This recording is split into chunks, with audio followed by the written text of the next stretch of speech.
Good afternoon, ladies and gentlemen. Welcome to Newcastle here at the European Open at the IPA, and myself, Stevie Walker, joined once again by Andy Betts. And thank God it's Sunday. I know.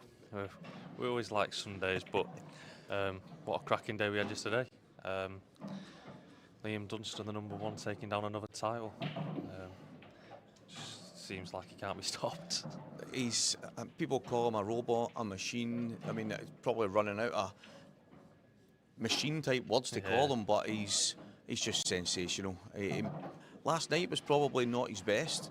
I think the break wasn't going for him at the start. Dave Adenau's break was unbelievable, but somehow Liam is 6 frames all. He's only had one dish. Dave's had 4, but he manages to just hang in there just enough to break his opponent down, and eventually the break got away from Dave and Liam just kicked on and done what Liam done what he does, and he's won another title. I know. And a shout out to David Adenau, because what a run he's had. His first professional final. Obviously on the back of winning the World Seniors title. He'll be delighted, I'm sure, when he woke up this morning, even though he didn't get the win, that he's had such a good weekend so far. I think he will have the bit between his teeth now, because this was probably the tournament for him to come into after winning the Worlds. Can you go again? Can you keep mixing at the very, very top? And he's proved that he can. He's went all the way to the final, and probably on another day he might win it. And then he's run into Ronan McCarthy this morning in the Open, and he says to me on the way out, he went, "I've hit a brick wall, Stevie." But I mean, when you run into the amateur Ronan McCarthy, it is a bit tough.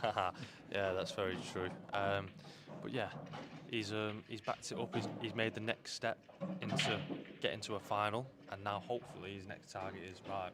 I'm gonna go get one of these pro titles in the future. Yeah, I believe he can, and obviously we crowned an amateur champion yesterday as well. Unfortunately, David Riggins was the runner-up, man from Scotland who's done so well, but Stephen McGurn, the Northern Irishman, came firing through a really tough amateur field to take the title. Yeah, it wasn't the most clinical of finals, but Stephen was just more clinical than David Riggins. He took his chances when he needed to, and when we spoke to him before the final, obviously he set the target of getting into the top 8, getting into Alpha Professional car for next season. There's no better way to start that than winning the first event of the year. Yeah, exactly. One of the things that stood out was the shot clock. David said to me, "Steve, I just felt like I was constantly looking at the clock. Even though I had loads of time, I felt like I had none."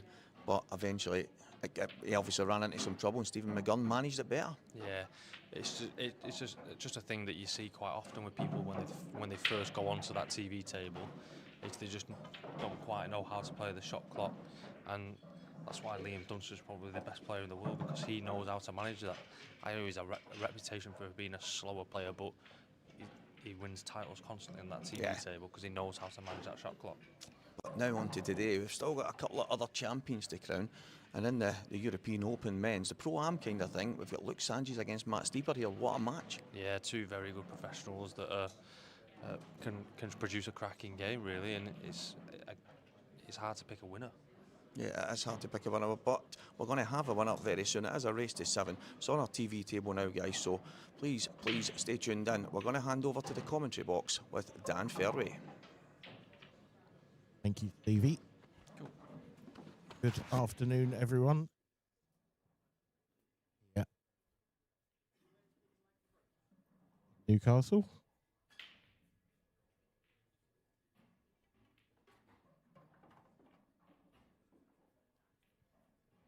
I'm delighted to be joined in commentary for this one by Dan Wiley. 2 Dans in the commentary box today. Good afternoon, Dan. Good afternoon.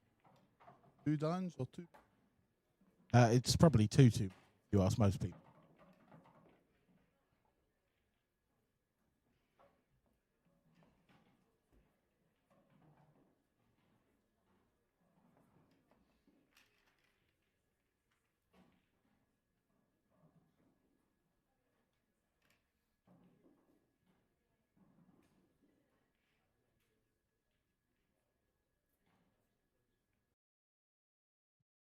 Luke Stanley up against Matt Steeper here then. Wales versus England in our first match of today.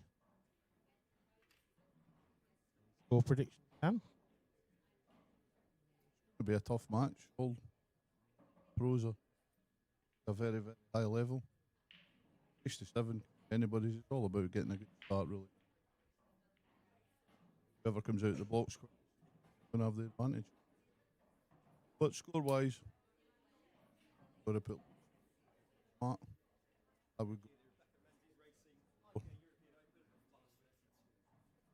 Seems like version. I think Luke's certainly the player who's had more experience at the back end of tournaments compared to Matt. Yeah, I think right with that one. Obviously, down to the IPA from one of the winter. Yeah.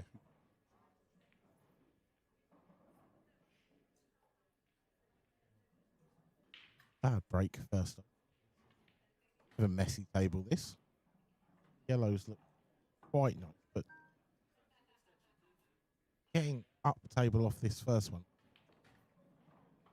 Yeah, you should a little bit. One or got to be a little bit precise. Done. All got a pocket. Yellows are additional difficult.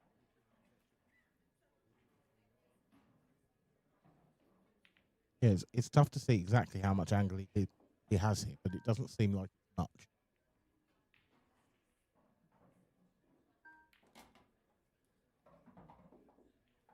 Trying to find yellow, I think.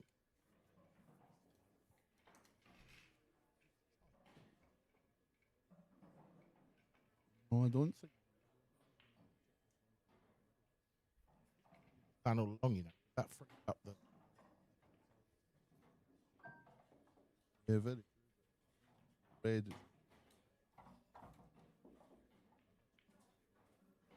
Yellow. One good starting. Tables. yellow in the table.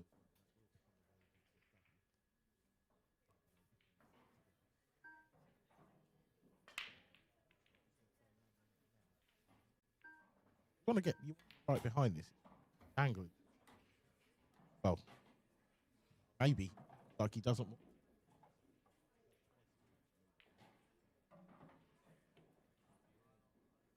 Click on.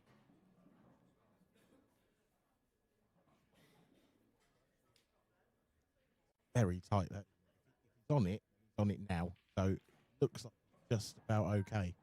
Possibly a touch fortunate.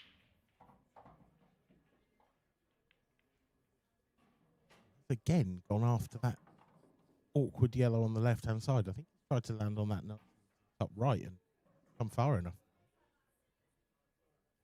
Again, he's relying on luck now. What's it? Hoping a bit of luck. I think he's going to save that.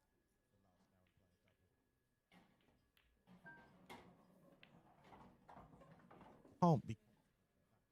Drops it. Must be.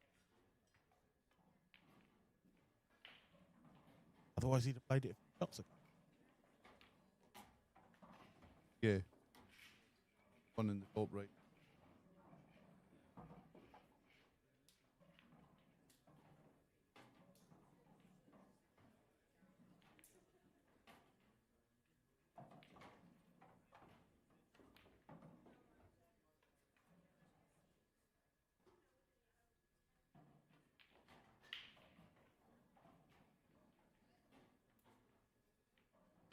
Double.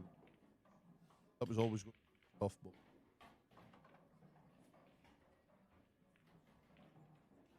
from the dry break, and a chance for Matt to take the lead in the opening frame.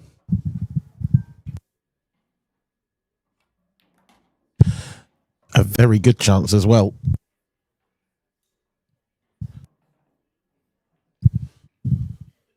Yeah, fantastic chance here for Matt on reds. The yellow could possibly be a problem, trying to get position on the black. But he does have a lot of room round about it. He can drop on it. There's plenty of room on the right hand side, isn't there?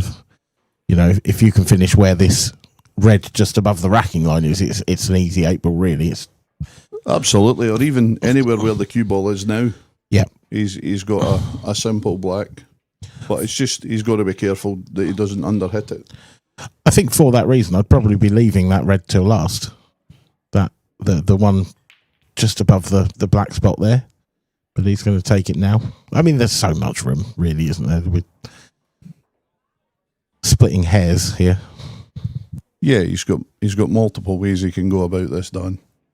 It's just a case of minding your work and taking them whatever order you choose and just play your shot 100% and make sure that you at least get a shot at the black. I feel like he's finished a little bit. You've just got to be careful with that triangle of reds, haven't you? So he's going to take the middle one out first. But if he screws out of this, you can end up sort of betwixt and between on the angle. I almost feel like he needs to screw up past the red on the cushion. Yeah, if he goes cushion side, if he cannons the red, he's got the other red to the right corner. So it's a kind of 2-in-1 shot where if it goes wrong, which it has, that's about as bad as that could have gone. Yeah, he'll not be happy with that one. Because now, where's the cue ball heading here? Is it? I feel like it's heading sort of into balk. Probably would miss the 8 ball. He can't really do a lot because he's welded to the cushion. He could dig down at this. Yeah, you feel if he digs down, he's going to... The reaction you get in this cloth, Dan, you could probably dig this down and into yellow, which also clears the black. Oh, he's missed it, but he's got very lucky, hasn't he? Can Luke see an edge? Oh, he can, you know. I think he can see it. I don't think he can see enough to pot it in the bottom right. I think he can see enough to pot it in the bottom left, though. It's a shot. It's a shot that you wouldn't have expected to get.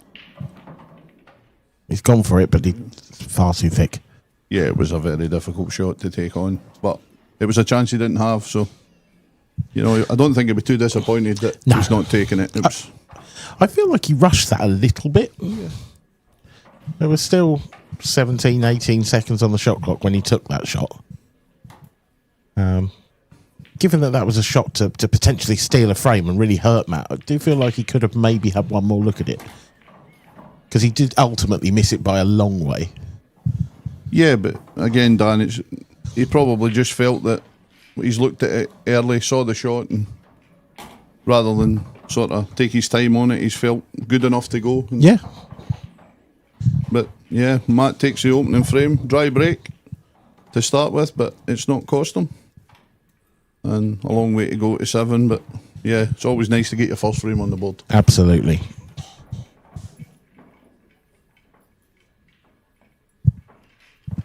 Cutting over to one of our 2 other feature tables. Gareth Hibbert is 5-1 up on Corey Reese, the world champion. He's not having a happy time out there. And on table 3, our other feature match, Greg McMillan is 4-all with Rob Stephen as well.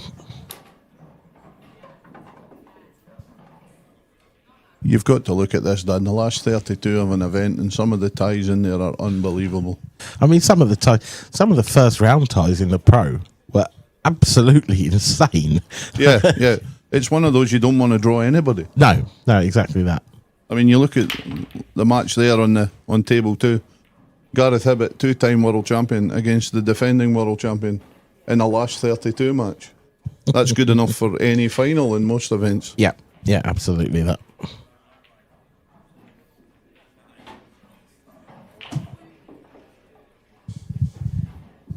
Another dry break.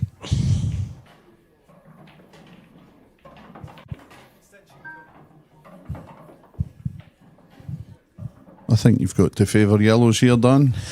Yeah. Yeah, you'd love it if that red wasn't there. It'd definitely be yellows, the one next to the right centre pocket, because the 8 ball would be nice and easy too. But there don't appear to be any real issues here for yellows at the moment. No, that's it. Once the the yellow nearest the top left. Once you get that out of the way, the 2 yellows in the middle of the baulk line sail into that pocket. And yeah, as you say, Dan, I don't see many problems here unless you create your own.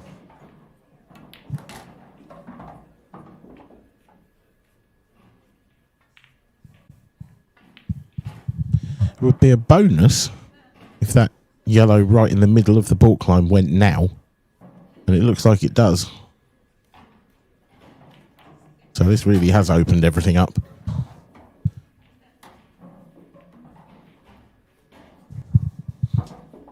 So really, it's just the key shot now is the final positional shot to get on the 8 ball. As long as you land nicely on that, these should be gone. Yeah, he's got 2 options over on that right-hand side of the table to land on. He's not played that the best for position. No, he wanted to be straight on this yellow to the top left. Yeah, you feel you would be wanting to have left this, a little straighter. Take the one top right, drop the one in the right middle for the 8 ball. He's a little bit of work to do, but recovered it. Yeah, he's played that pretty well. Recovered that very nicely.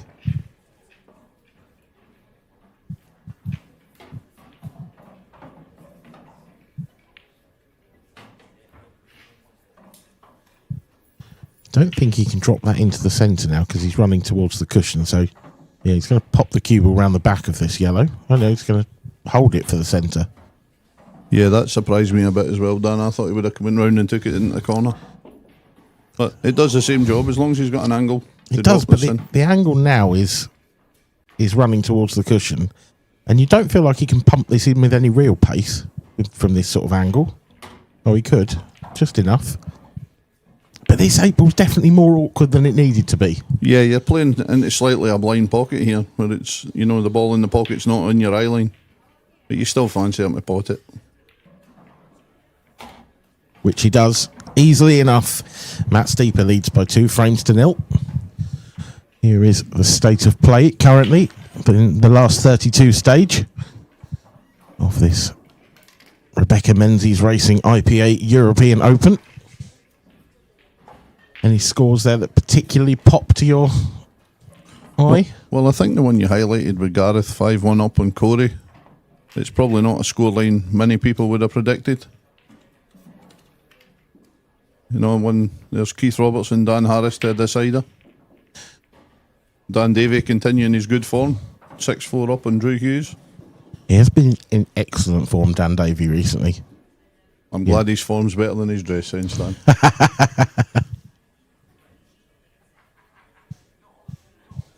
Chris Boron and Lee Shepherd, that's an interesting tie. Lee Shepherd 4-2 up in that one.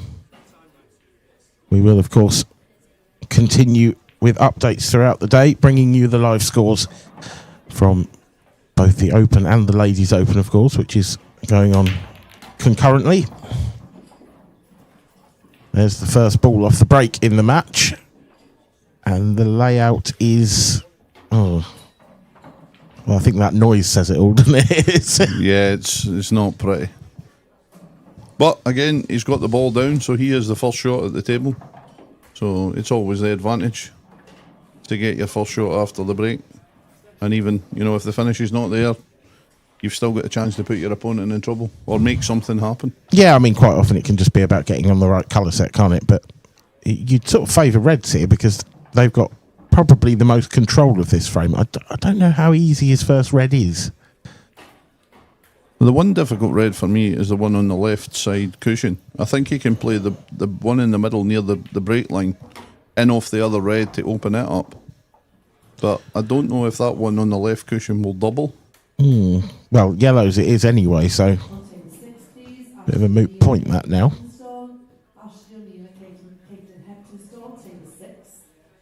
If the bottom one of those 2 pots in the middle, he's actually got a chance to go into his bad ball now. It looks like it does from this overhead as well, doesn't it? Yeah, it looks as if that's what he's playing.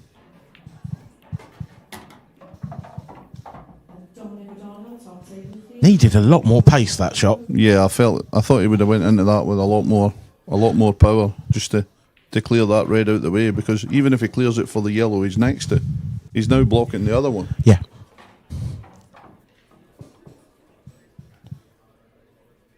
I mean, he can take the yellow to the right of the cue ball into the centre. That's probably going to clear the one on the bottom rail.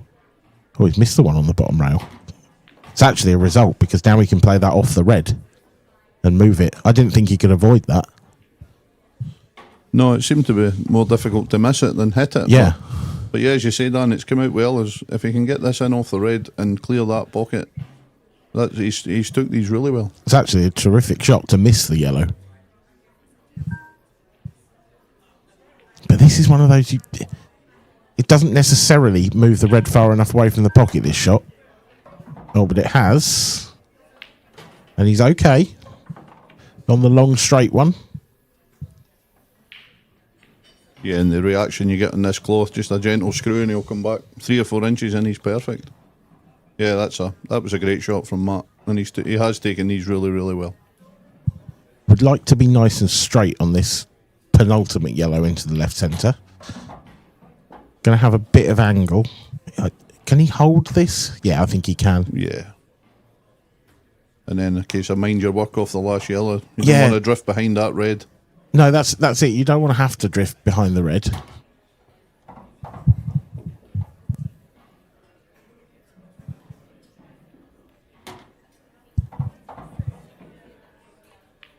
And he's looking, for all the world, like 3-0. Yeah, he's played really well in these first 3 frames. And I mean, Luke's really not had much of a chance. He's missed one in the first. Yep. So Luke will be hoping for a little change of luck with the break here. And they come back to haunt you, though, don't they, those misses? That's the thing. Yeah. I mean, at this level, you can miss nothing and still be out. So, but you know, Luke will still be quite happy. Three's, you know, he's not halfway yet. So yeah, as soon as he can get a frame on the board, it starts him rolling. Here's Gareth Hibbert stalking the table once again, looking to see if this yellow passes the red. I'm not sure or is he on reds? Thought he was looking at the yellows, but evidently not. So you would think this would be 6-1, to be honest. Liam Power is another new professional, safely through to the last 16, beating fellow new professional Michael Beckett. It's a good win for Liam. One of the players to watch this season, I think, of the new pros.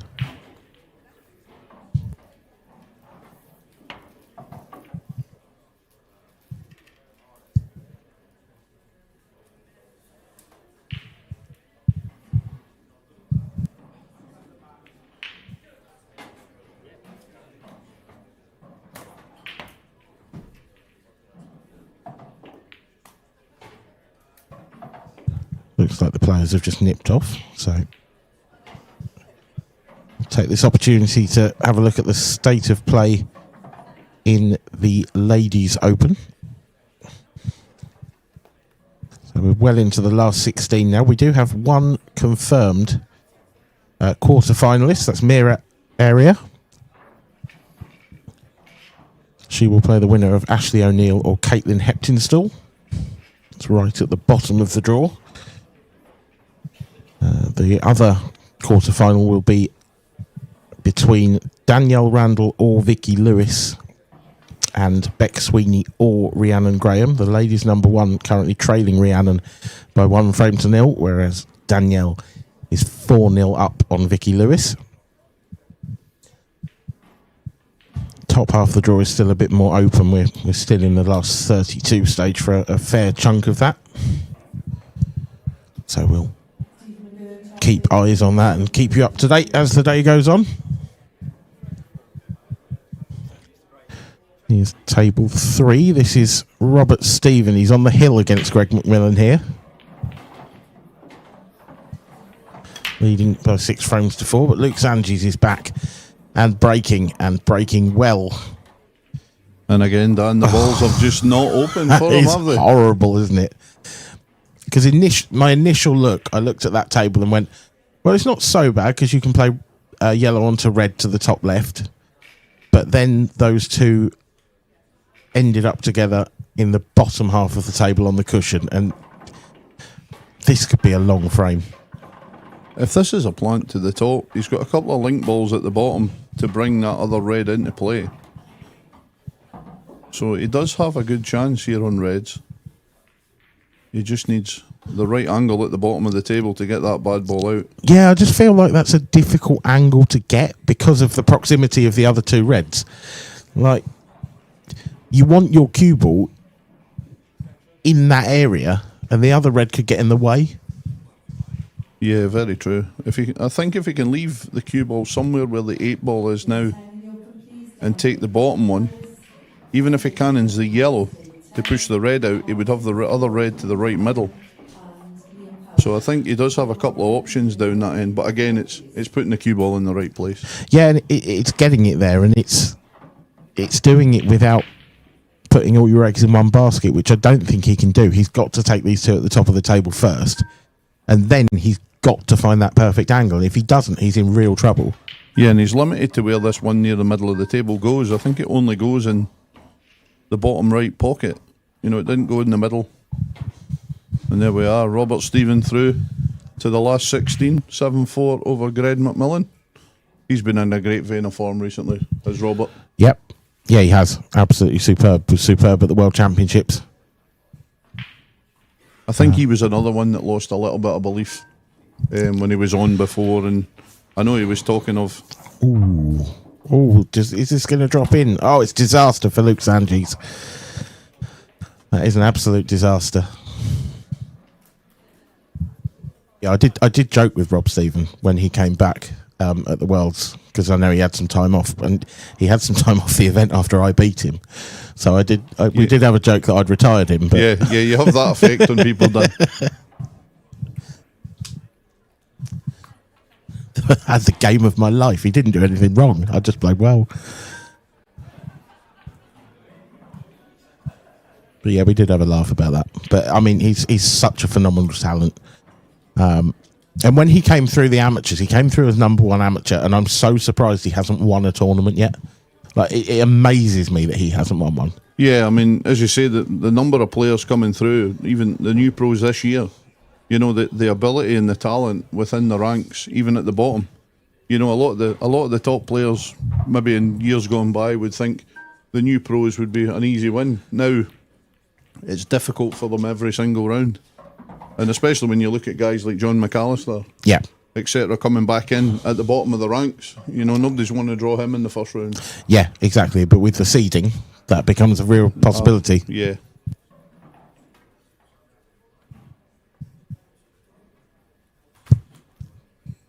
Matt Steeper, he played that first shot quite well, but he got perhaps a touch unfortunate because the red came off the cushion and sprung into the 8 ball there.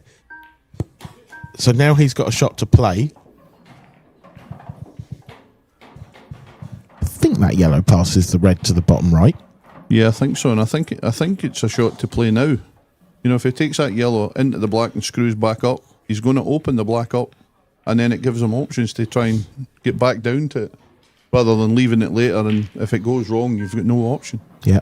I think if he's screwing off the 8 ball, he's got to be a little bit careful maybe about the centre pocket. Oh, now then. It's a miss. It's another chance Luke probably didn't think he was going to get. Yeah. Shouldn't have, really. And that red next to the 8 ball will go in the right centre pocket. So you feel for Luke in this match, he has to take this chance. To go 4-0 behind in a race to 7 is going to be very difficult. Yeah, the one crumb of comfort for Matt is he's covered that pocket. And also, I suppose, push the red and the 8 ball close together. So Luke's got to play a good positional shot here. He's just lined that up to the centre pocket. That's not going to be an easy shot.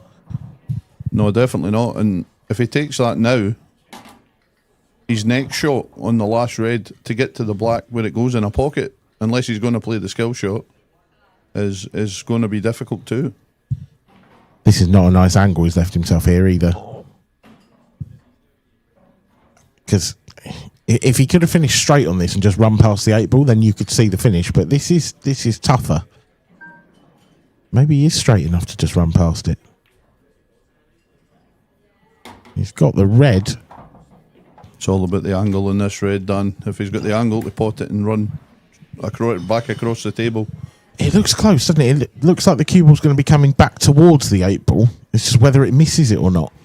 Yeah. If he can get past it anywhere near the cushion, then he's perfect. Oh, he's missed it. Is he going to knock the yellow in as well? He's not. But that's as good as over, I would suspect. Yeah, you feel he was chasing that one again. Just the angle he left himself to drop that one in the middle was always bad. Yeah, and of course being tight on the rail, it didn't help with cueing. Yeah, but he had to leave himself tight, didn't he? Because that was the only way to get any angle that he could use on the red. Again, it's a couple of times Luke's done that now where he's kind of left the bad ball to the end. Yeah. Whereas, rules tell you when you're, especially when coaching, being coached or anything like that, you get your bad balls out of the way early. I will say, with that particular visit, I was a little surprised he didn't choose to go into the red and black. Unless maybe he thought that it was going to knock something in, but I couldn't see it. I kind of thought he'd try and break them open. He still had the yellow in the middle of the table as an open ball. Yeah, and of course, if he nudges that out, it gives him an option of the red to the bottom left. Yeah. Yeah, I see. Yeah. Yeah, probably was a better way of going. But I don't think Matt will be bothered. It's a chance he probably didn't think he was going to get. And an 8 ball for a 4-0 lead.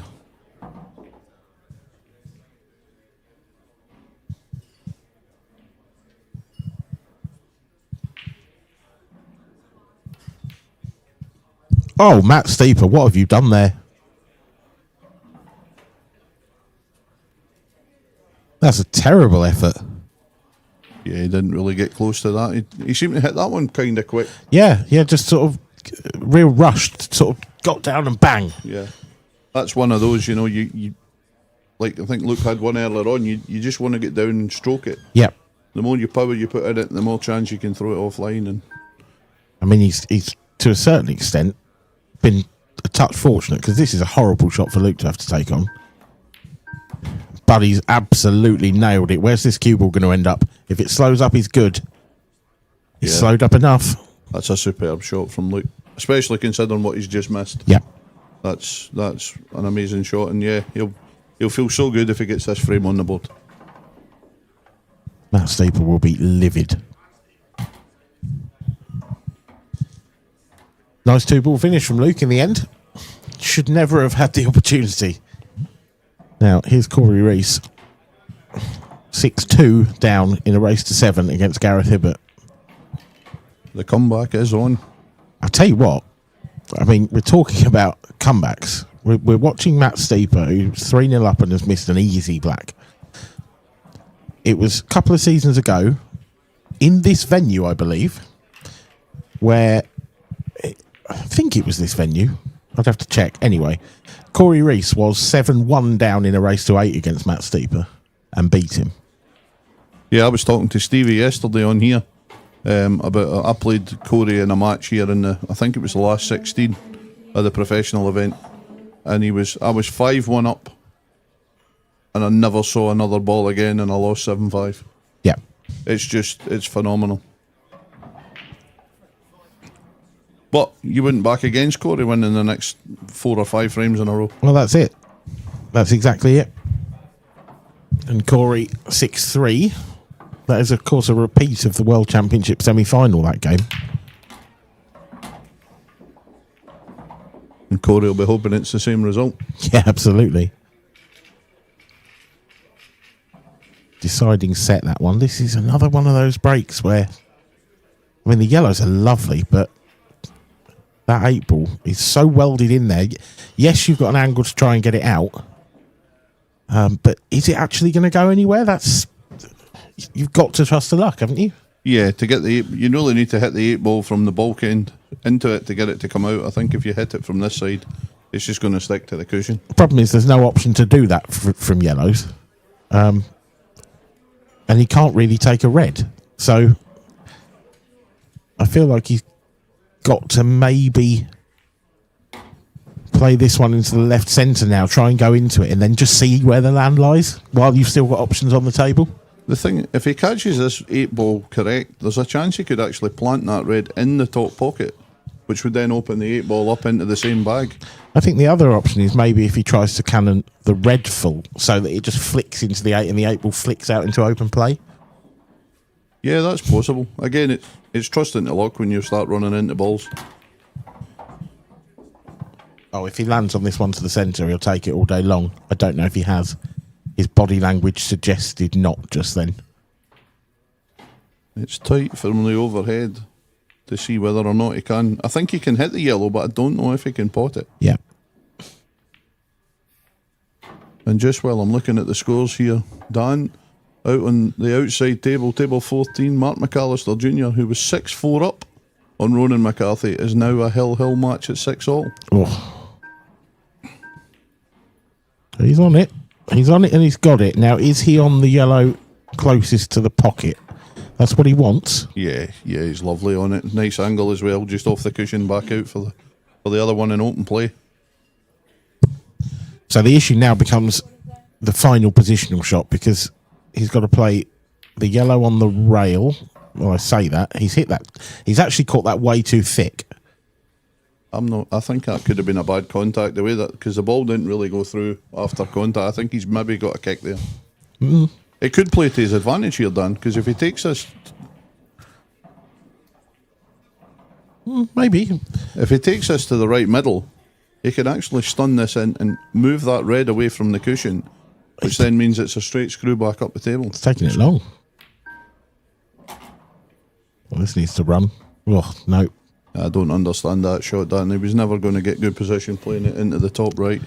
No, I agree with you. So what do you do from here? I mean, cocked hat's not on. Double's not on. Yeah, I think he's in a world of trouble here. Treble's not on. Don't think. What's this? Not trying to cut this back treble something, is he? Oh, he is. Nah. That was not in a month of Sundays, I don't think. No, I mean, he had to attempt something. But absolutely. Yeah, I don't think that shot was on. But yeah, it was a shot before for me. I don't think there was a single shot on the table on, to be fair. No. There's Corey for another frame on the back. Watch out, Gareth Hibbert. Yeah, there it is. The score is updated now, 6-4 in that match with Gareth and Corey.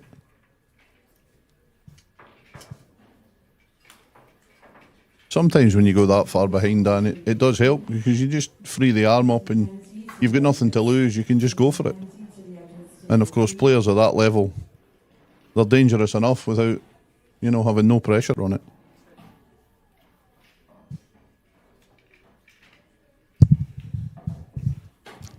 It's a tricky little table, this, now for Luke. He's actually playing safe.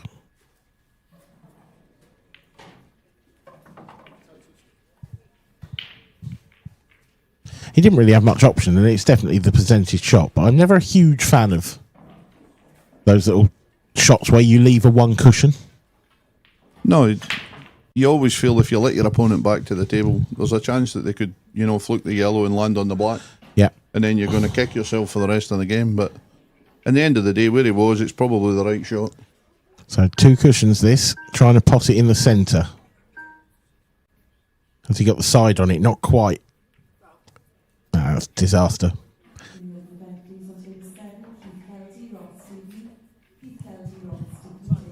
Suspect Luke will just move the 8-ball off the cushion here and then go to work. Yeah, just knock the 8-ball down near the left middle pocket and just mind your work for the rest. And these should be away, and Luke is well and truly back into this match. Matt will be kicking himself. In Matt's head, this should be 5-0. Yeah, it just goes to show you the pool gods don't forgive you. Yep. Because, again, in this one, he'd done all the work. He got a little bit lucky with that breakout shot and landed on the yellow to the centre. And then from that, he gave himself a perfect angle. And he just couldn't couldn't finish it off. Yeah, you felt that when that worked and he landed on the yellow, it was written that he was gonna take them out, because once he got that ball to the middle, the rest were all there to be taken. But it's just those small margins at this level that, like you say, he could be 5-0 up, and now he's only going to be a frame in front with Luke to break next.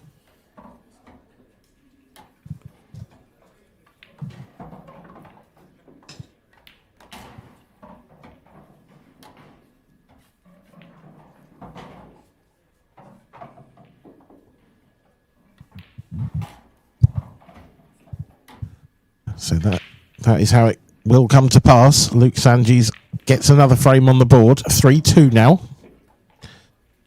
And Matt Steeper will be pretty disconsolate sat there, I would think. He won't show it, but I don't know about you, Dan. I know that if I'd made those two mistakes, I'd be pretty annoyed. Yeah, you've got to look at the fact that you're still 3-2 in front, rather than and try and forget the mistakes you've made. But yeah, as you say, I think he'll be a bit disappointed he's not at least 4-1, if not 5-0 in this match. And you feel at 5-0 in a race to 7, the game's just about done. You would think, but then here is Corey Reese at the table, who was 6-1 down. He's now 6-4. He's got another chance by the looks of it off the break. And it's a pretty straightforward one. There's work to do with that red on the bottom rail, but you would think this is perfect. So now he can leave the red to the left centre until last. That, to me, looks for all the world like 6-5. No, I think Luke will be a lot happier with that break. At least the balls have, again, potted the ball off the break, and the balls have opened really nice. All the yellows have a pocket. I don't know if he can play the one on the bottom rail in off the red, which would clear it for the 8 ball. He'd love to. He'd have to do that first, I feel. Yeah. Well, I suppose he could take the one he's closest to up to the top right, as a bit of a safety measure. Because then, if you're on the yellows and then you play that shot, at least if you cover the pocket, you're not leaving it easy for your opponent. Yeah, that's true. And he's going to have to play it with a bit of pace as well, because he doesn't want to just push the red to the cushion, because he then blocks the other yellow. Yeah, I think the angle with that one to the top right might be an in off, so he's going for it now. Big shot this. Made it clean. Saying that, we might be doing a disservice here, Dan. I think that yellow may possibly pass the red. And can he flick it in there to open the black? Possibly. Yeah, looks like he can, the one on the side rail. The 8 ball definitely doesn't go at the moment in that pocket.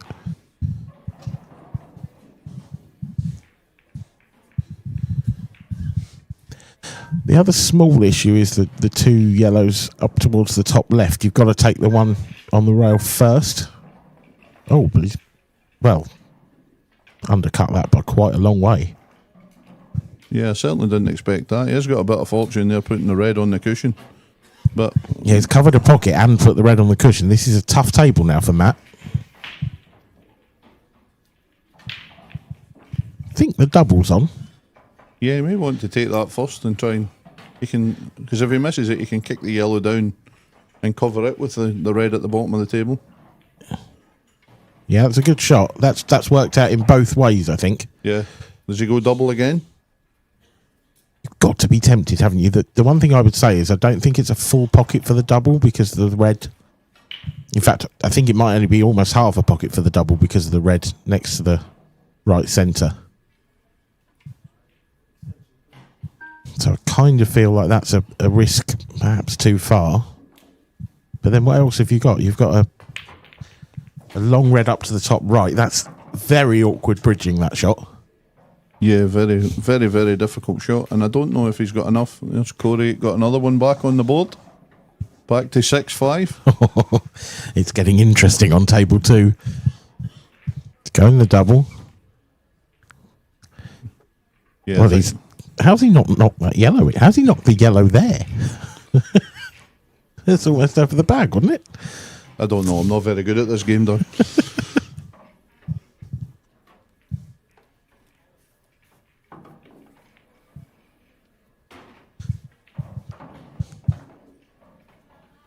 So Luke Sanjis returns to the table. Once again, I will say, from Matt's point of view, that was a much more difficult chance than the previous couple he's missed. As we said, he kind of had to take that double on, but he did not have a full pocket. Yeah, his hand was kind of forced into that one, Dan. I think the one at the top right, I don't think he had the angle to go through to get the one on the top cushion. Where the reds ended up might make a problem for Luke here. Will he risk screwing into it now? Kind of got to be worth a go, hasn't it? Oh, he's played that well. He has. I say that. Is he on the one on the rail? Because if not, he's kind of nowhere, isn't he? What's he got on if he's not on that?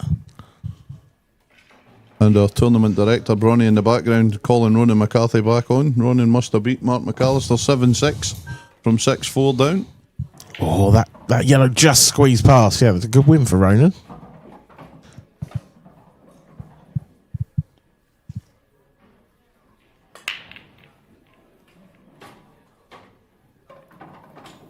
Now the key for Luke here, does this yellow in the bottom right corner pass the red? I think cushion first, it goes, but you've got to play it with pace. You've got to get that spring back off the second ball. Yeah.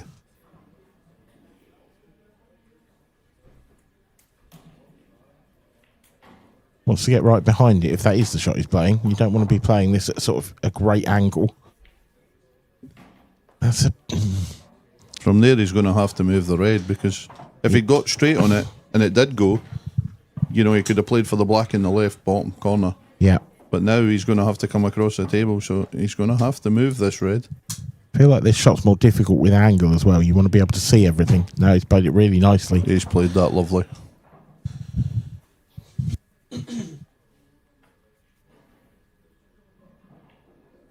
And you've got to feel Luke's going to be definitely the happier of the two. Oh, comfortably. At 3-all. I don't think that's close, is it?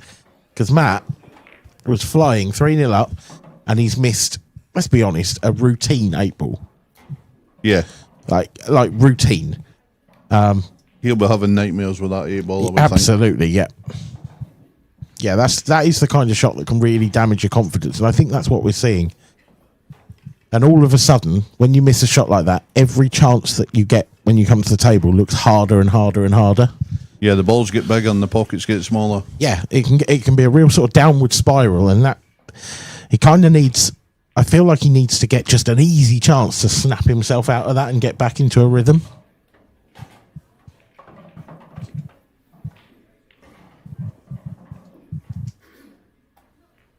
Well, it's Matt to break in the next frame, so I'll be hoping once again for hopefully the balls are a bit kinder to him and open up. And yeah, as you say, if he gets a reasonably good chance, he'll be hoping to take it and just restore that little bit of confidence he's maybe lost after that 8-ball.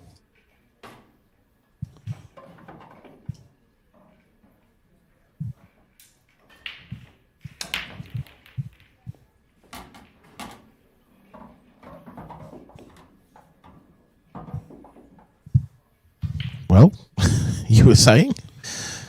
Yeah, I think he'd be pretty happy with that. It's not too bad, is it? The first shot is awkward. Yeah, difficult first yellow. But you feel if he can get that yellow, the three in the middle of the table give him a lot of options to land on a ball, and just that one difficult one at the bottom. Yeah, that is very isolated, that yellow. That the one on the bottom rail.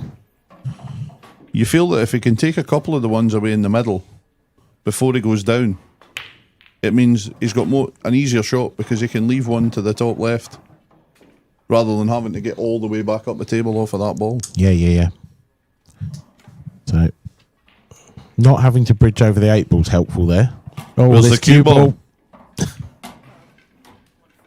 Oh, wow. Well, if it can go wrong, it is going wrong now for Matt Steeper. He started the match like a rocket, but it turned into a bit of a whimper at the moment. Still, you can't tell from his face.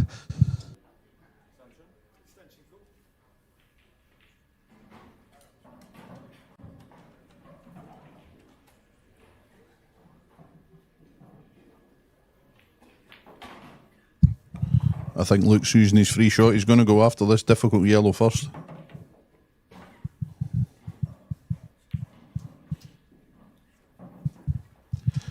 Landed a bit straight. Yeah, he wanted an angle either side.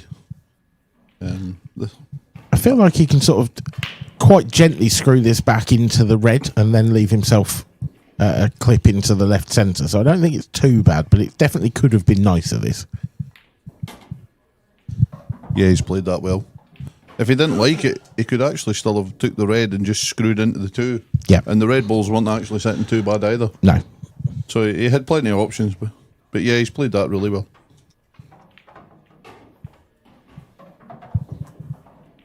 The only slight question mark for me now is whether that yellow in baulk goes to the top left. Because if it does, I was going to say he'd like to land on it now, but he hasn't quite come far enough for that.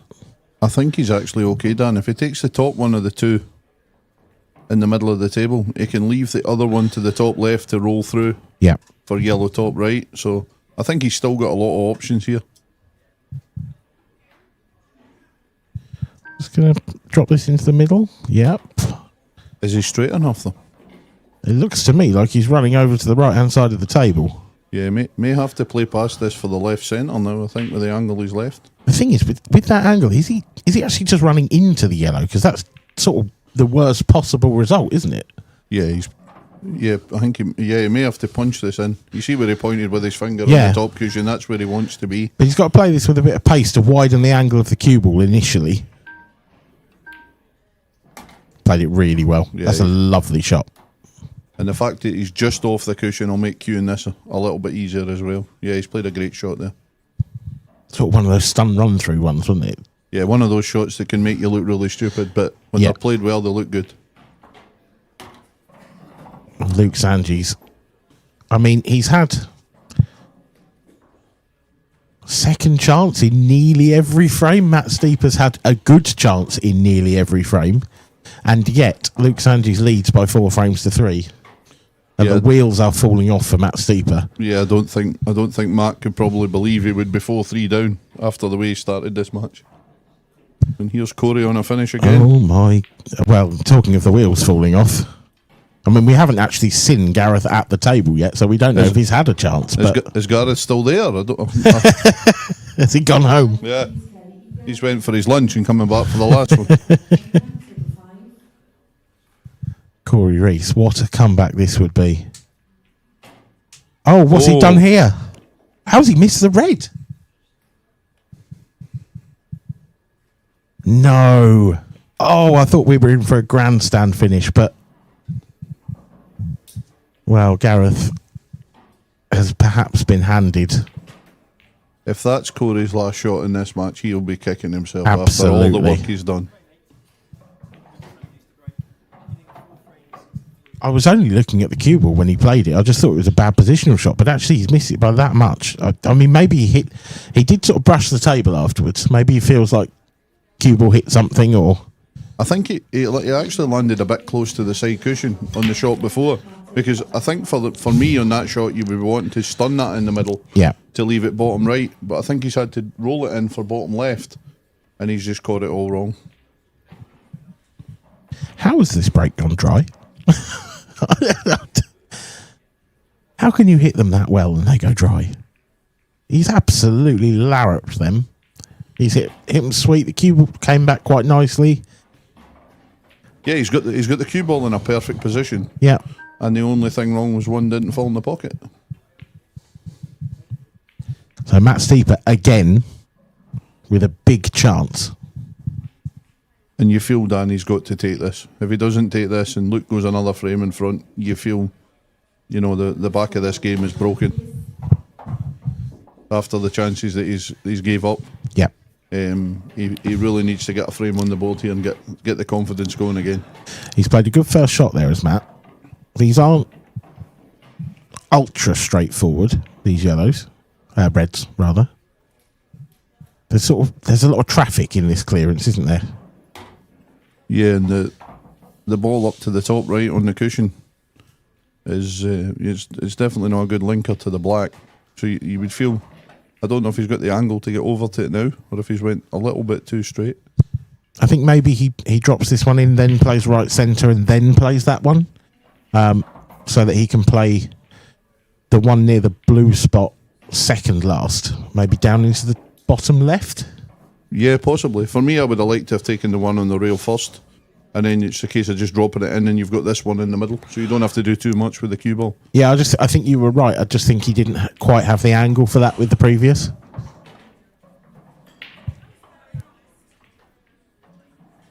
But again, yeah, you can just drop this one in and take the one near the middle of the table to the bottom left. The only thing is, if he comes that side of the table, trying to get from the last ball on the black spot to the black isn't going to be an easy shot. So he really needs to be over the left side of the table here to give him the angle to get to his last ball. That looks okay, but it looks very straight. So it's not position on this red that's the problem. It's position from the next red to the 8 ball that's now an issue. Yeah, can he pot this bottom left and just top through roughly to where the yellow is to the left of the red? If he can play that, he's got a perfect angle. Oh, he could. He could. He hasn't come far enough. He's just off angling the wrong way here. Yeah, this is going. He needs a lot of left-hand side off the cushion through the gate. If he's going to get to the black, it's the only way to do it. Yeah. But again, for Matt, you know, the chance he gave up early on, everything's getting more and more difficult for him. Huge shot this for Matt Steeper. He'll take that. He'll take that all day long. Yeah, that was as good as he could probably do there, Dan. Fantastic shot.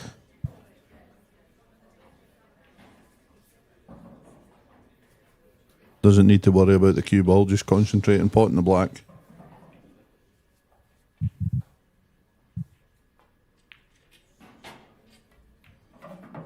Oh, that's not going to get there. That's not going to get there. Previous years, you may have seen that black drop in, but these pockets have been playing tight so far in 2026. Yeah, they're not playing generous at all. No. I mean, ultimately, he has missed that, but not by much. So Luke Sanges with a chance to steal yet another frame.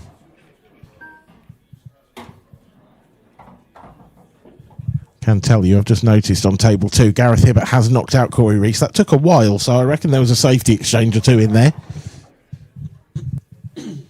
Gareth safely through the Godfather into the last 16. And I've just had a look at the scores. And table 13, the Godmother, Gareth Smith's Viv Roscoe, is 5-all with ladies elite player Louise Shepherd. So that would be a bit of a shock in the ladies section, you'd have to say. Yeah, and the other score in the ladies section, the current number 1 Beck Sweeney come from 2-0 down, now leading Rhiannon Graham 3-2 out on table 22. Really are getting into the business end of this weekend now, but there's still plenty of action to come here on the live stream. So if you're sitting down with your Sunday lunch later, or probably now actually, to be fair, if you're in the Newcastle area and you've got a spare Yorkshire pudding, I'd be very grateful. Make that 2. Yep, gravy as well please, maybe a roasty. Yeah, pushing the boat out a bit now, Dana, you know. I mean, if you don't ask, you don't get. That's what I... Yeah, and then you ask and still don't get. So. Precisely, so it doesn't matter anyway.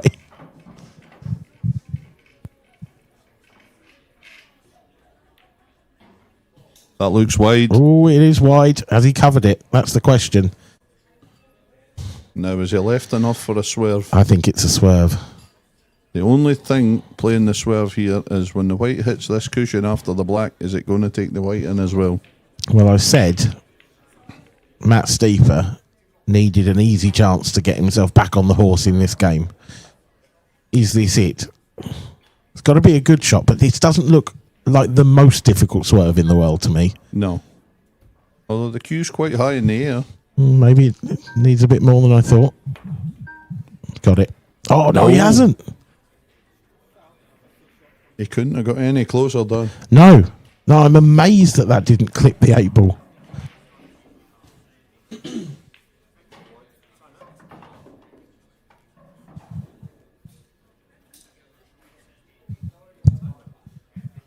So this is just, I mean, what's he doing? Let's pot the ball. Why would you take it down to the bottom? I don't. Is it me? Yeah. Okay. Are we sure? What? I mean, for me, I would just have potted that yellow. I do not understand what Luke Sanches is doing here. I mean, he can't mess it up, really, but... No. Why? Just pot the balls? Yeah, you're giving yourself an extra shot. Yeah. I just don't get it. They're over the bags. The thing is, Dan, that's probably why he's out there and we're in here. I'm sorry, I'm not having that. That's like, there are times when, yes, I'd agree with what you just said, but in that instance, just pot the yellow. Yeah, I've got to agree with you, Dan. I don't like agreeing with you, but yeah, I think I've got to this time. Thanks. It's very, very kind of you. Here's the state of play. Last 32 is mostly completed now. Just 3 matches remaining. Mark Boyle and Ronan McCarthy. That one's a slightly later starter because someone in that part of the draw, I think it was David Adnall, actually had to catch up. That's a fantastic result there on the first match. Johnny McDermott 7-3 against the amateur champion. Yep, absolutely. Liam Dunster and Nick Powell. I think Liam was 6-1 up in that, so Nick's on the comeback trail. There's Luke Sanches. So this is how he's got on so far in the Open. 7-2 win over Greg Gamlin. 7-4 over Preston McInnes, and currently 5-3 up on Matt Steeper. Matt Steeper, again, a similar run. 7-1 Ian McMullen, 7-4 Thomas McHenry. Maybe you can only beat players who have a Mac in their name. A Big Mac.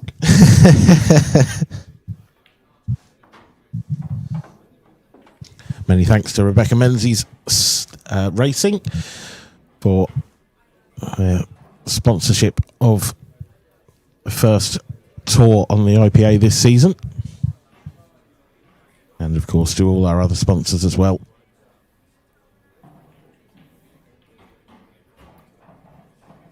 Table 22, Beck Sweeney, Rhiannon Graham. Rhiannon's pulled that back to 3 also. A bit of a topsy-turvy match, that one. I don't know if you heard last night, the sponsors at Strachan and our sponsors at On Board, we were talking to Stevie about potentially clubbing them together and jazzing up the cloth in the same shades how good would that, yes. as Dan Davies' shirts. Yes, please. Absolutely. And then multicoloured balls. Yeah, I want to commentate on that. Yeah, that sounds easy.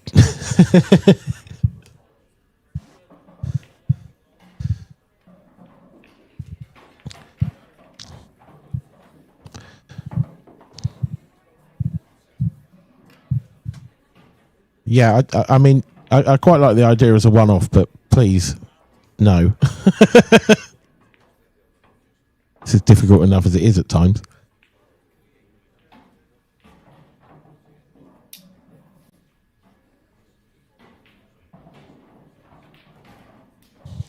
We've got 2 Dans in the commentary box. We've got a battle of the Dans on table 10 as well, with Dan Davey and Dan Harris.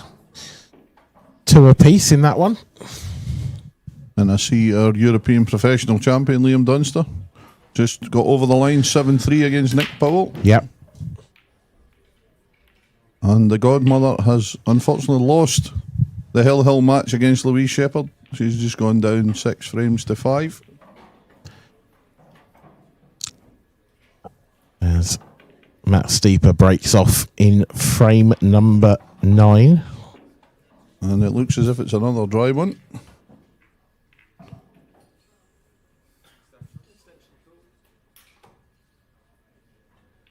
It is surprising, Dan, how you go to different venues and it seems to be a lot of dry breaks. But it's weird, yeah. The same tables in a different venue, everybody's getting 2 and 3 balls. It is weird. And I can't explain it. We actually need to sort of hire a physicist or something, I think, to sort of work that out, because it makes absolutely no sense to me. We'll try and get... Cue ball. Oh, just about okay. And if he's not jawed, he's actually landed on that one closest to the cue ball now. This isn't too bad. I think he's actually on two of them. He can take the one to the bottom right. I think he's actually on the one to the right middle as well, through the gap. But yeah, I think we need to get Mystic Meg or something in for the tour at Coventry and see if she can work out why we're all dry breaking. Hasn't got that one. Just about got the cue ball to a cushion. It does seem that whoever has the first chance in this match isn't necessarily taking it so far. Again, Dan, there's not been a lot of the breaks where the balls have opened nice. No. You know, so there's a lot of work to be done. No, it's been strange, hasn't it? Because they've been all over the table. You know, they've been big-looking splits, but they just haven't left nice chances. Yeah, you've always got a lot of work to do. Wherever they seem to have landed, they've always got to do something to get the finish.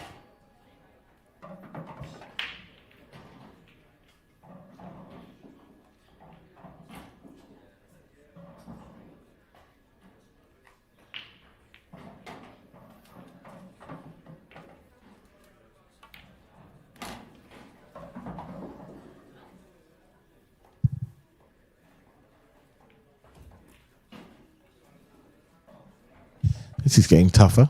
I'm a little surprised at that shot. Yeah, I don't know if he's tried to come across further for the one down the left cushion. But he doesn't. He's obviously, his awkward ball's the one in the top left. And there doesn't seem to be an obvious breaker or a way to get that one out. No, the problem is the red below that yellow in balk, isn't it? Because that's kind of on the line where you want to be with the cue ball. Yeah, you feel the only way he's going to open it is the one in bulk, is to come off the top cushion first and try and push the red out the way to open it. But it's finding a shot from these yellows down the bottom end to get that angle. I think if he goes for this, is he going? It looks like he's going for the double, actually. No, he's going for the cut. In or over, I think, here. Yep. I don't think that's a bad result for Matt. I think that's probably a better result than it going in, Dan. I agree. If you're Luke here, would you pop this red into these closest to into the right centre and sort of nudge into the 8 ball? Maybe try and cover that pocket with the 8? Just to make another problem for Matt as well? Yeah, it wouldn't be a bad shot, because he's always going to have the one to the left middle if he wants to continue. Exactly that. I don't mind that either. Just get his balls in open play. Yep. I am assuming that the 8 ball passes the yellow. Because if it doesn't, I do feel like Luke's missed a trick there. Yeah, I would imagine if he's not played that down, I would assume that does go. Looks tight though, doesn't it? It does.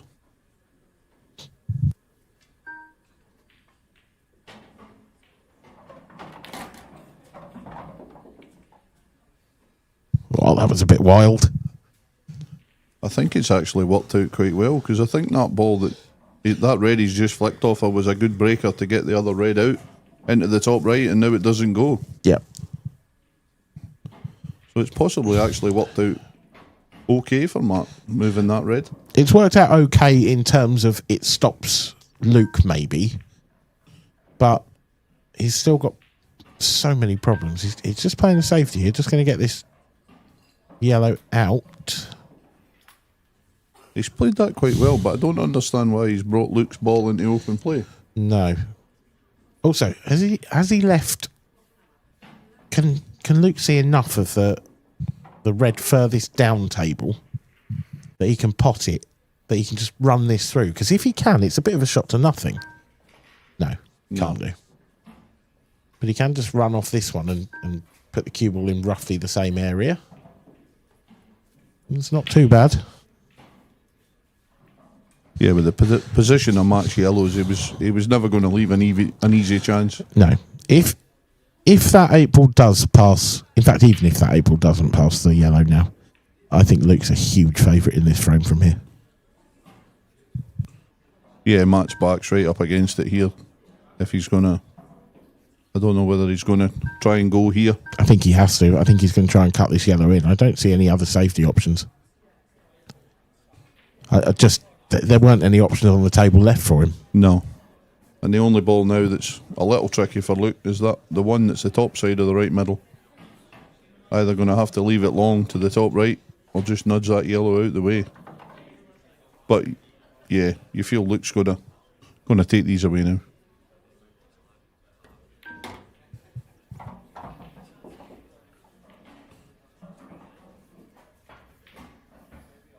And you've got to feel a bit for Matt. You know, the way he started this match, he started really, really well. And it's only really been one shot that's let Luke back into the game. I mean, it was such a turning point, wasn't it? But I don't know that I entirely agree. It was one shot that's let him back in. Matt has missed chance after chance since. But that is definitely affected him mentally, missing that 8 ball. Yeah, because you felt if he got that 8 ball, he's just going to keep steamrolling on. Yeah. But as we keep saying, Dan, it's fine margins at this level. It is, and we've all done it. You know, every single player, you know, Liam Dunster, Mark Boyle included, have all missed a shot that they absolutely shouldn't have. Yeah, absolutely, just to pretend that they're human now and again. Yeah.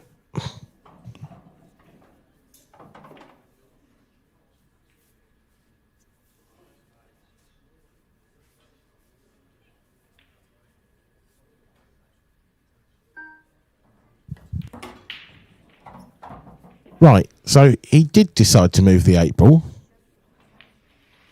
That's a very good shot. My only query is why he didn't do it a bit sooner. It possibly did go, but, you know, running into it, it was guaranteed to be on position and he was guaranteed to bring it out. Yeah. So it's maybe been... It didn't need developed. No. It was the better shot to play. Well, it's going to be 6-3. From 3-0 down, Luke Sandys has won 6 on the trot, but that doesn't tell the full story because Matt Steeper has had a chance in every frame. Had a visit in every frame. Now, here is the dates for your diary for the IPA Tour in 2026. We are, of course, at the European Open in Newcastle, so you can probably scratch that one off now. But if you are interested in trying your hand, having a go against the very best in blackball pool, then make a note of these dates. Single event entries are available. So, yeah, come and see us. We are generally a friendly bunch. Present company accepted, of course. Don't approach Dan. He won't thank you for that. Unless you've got Yorkshire puddings and gravy.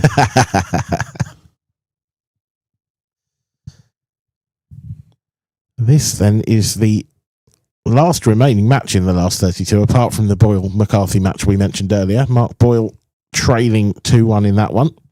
Into the last 16, we have most of the matches started off.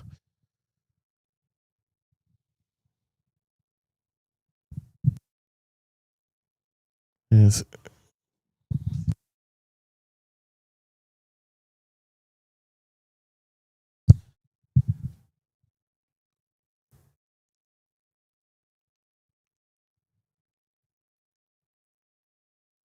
It's a big break, that. It's probably the best break of the whole match, actually, by a distance, I would suggest. I noticed that yesterday. I was in comms for Liam Dunster's semi-final, and his break just deserted him completely in the majority of the match. Yeah. But the break that he got in the last frame was phenomenal. I saw it. It probably the best break I've ever seen in a decider. I mean, they were unmissable. Absolutely unmissable. It's not a great opening shot there from Luke. Does the yellow to the left of the cue ball pass to the bottom left? I'm not convinced that it does. I don't think so, but I think he's on the one to the left middle, Dan. He is. And it's just he's running away from everything. Or is he? That looks very tight from that camera. He's always got the one beside the red to the left middle, but I don't think that's the one he wanted to be on. No, that's the one I thought you meant. Yeah, that's what I'm saying. Little flick, it's okay. Make him work of this. He needs one very good shot now. And because that's on the side rail, you know, for me, you would be taking the one nearest the left middle down to the bottom right first. But because he can't get to the bottom of the cue ball, I think he's going to be forced to take the one down the cushion. And it's not straightforward to get to your next ball. You've almost got to punch this in and run into the yellow next to the 8 ball and sort of try and land on that. Oh, what a touch he's had there. when it's not your day, Matt Steeper. It's not your day. Luke Sanji throws in a miss and leaves. I mean, okay, it's a one cushion escape, but potting is difficult. And you kind of have to pot out this. Yeah, there's not really anywhere to hide unless you land, you know, stuck to a red. But yeah, he certainly had he's had a bit of fortune there. I suppose you could potentially try and go 2 cushions. I was going to say in behind the red in bulk, but the angle's not there, is it? The other red's in the way. I think he's going 1 cushion to try and pot this in the middle. Yep. Needs to make it. Has made it. What a shot. Absolutely fantastic. What a shot. Oh, we couldn't have another big twist in this game, could we? Imagine if Matt Steeper comes back from here. That would be absolutely astonishing.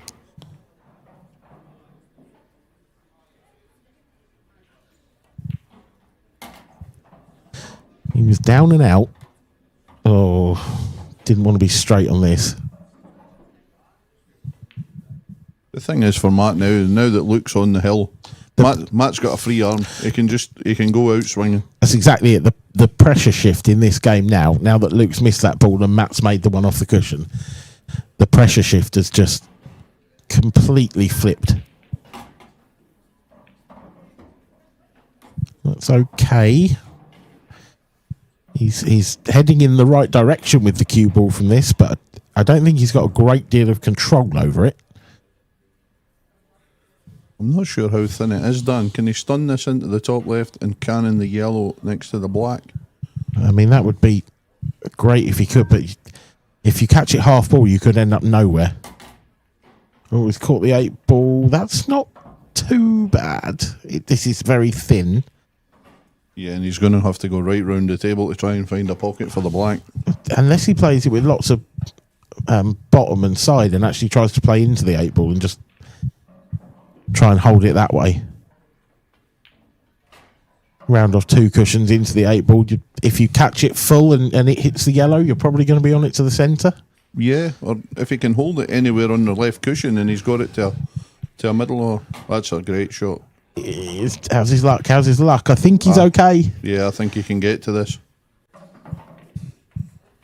Oh. Now then.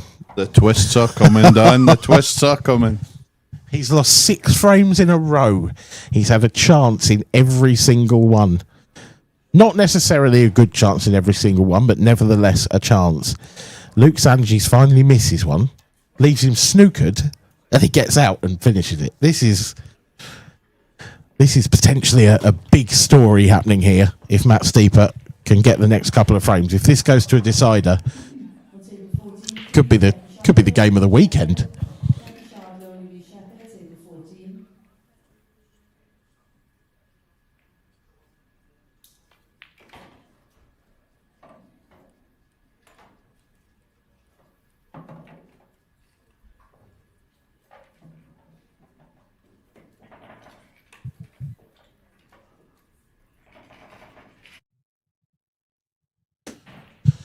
Well, I didn't have this down as going 6-4 when Luke Sanji's came to the table after the break. Although, Dan, my prediction's looking good at 7-4. It is looking good. You are not wrong. You're not wrong. That was a great prediction if it comes true. What was it you said? I got 20 quid if that comes up. I did not. Matt's changed his break up. He's went cup break, and it's what? He's got a ball. Got a ball. What's the chance like? It's not bad. I think the Reds all have a pocket. Yeah, I agree. I think it's Reds. Just the first one he's close to. kind of got to nip this in and nip the cue ball back. But where's his next red? Is it the thin cut into the middle, the one next to the 8 ball? For me, I would try and go across the table and back to the middle of the table and take the one in the middle to the bottom right. Does that go? I think that passes to bottom right. And if he can take that and just nudge the yellow out of the way, he slightly underhit that, unless he has played for the one in the middle. It's awkward, isn't it? There's no very easy finish. I don't like that shot now, even if it does go, because I feel like you're pushing the other red safe. Yeah. I don't know if the cluster of 3 with the 2 reds and the yellow, I don't know if the one to the left goes bottom left through the gap. Yeah, He's going middle pocket. Doesn't want to cover the bag here. And he sort of has, but of course the red above the cue ball from this camera angle, that goes into the bottom right corner. So he can play the one into the left centre and then that one. And actually this is opening up now. Yeah, it's looking, the patterns are coming out for him here. I'm not convinced I like going that one first. I don't. The fact that he's held it for the one in the centre, I actually do quite like that. And then drop bottom right and then take top right. Precisely, yeah. Exactly that. I like this. I think he's worked it out well. I didn't think he could hold quite as well as he did off that last shot. No, I was thinking going middle, bottom right, and then taking that one to hold for the top right. But yeah, the fact he could hold it made sense to go that way.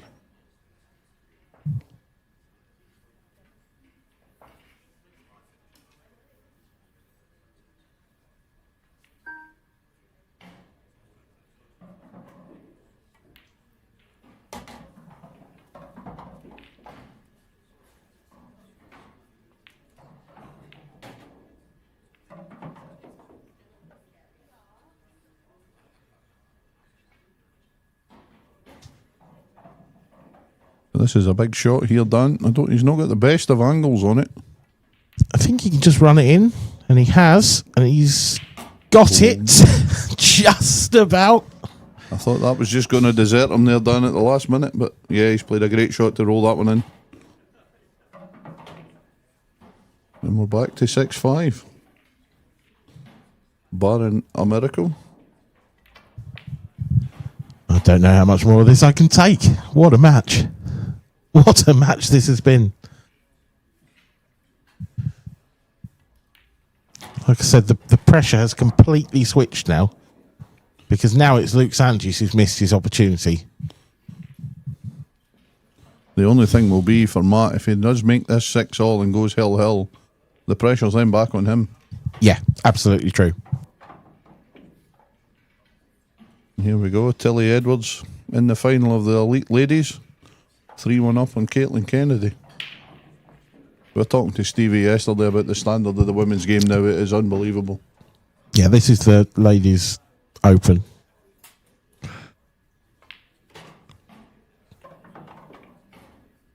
Three-one up is Tilly Edwards, you said.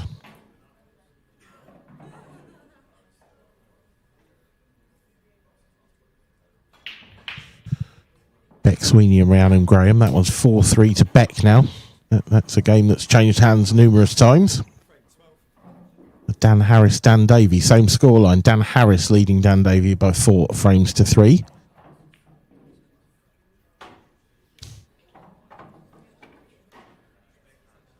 Caitlin takes on a double as a bit of a shot to nothing.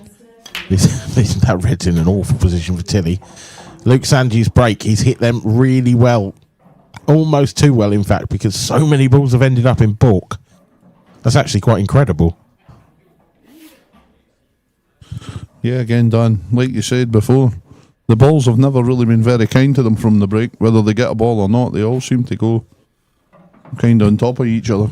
Yeah, I mean, the absolute best split we've had, probably. There have been a couple of break dishes in this, but I do think Luke Sanji's that he missed, the chance that he missed to win 7-3 That was probably the best break of the match. Oh yeah, the one down the cushion. Yeah. The shot before that was the one that got him though, where he left the white tight on the side rail. I don't think that's the route he wanted to go. No, it's from the break you'd have expected him to get them. Yeah, I didn't expect him to miss that. I didn't either. And that means he's left yellows open. This is open table. And you want to be yellows. Absolutely, from there. If Matt's on the one sort of nearest the pocket on the baulk cushion on the right hand side, if he can get rid of that now, this is a good chance. Especially if he could maybe play the plant as the next shot. Yeah, I was just looking at that because obviously the first yellow you play is going to take the red out of the way and then leave that pocket open. So yeah, if that shot's on, these yellows are looking really good. 8 ball's still a little bit awkward.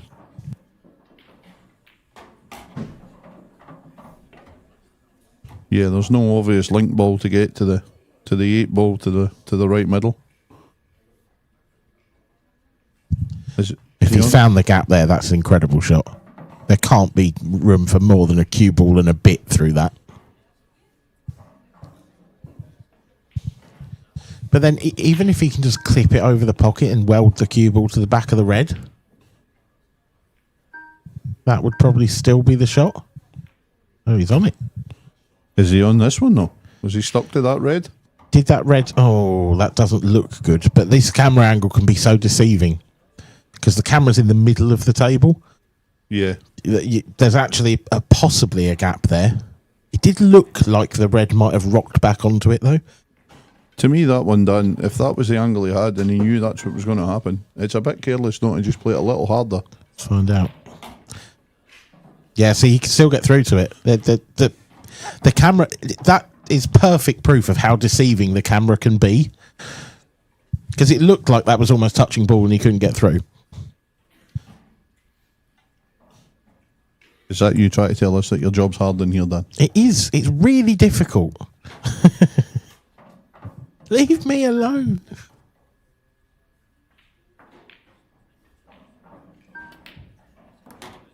Wow, what a pot that is. What a double from Matt Steeper. He's still in. This is still a really difficult out from here. I was going to say, how's he going to get to this lad? But it looks as if he can run through and just knock that red out of the way. Yeah, it's a massive bonus, this angle. Yeah, but again, depending on how he lands, the link to the black is not good. It is, but if he's running through into the red here, he's had a bit of a touch of fortune because this is like a Goldilocks angle. No, he's behind it. He's missed it. It's probably a good miss. It is, but where those reds are sitting, yeah, you fancy a look to take this away now. You do. But there's definitely a bit of work. And given the stakes and given the way this match has gone, they're not. This isn't over. No, definitely not.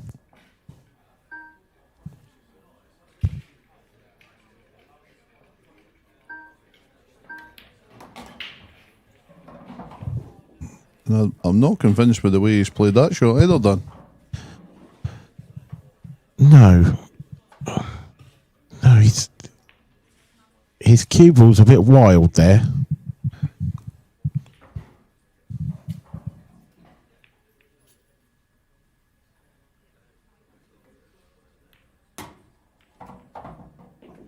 Oh, that could have gone a lot worse. That's come out nicely. Yeah, it's one of those again where you run into balls, you're trusting a little bit to luck. But yeah, I'll be delighted the way that's came out. Do you feel he's going to keep the insurance of this ball under the black until the last ball now, just in case something goes wrong? It does look that way, doesn't it?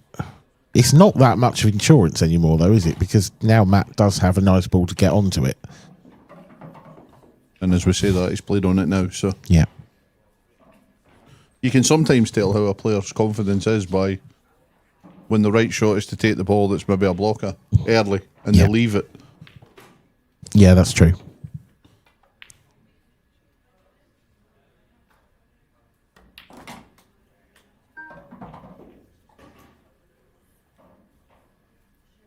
Is he going to take the one he's straight on? He left himself awkward. cueing wise, that 8 ball is right where you want your hand.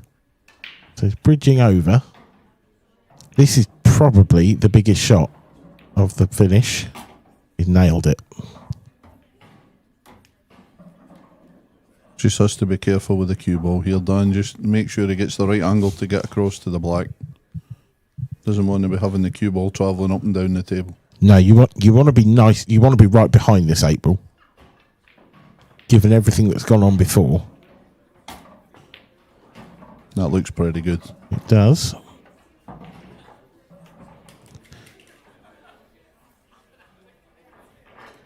Well, it's been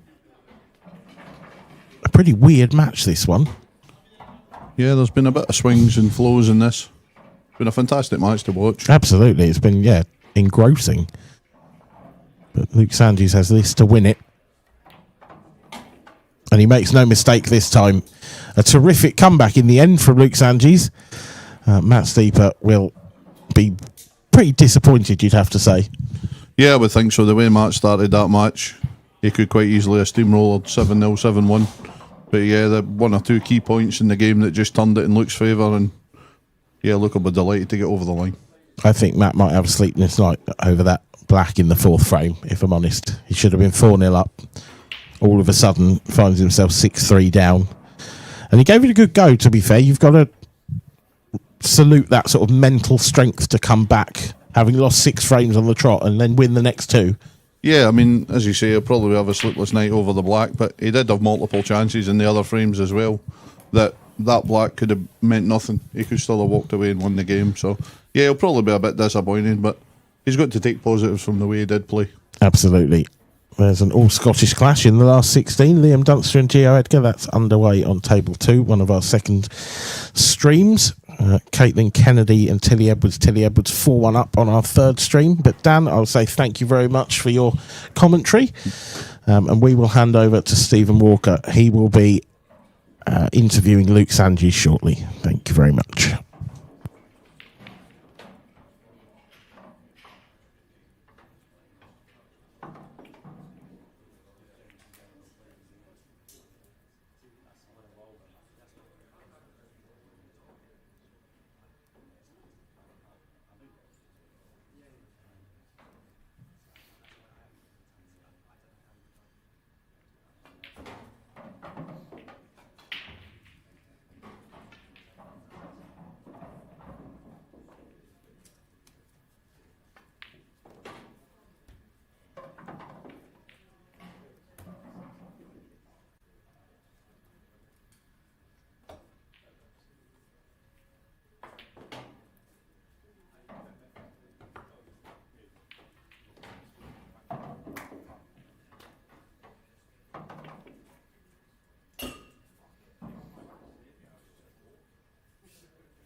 Welcome back, guys, and I'm now joined by the winner of that match, Luke Sandys. Well done, mate.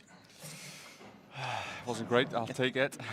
Yeah, sometimes you just find yourself getting over the line, and that's enough to get yourself in the next round. Yeah, I've played way better in the Worlds, and I played Gaz Friday night. I missed one ball in the first frame. I lost 8-6, so I'll take it, definitely. Yeah, obviously, I'm watching the game from afar there, and you kicked onto a good lead, but then Steeps comes firing back, but that's what happens at this level. Oh, I felt awful. As soon as he got out that snooker, my arm was in shreds. Well, just happy to get over the line in the end. Coming into this after the World Championships, obviously the tour's just beginning here and heading into the year ahead. Any major plans to try and kick on, get a title, maybe get a couple? Yeah, hopefully. Just keep going and going, really. Just put the hours in. Want to have a consistent year, though. I have too many tournaments where I can go deep, final, semis, and whatever, and then I kind of go missing for a couple. So the aim is just consistently in the deep end. Yeah, it's not a bad plan. I mean, I think that's one of the things you see with the top guys, like Dunsters and Boyles, and that the consistency is what makes a difference. And you know you're capable of getting there. You know you're capable of winning. You just have to get that consistency. I'm my own worst nightmare. I can get my game in great shape, and then I start tinkering and messing about with technique over things you probably wouldn't even think of, searching for that extra 1%, and then kind of rebuilding your game then when you don't really need to be honest. But it's just the way it goes, isn't it, sometimes? Well, mate, a place in the next round anyway, and that's all that matters. Yeah, I'll take it. So well done, Luke Sanges. Next up, guys, we do have Gareth Hibbett against Lee Shepherd. What a match that promises to be, so please stay with us.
next match on table 11 then, please. Anthony Monarch and Luke Sanchez.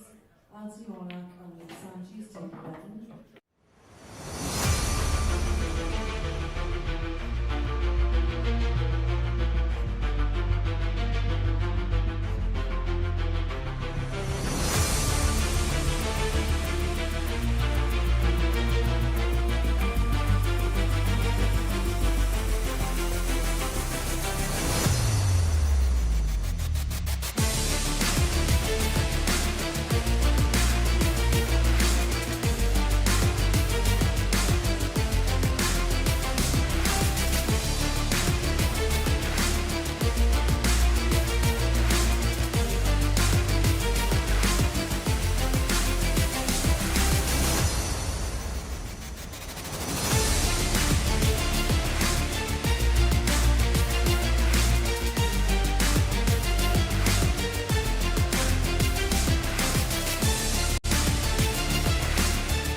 Welcome, ladies and gentlemen. Walker the Talker is in the commentary box now.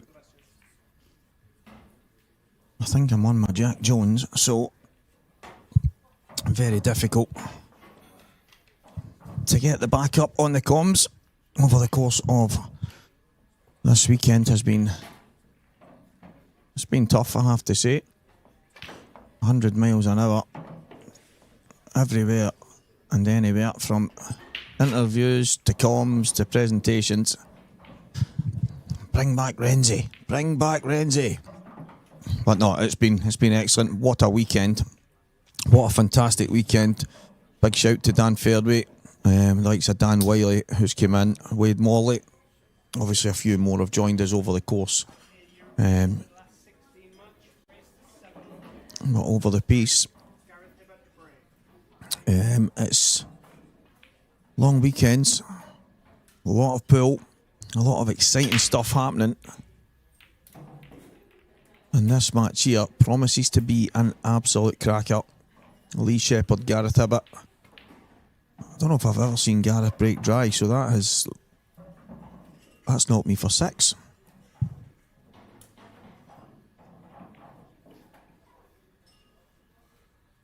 Well, Sheppy out his chair, hoping to do a little bit of damage.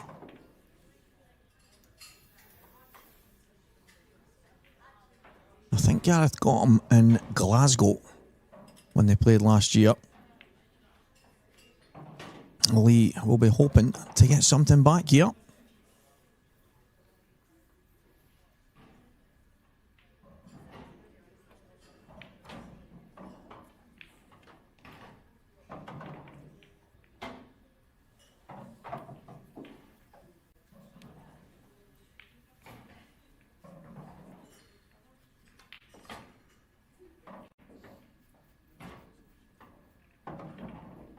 Good chance. Comes back to Gareth now. It wasn't easy there for Lee. However, an opportunity comes flying back.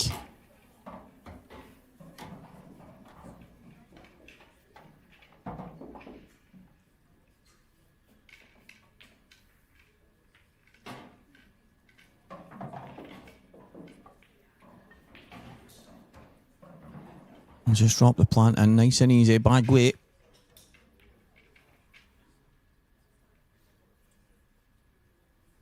And he's missed that as well. So Lee Shepherd back out his seat, and what a chance. I think the black goes to the top left. Even if it doesn't, you just need to drop inside it. It will go to the middle and to the top right.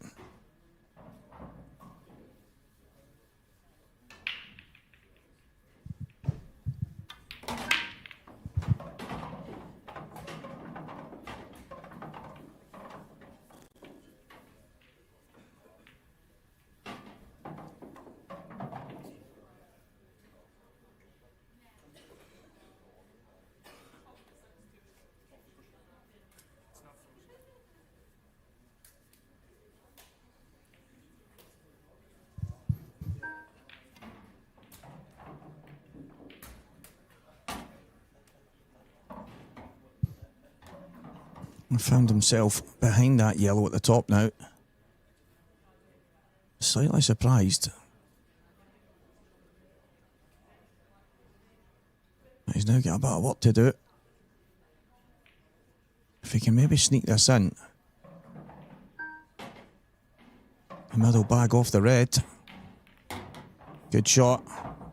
Again, landed slightly unlucky. I wonder if he can just maybe slide off it now and put the cue ball straight back in behind the yellow.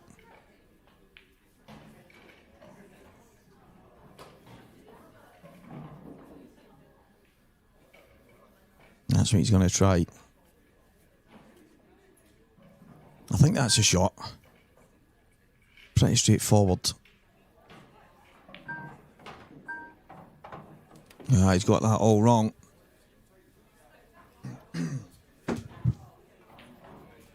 Yeah, I think just played it too thick. Just had to slide off it super thin. A little tracer right hand side. Just bring the cue ball back behind it. Wasn't an easy shot. It's kind of one of them, you're trying to go off the back edge. Because obviously if you hit the side of the yellow, you're going to knock it to the right hand side.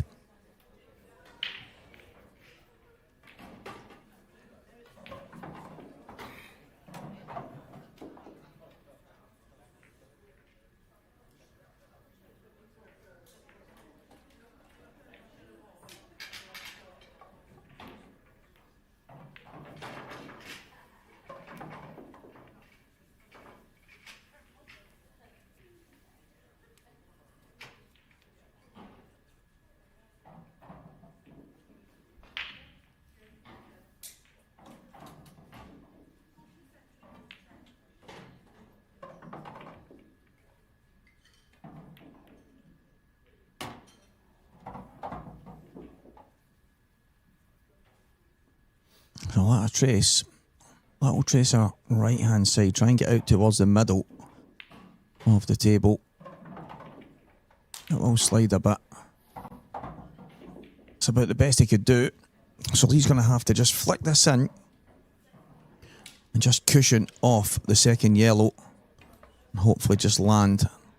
That is a lovely shot.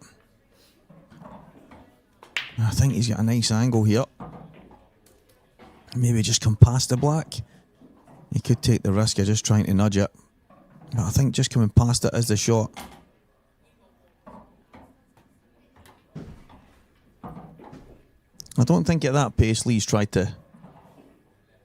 I don't think he's tried to kick it. I think he's actually tried to just come past it.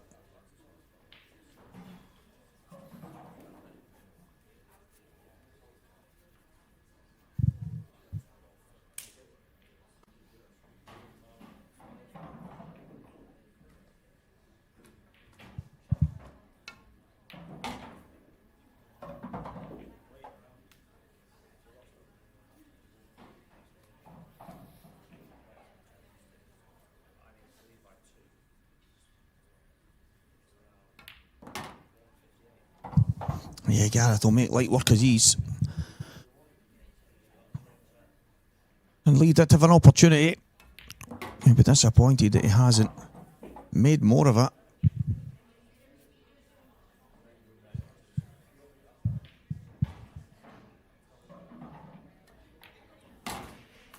Yeah, that's a good shot.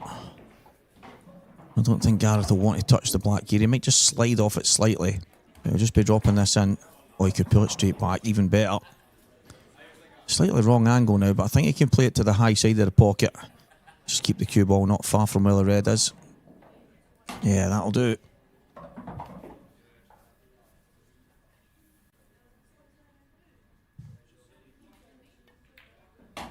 And 1-0, Gareth Hibbett here at the last 16 stage at the IPA European Open in Newcastle. A massive thanks to all of our sponsors. Rebecca Menzies, our main tour sponsor for this event. There it is on your screen. A massive thank you, Rebecca, from all of us here at the IPA and our tour sponsors for the year. Aramith Pro Cup, Strachan 861 Supreme Pool. On board Sportswear EBS. And the guys at 8 Ball Direct. Absolutely first class.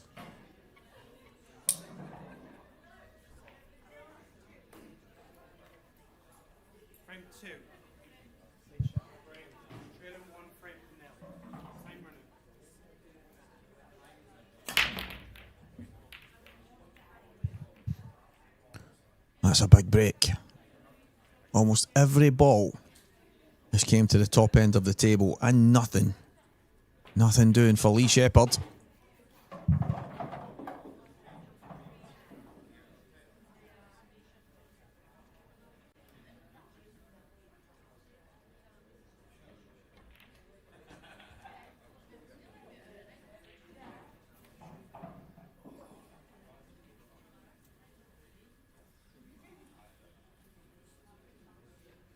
So Liam Dunster is 4-0 in front against Gio Edgar. Robert Stephen is 6-4 in front, against Keith Keldy. He's had a fantastic week. I keep saying week. I think that's the World Championships that's done that to me, but a fantastic weekend for Keith. Dan Davies 6, Dan Harris 6. Dan Harris, another quality player. And on the ladies, Kelly Egan 2, Emma Cunningham 3. Ashley O'Neill 4, Caitlin Heptonstall 5. I actually seen Caitlin take a phenomenal finish in that match. Anthony Monarch, Luke Sanji's just getting started, but Beck Sweeney 5, Rhiannon Graham 5. And Becky Shardlow 3, Louise Shepherd 1. We'll keep you posted as the scores come in.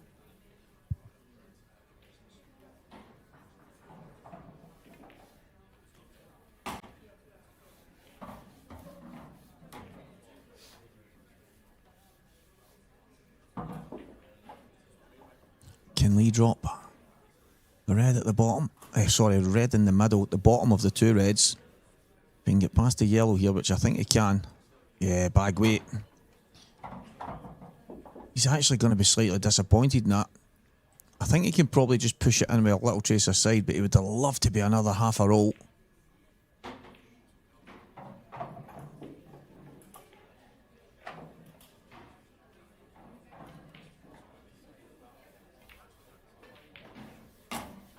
So he's got a shot here. And sometimes things just aren't perfect. I think that's something similar to our main man, Darren Ellis, who's got the second best man cave in Mellons Bridge. Sometimes you just cannot have perfection, my friend. Lee Shepherd striving for it right now. He's going to have to jab this in, top cushion, little trace aside, just to hold the cue ball. Absolutely brilliant. And that black ball will drop in. This match should be all square. Lee Shepherd 1, Gareth Hibbett 1.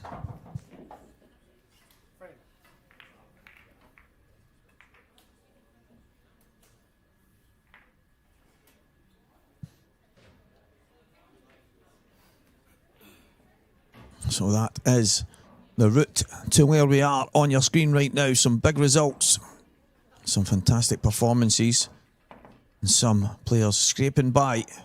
As like Sanji's mentioned in that short interview, he's just not been at the races in that match, but he's got through. And sometimes, guys, I think most of you that are watching will play a little bit of pool. So sometimes when you win the game, you just need to dust off and go again. And talking about dusting off, there's Mr. Doomsday and the captain of Dunster's Destroyers, gathering a ton of points for his team.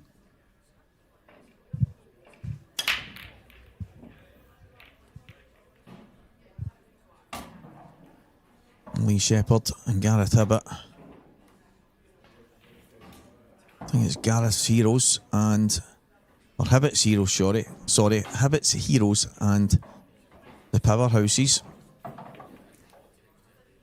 Both of these guys hoping to lead the way and get some points for their team in the IPA Fantasy Draft at the same time. But more importantly, they're going to want to get their hands on the IPA European Open trophy.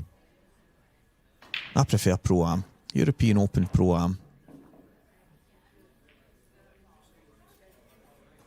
Pros and amateurs. It's a Pro-Am. It's already called the European Open this tour, so let's just go with Pro-Am.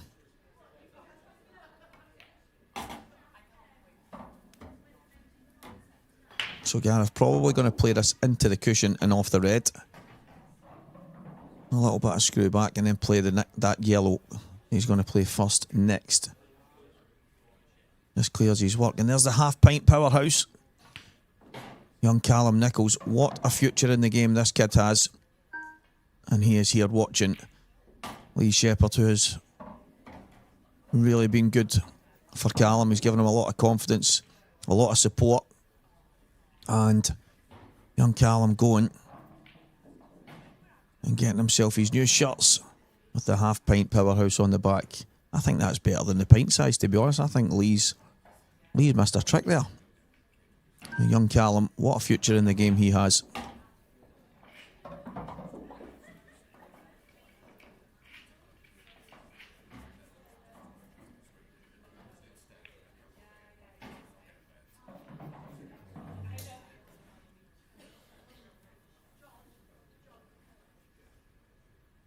Just needs to pull the cue ball back. Yeah, all the way up for the yellow at the top, but I don't know if the angle was there, and obviously it's ended up sliding towards the reds, but I wondered if maybe pulling back and then playing the yellow to the bottom left and just coming straight up in a line to the top cushion might have been the shot, but I'm not going to argue with the Godfather.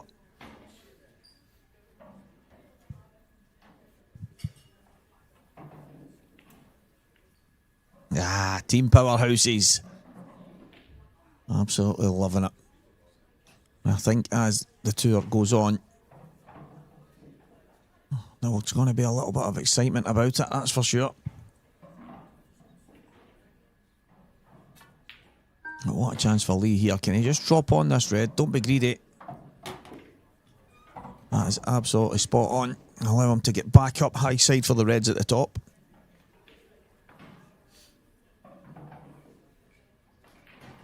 This should be as straightforward as it comes for Lee Shepherd.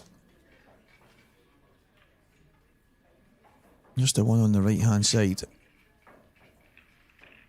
I think if he just drops this in, comes up, it's going to fall. Just about the right pace. He's going to get the cue ball. I think he's got a bad contact there. So cue ball cleaned. He's going to have to drop the plant in next, I think. Unless he takes the ball to the top right. Gives himself a little angle to just come back across. There's definite work to be done. Yeah, he is going to drop the plant in. Might play this at pace. Just like that. And all of a sudden, it's just become far more simple for Lee. The ball to the top left. Should be the red to the right middle, and top right. And quite straightforward to get on the 8 ball.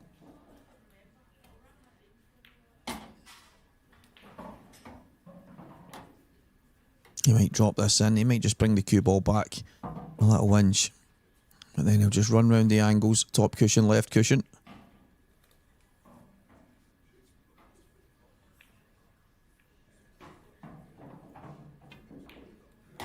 Yeah, that's just about perfect.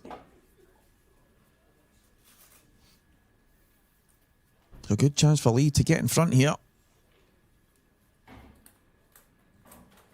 Uncharacteristic mistake from Gareth. Top cushion, side cushion, and absolutely perfect on the black.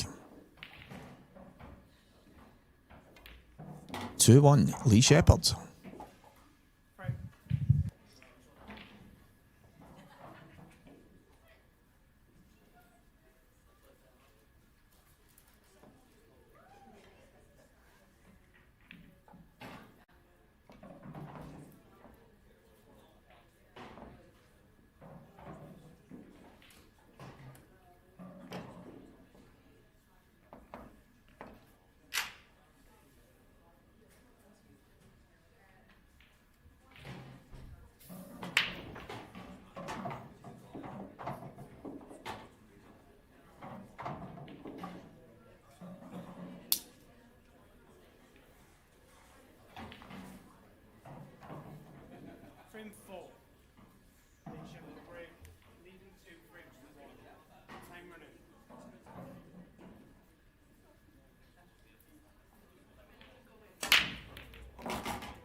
Next match on table 9, class 16, John McDermott, Ronan McCarthy.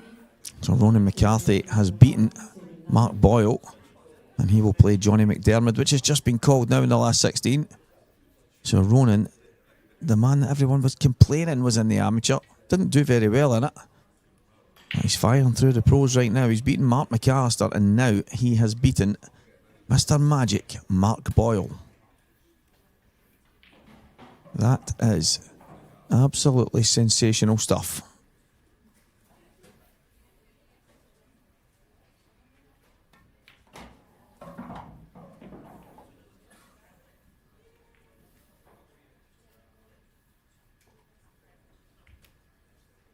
So nice and easy here for Gareth, just a little chase aside. I think all the reds go into that top right corner. I don't think anything covers each other, so it's just about okay. I think you can take the one that's lowest first.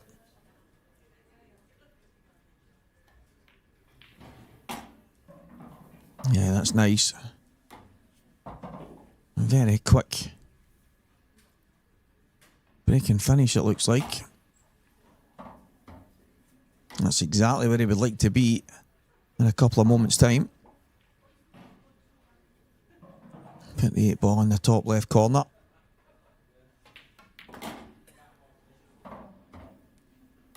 Yeah, get into that a little bit more than he would have liked, but this should be straightforward enough for Gareth. And it sure is. Gareth Hibbett squares the match up. Lee Shepherd 2, Gareth Hibbett 2.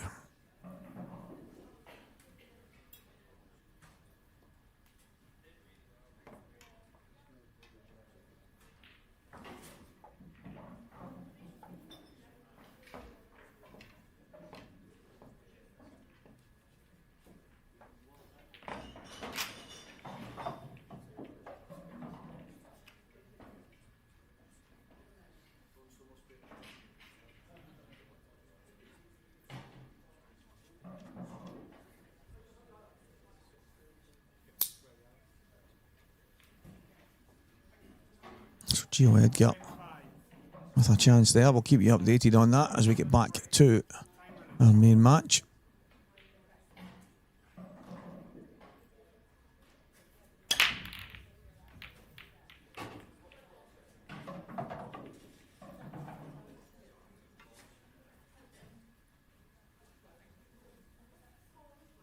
So another dry break.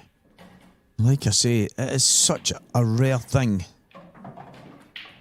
to see that from Gareth Hibbett.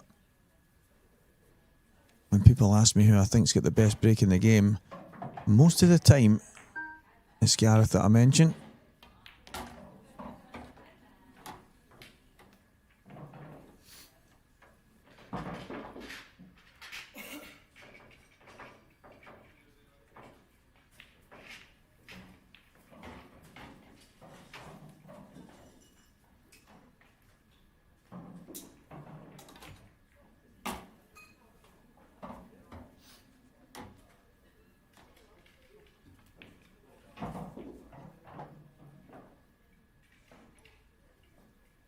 So looking good here, Lee. The balls kind of map themselves out. I think he can probably go a couple of different ways down the bottom, but if he drops this in, I think he might pull the cue ball back and take the yellow to the bottom right next. He could pull it back and go bottom left, but I think you're going to want that one to the bottom left as soon as possible, bottom right as soon as possible. Yeah, good shot. He's given himself an option, but I think you just push this through. And then if he drops the one to the left middle, He's going to pull it back.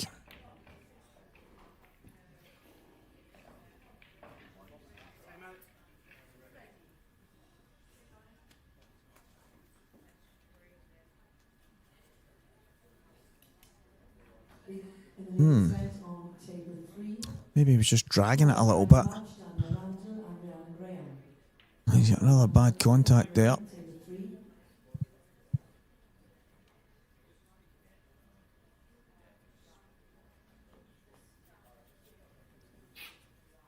What a reprieve, because it should have been another frame on the board for Lee. What a chance this is now for Gareth.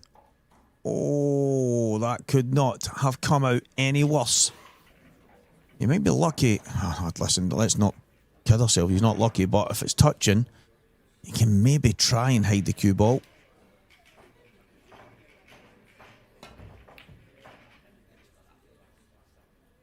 Oh, look at this. Look at this. Now that is just slightly lucky. They go for a mad smash and end up snookering Lee. But Lee will be kicking himself from the opportunity that came before.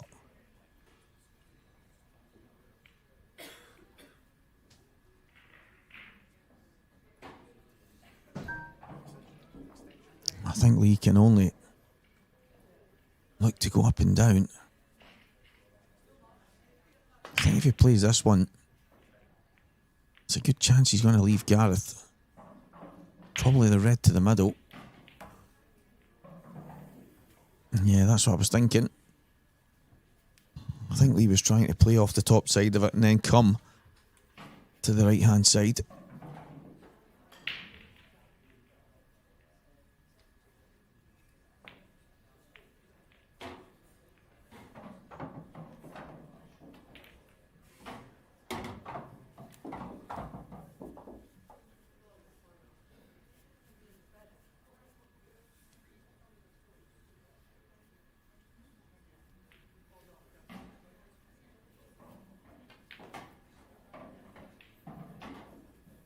So one shot for Gareth is to get down on that red, which will be the connector for the black. And I think anywhere just off straight will be perfect. He can just pull the cue ball back. He could opt to come down right now.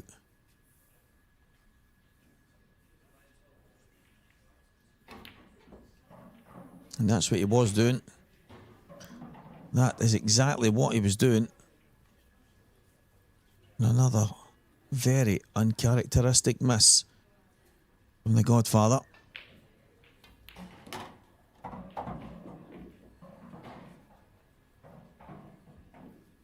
So, Lee Shepherd with a chance to go in front once again.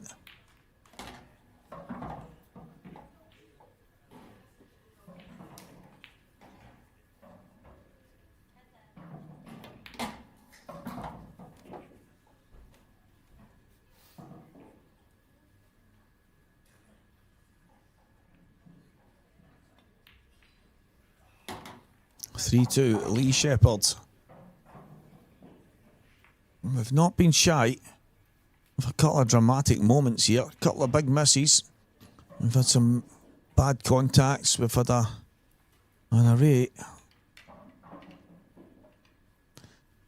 of kind of mad stuff.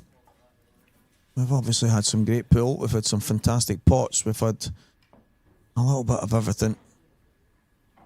And it is 3-2 Lee Shepherd. Liam Dunster at the table, leading 5 frames to 1 against Gio Edgar.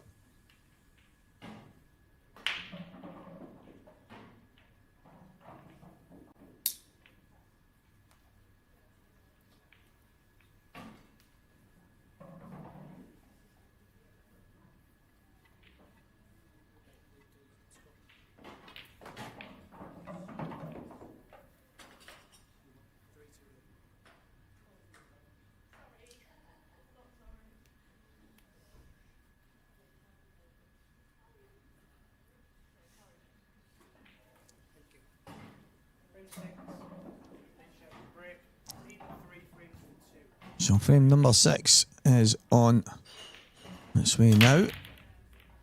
Cue ball was travelling, but balls all over the place once again. And another dry break. I don't know if you can catch them much sweeter than that, but nothing even close. You see the yellow at the top end, but it wasn't really ever in. That was just a ball that kind of slid up there. It was never anywhere near the pocket. I think it hit about 8 inches down the cushion and just slowly rolled up. Not bad. Just a little 4-ball plant.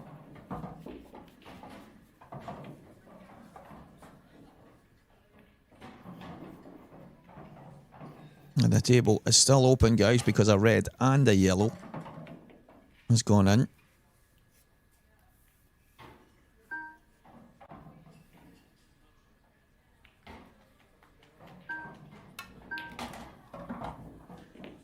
So yellow ball's now in play.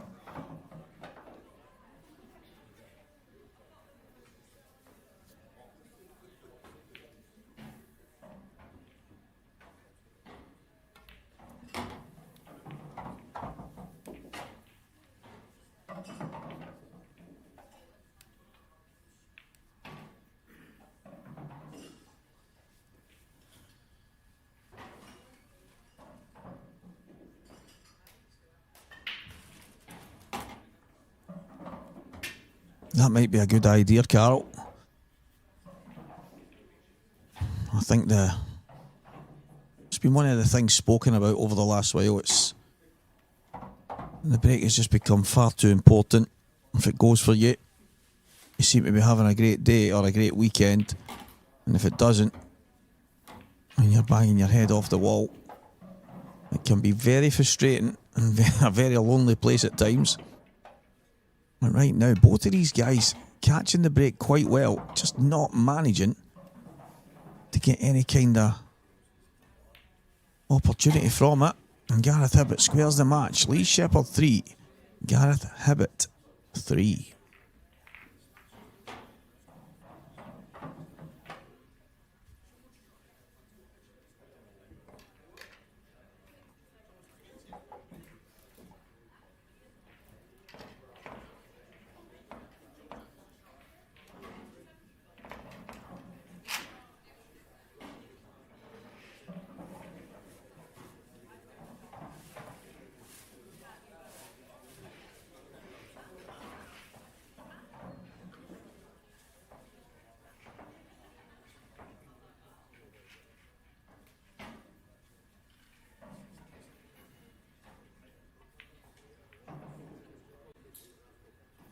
Chance for Gio. Yes. Chance for Gio. I just stared right at his name there and then just said it as I looked at the screen. Liam Dunster 5-1 in front. And it's still Liam at the table. He's just obviously got a foul. Playing the yellow onto the red.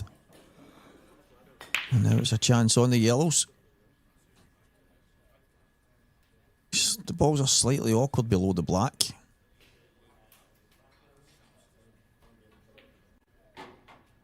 And I'm not surprised that he's played that.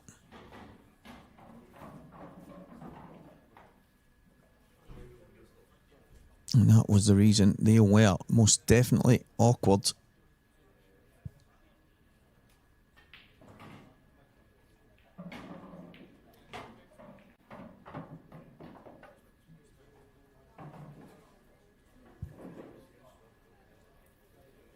And most likely, it'll be top right, middle right for the 8-ball.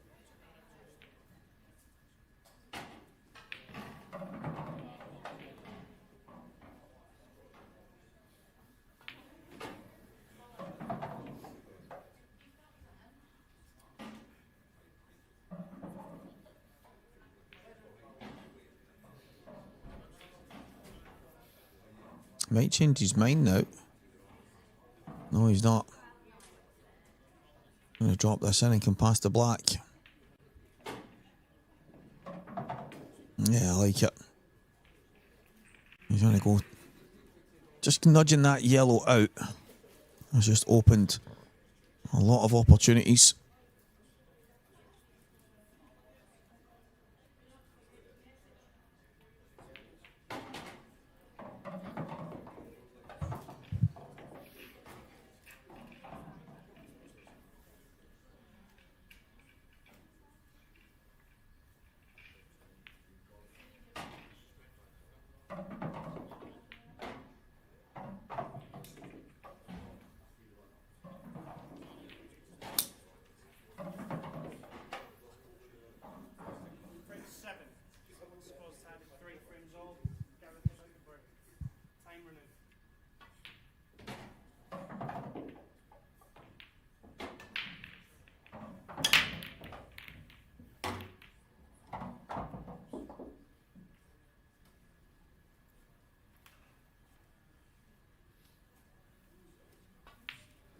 Six-one, Liam Dunster.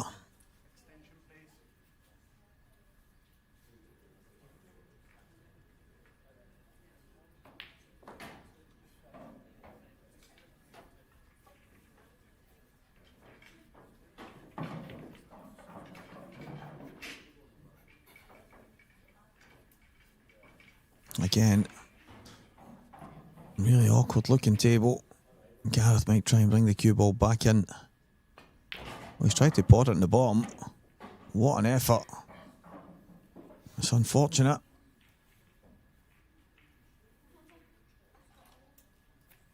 So we can take the yellows or the reds here. There's an opportunity on both.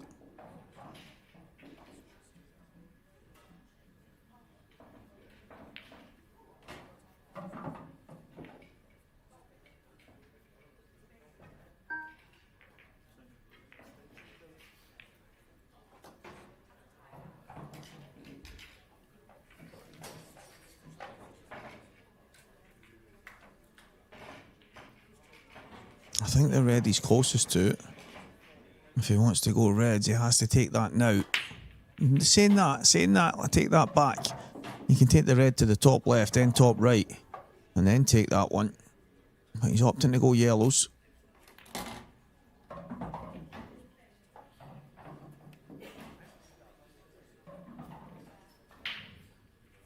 So it's that yellow at the top side of the table that is the problem.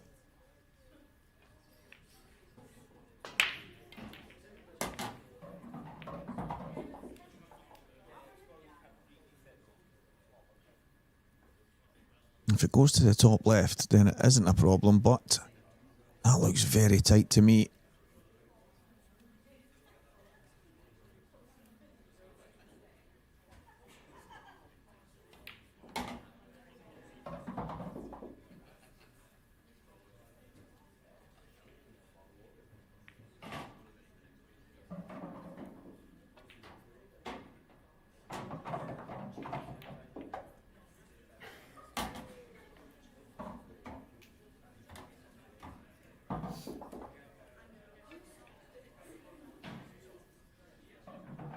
Yeah, he's got me curious here, has Lee. That means it must go. I have to think it must be tight.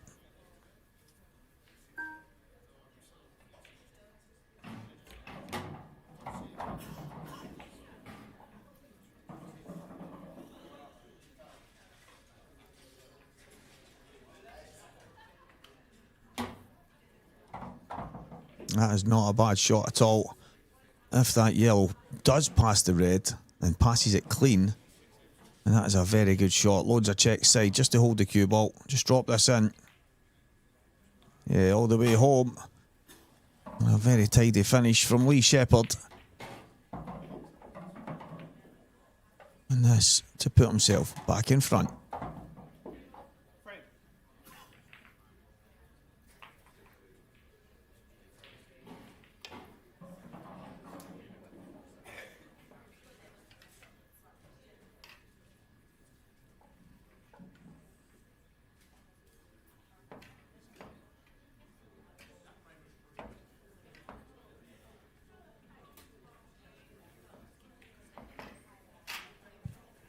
Dunster with a chance. possibly get over the line.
So that red must go pretty clean. Just needs to pull the cue ball back.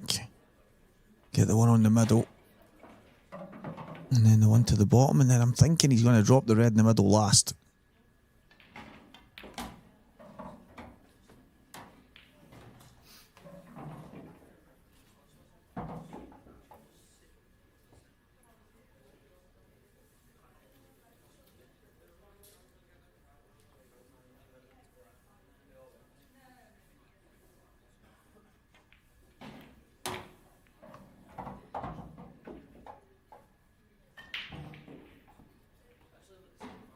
Now that is not ideal. You're going to have to play towards it now. And there's definitely not. There's no chance that he can hold and just drop in behind it. So he's going to have to play towards it. In an ideal world, you crash the two yellows.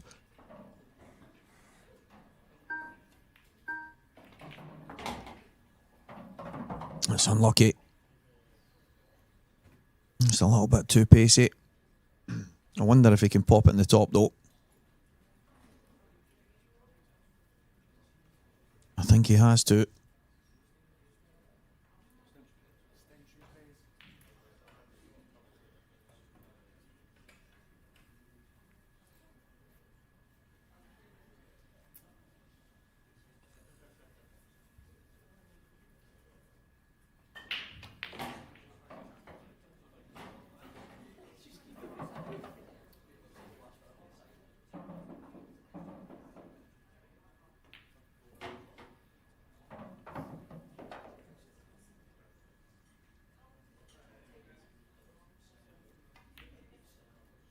All the way. Oh!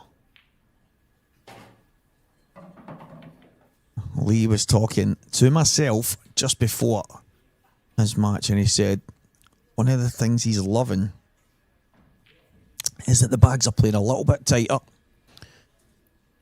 and that whatever Supreme have done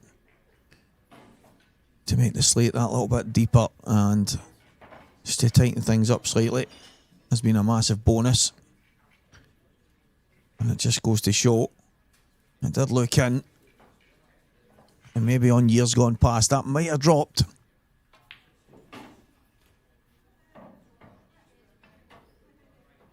He's put the cue ball in a decent place.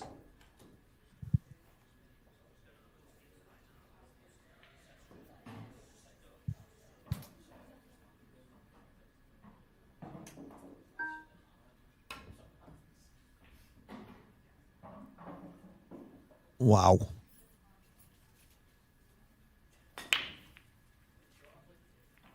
I'm not sure. I think Lee can go cushion first, but he's in danger of getting snookered here. The cue ball is going to swing exactly where he's looking. It's going to go towards there, so he needs to put pace on this, and it's going to slide straight off the cushion. I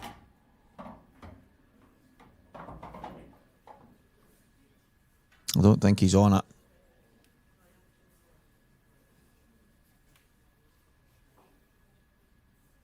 I might have played that. A little bit of check side. So he's down. He's digging down on it as well. A little bit of swerve. That would have been some black. Especially the pace he played it at. Really controlled.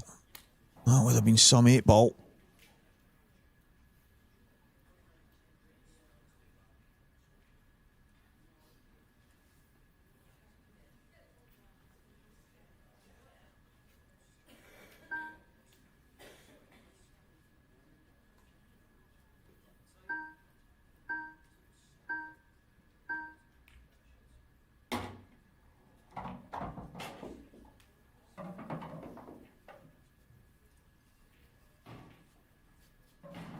Tell you what, I don't know if this is too easy to get a snooker.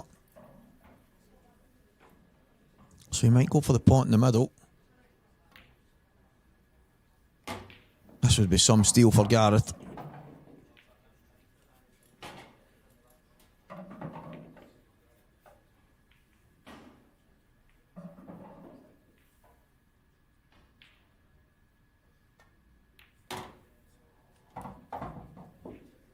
It's not bad.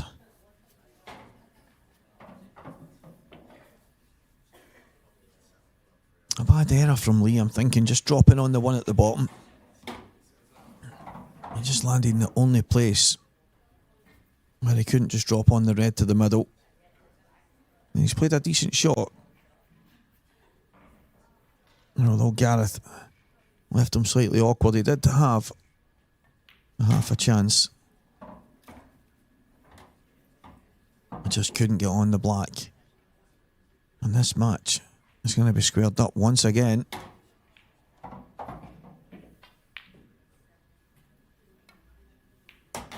Lee Shepherd 4, Gareth Hibbett 4.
Yeah, just a little bit of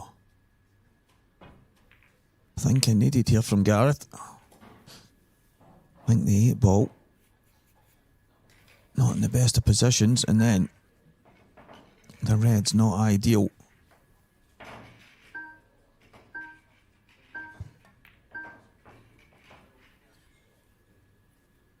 And once again, that tight pocket.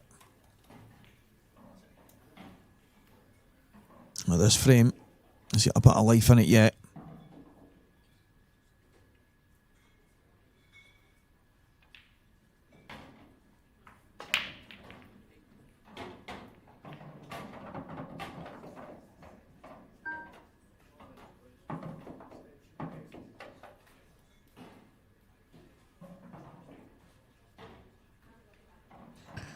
tough decision here on how to play this.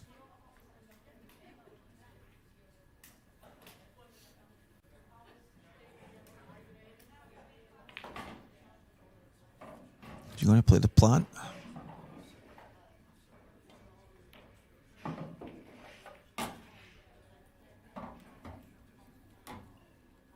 So I think the black will double.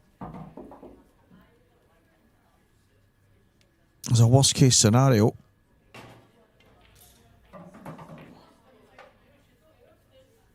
It's not bad from Lee.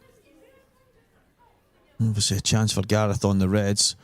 A couple of doubles will need to be thrown in, maybe even a kick shot, but he's back at the table with an opportunity. A wee opportunity.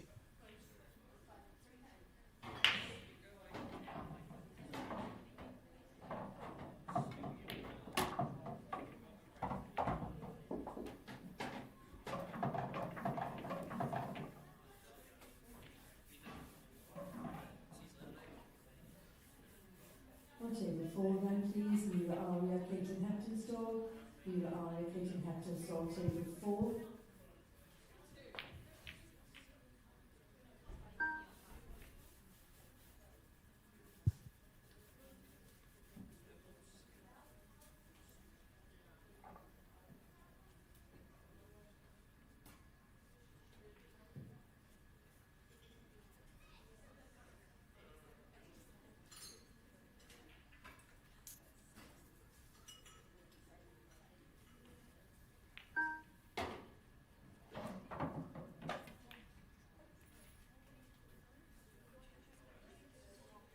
Not the worst.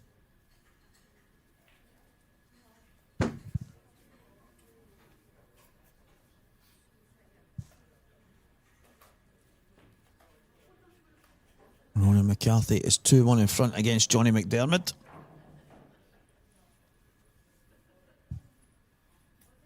Thank you very much, Gary Robertson. It really is a fantastic setup. Cameras all over the place. It's like walking through a city centre in here. If you're hiding from anyone, this is not the place to be. Craig Anderson should be caught the CCTV man.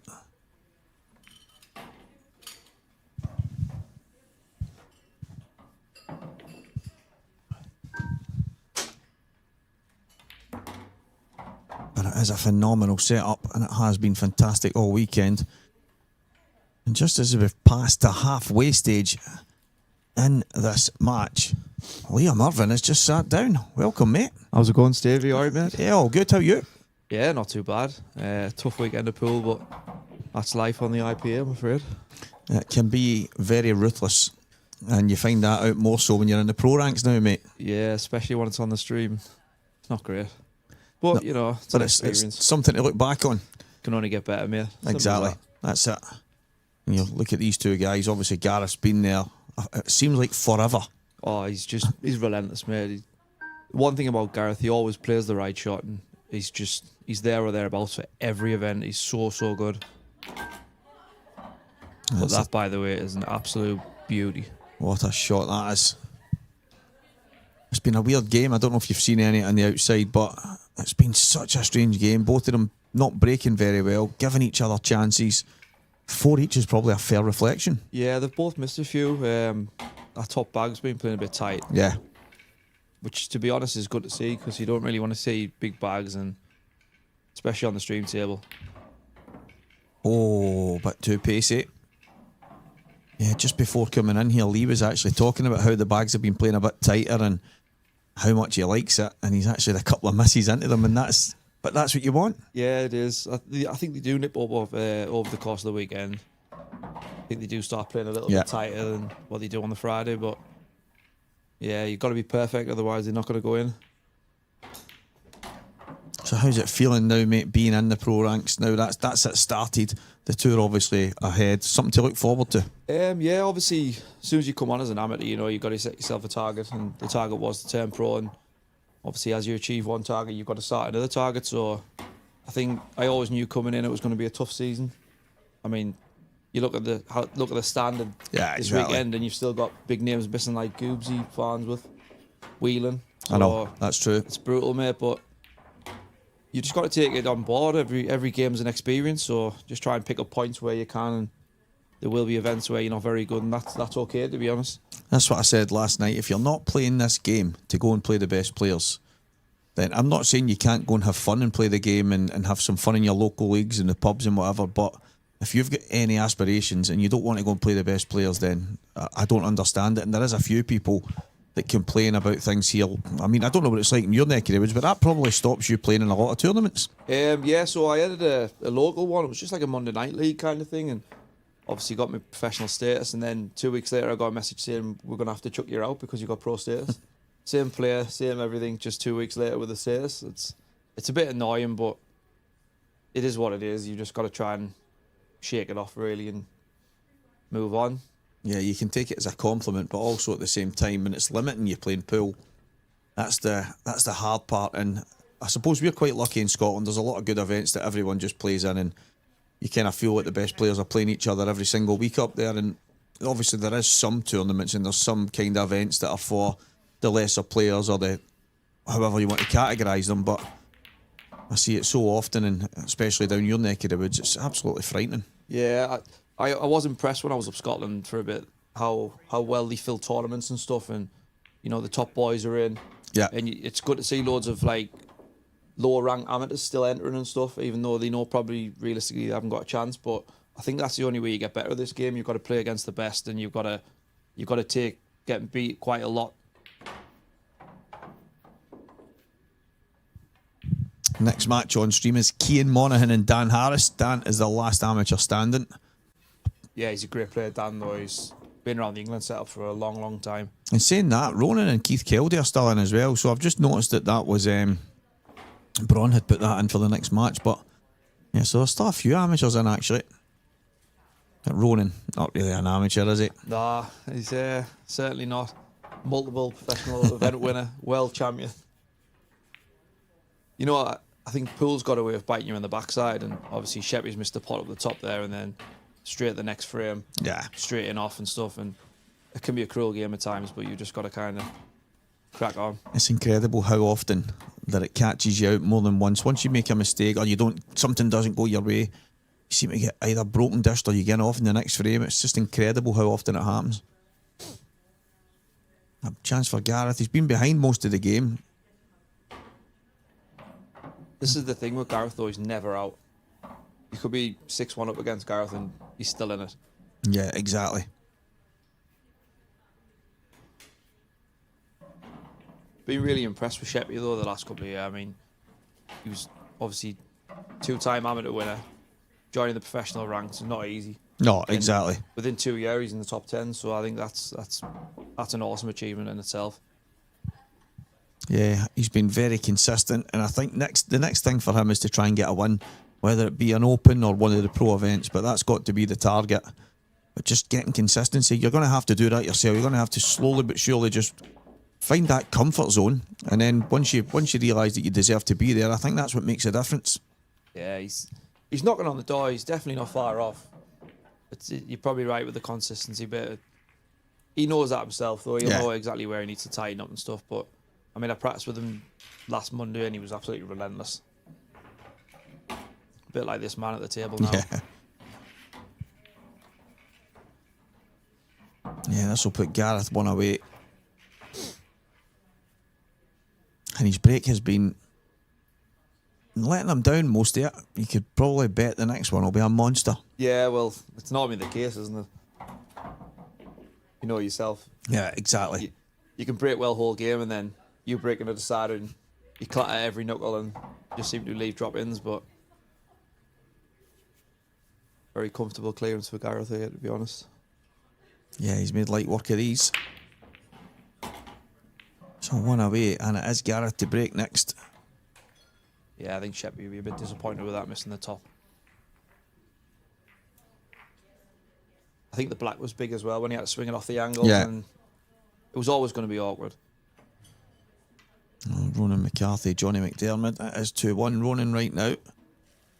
Ronan was 6-1 down against Mark McAllister, or 6-2 I think, and he's managed to win that. And then he's beaten Mark Boyle in the match after that as well. You know what? That's just experience, that though. 6-1 down. Most players will probably fall under that. Yeah. Ronan's too experienced for that. You know, Stevie, I kept an eye on a few of the amateur games this weekend, and I was really impressed with the standard of that as well. Frightening, mate. I think you've got some brilliant players in that. It's every year now, it's just relentless. Yeah, there's quite a few that stand out to me that they wouldn't be out of place in the pro ranks. No, I think that's the thing, yeah. There's quite a few lads.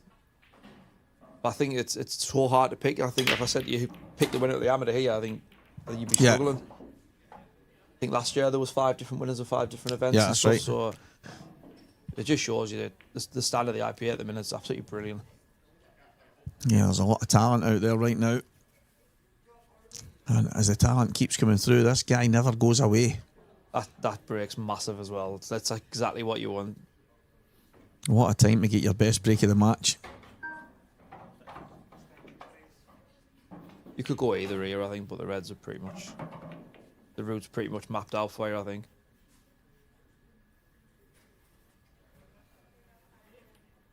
Yeah, he's just looking at nudging that. Top red of the two. I think if he could come through the gap between the... He just doesn't want to hit that red near the middle, right? Yeah, exactly. Yeah, he's played that well. That's nice. Very nice indeed. Looks like the writing is on the wall for Lee Shepherd. This happened in Glasgow. It looks like it's about to happen again. He's had a couple of chances, to be fair. Yeah, he'll be disappointed, but I know Shepherd, and he'll be straight back to the practice table tomorrow morning, probably 9 o'clock. He's the only man that asks for practice matches at like 9:30 on a Monday.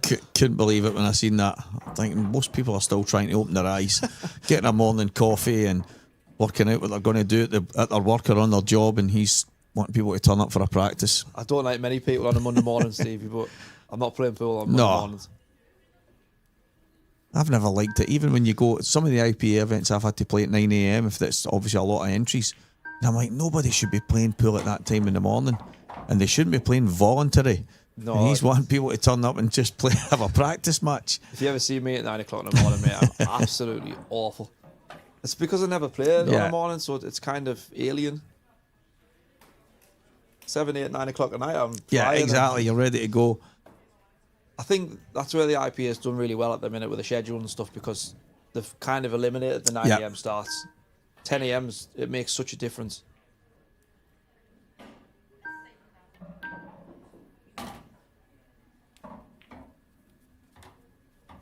I think he's just about okay. Just doesn't want to nudge it, does he? Push it towards that yellow.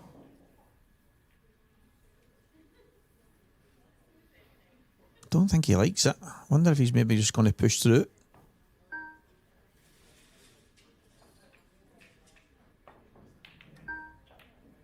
Yeah, that's what he's done. Yeah, just take your medicine. Just slightly wrong side.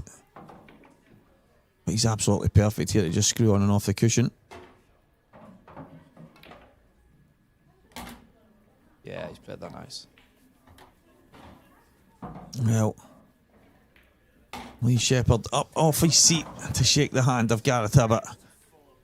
That was pretty ruthless the last couple of frames. Yeah, he didn't do anything wrong the last few frames, and I think he just capitalised on Sheppy's mistakes there a bit. And you can't make them mistakes at the top level. Unfortunately, it's brutal. Yeah, well, congratulations, Gareth Hibbert, and cheers for jumping in for a few minutes there. No but worries, mate. we're not going anywhere. I hope you're not, because you can maybe jump in for another game. Yeah, Dan Fairway's just paid me parking, so ideal, mate. Well, I'm going to jump out and maybe get a couple of words with Gareth right now, so we'll be back shortly, guys.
And we're back now with a victorious Gareth Hibbert after a bit of a strange match. Yeah, I don't think the word victorious is deserved on that one. That was, I don't know, at the start of the game, I just felt like I was in the car on the way home. No concentration. I was missing balls. Lee was getting a bit of bad run and missing the odd ball, and just didn't feel in the game at all. The 2 of your breaks weren't going well at the start either, and then the table was a wee bit messy. So obviously the misses that both of you had weren't probably expected, but it was scrappy at the start. Yeah, it was. There was some messy breaks. Lee was going in off a couple of times and left me a couple of easier ones, which obviously kept me in the match in the middle where I was struggling a bit. And I've started breaking better towards the end. Had a couple decent, and but I just need to get my head back on, because that was all over the shop there. What do you put that down to? I don't know. Maybe not enough sleep. I don't know. I played well all weekend. The game I lost in the Pro was a cracking game. Just missed one ball, I think, in 17 frames and lost. So, but yeah, I don't know. I just didn't start there. That match, I think, had 14 dishes or something. Is that right? Yeah, it was along them lines. Yeah, and the one he pulled out in the decider was just ridiculous. It just wasn't on, and it's one of them where you want him to go for it, and he just kept getting them and getting them. So fair play to him. I think over the course of a weekend, you're entitled to maybe throw in a wobbler here and there, but you just hope you get through it. Yeah. When it was sort of 3-3, I'm like, how am I 3-3 in this match? I've just played horrendous, and I thought, if I played reasonably well now and Lee doesn't improve his break, I might fall over the line, which obviously happened. Yeah, when he missed the double on the black and then you break and dish the next one, you just had a feeling that was going to be the writing on the wall, and it ended up it was. It was, yeah. He was a bit unlucky on that finish to pot the 2 balls and not get the black split. So, but I couldn't tell if the double was really on. He had to try and straighten it up. Yeah. So that was a big turning point. Yeah. Well, congratulations, Gareth. You are through to the next round, mate. Thank you. And the next match up is one of our amateurs, Dan Harris, going head-to-head with Cian Monaghan, guys. So please stay tuned. Dan Fairway and I think Liam Irvin is going to be back on comm. So stay tuned, guys.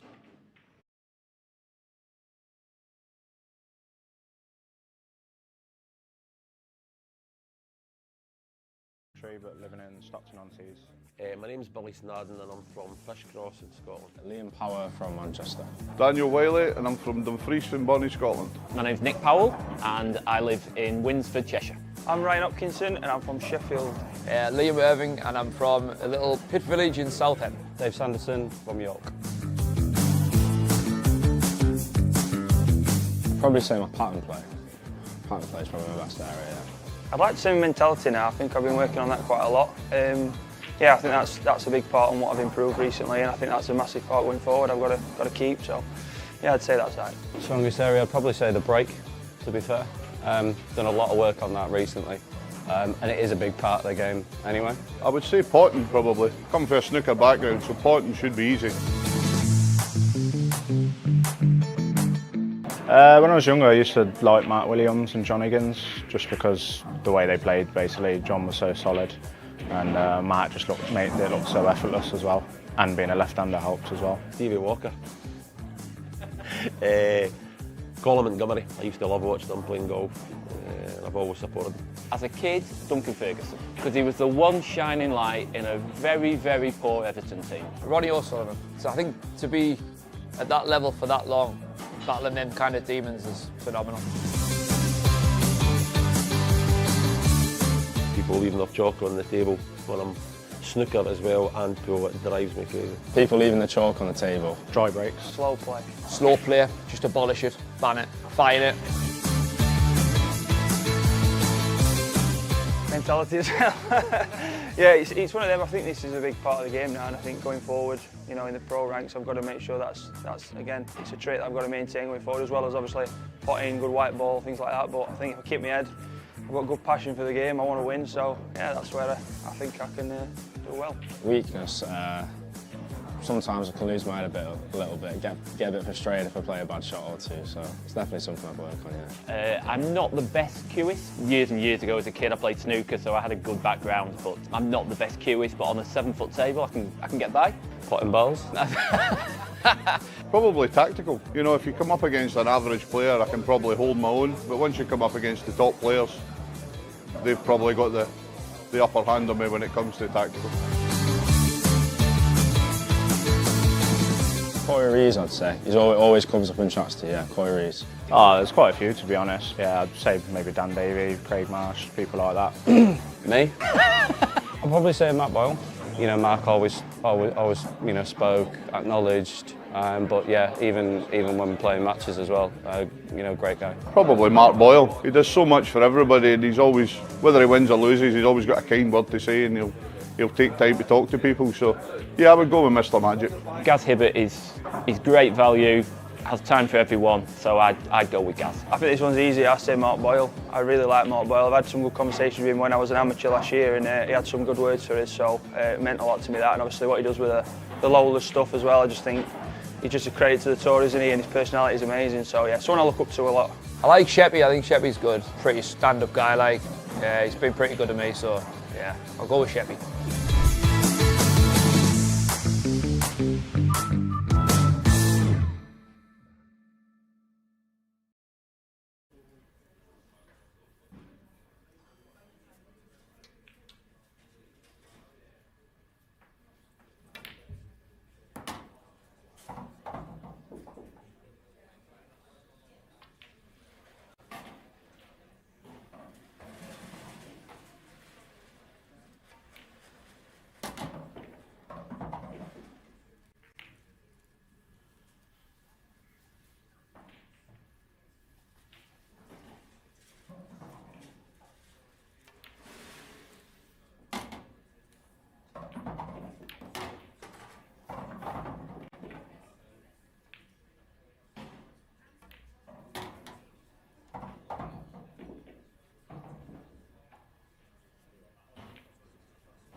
Welcome back to our coverage of the final day here at the Rebecca Menzies Racing IPA European Open.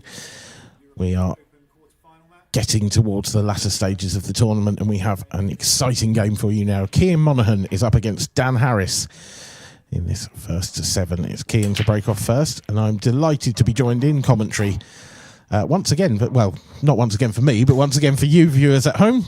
Liam Irving has made the trip. Yeah, sorry if anyone's not looking forward to my voice on stream, but he's stuck. I'm sure they're looking forward to yours more than they're looking forward to mine, so you're all good. Bit of a control break there from Cian. Yeah, he played it nicely. It's come out with a decent chance of res. There is one very bad ball on this right-hand side. Is it a chance to go into it now? Sort of the red to the left centre. You could aim for the yellow. Yeah, if your cannon's the yellow, you can either take the red in the centre or take it long off the top, but I think the centre's the shot. Next match on table 2 then, please. Quarter-final match. If he's going to play directly into that yellow to sort of break open the yellow and red on the side rail, he needs to play it with a fair lick of pace, because otherwise the yellow could just cover the pocket. So maybe coming off the bottom cushion first. Nope, not gonna try and move it yet.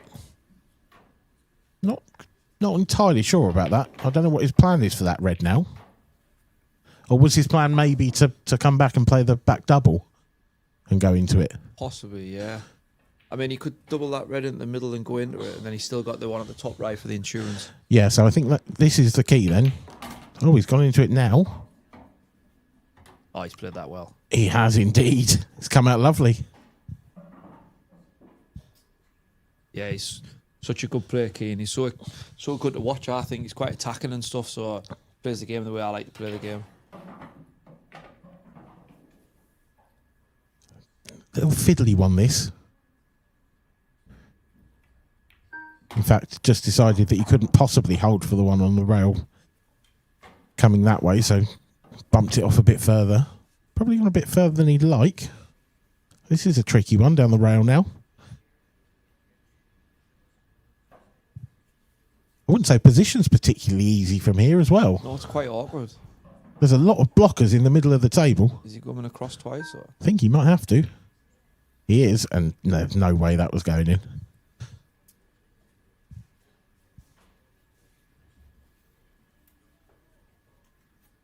Yeah, Dan's a quality player as well. He's been around the England setup for a long, long time. He's been a top player from down Teesside area for a long, long time.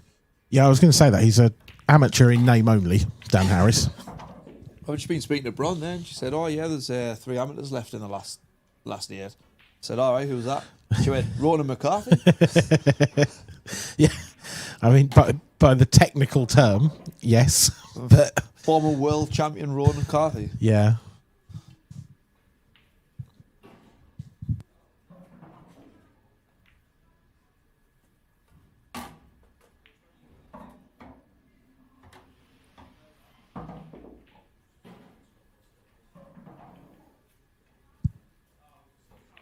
Yeah, here is the last 8 lineup going. We'll go through that after the conclusion of this frame. But damn, with some work to do here. The one good thing for Cian was that he didn't pot the red over the pocket, so the 8 ball's a bit tricky. Yeah, Dan potted that last one a little bit thick, so he's not come far enough. Bit of a reroute here.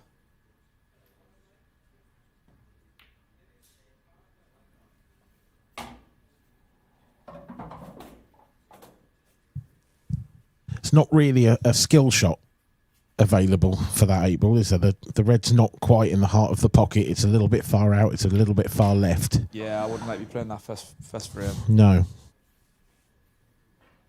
But it does mean that now it is tricky to get on that nicely. He's got to play a very good shot here, you'd think.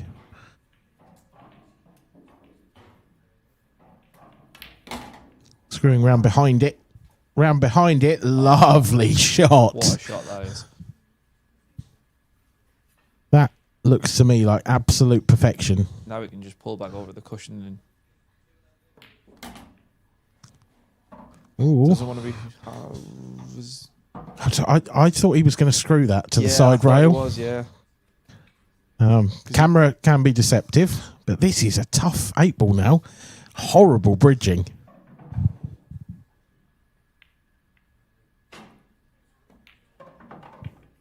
Has he got it?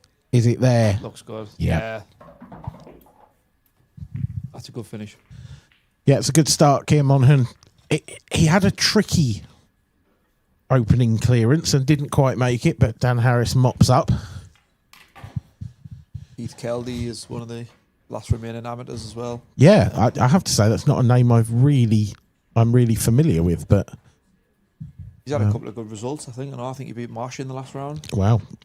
He beat Rob Stephen in the 16 there. We can see that. So maybe Marshy the round before? Yeah, possibly. You can see that. A couple of last 16 matches still going. Anthony Monarch and Luke Sanges at 4-all. That one, you'd think Luke was probably slight favourite, but it feels a real toss-up to me. Oh, I'm not sure. Young Monarch, he's quality. I know. He's absolutely quality, but...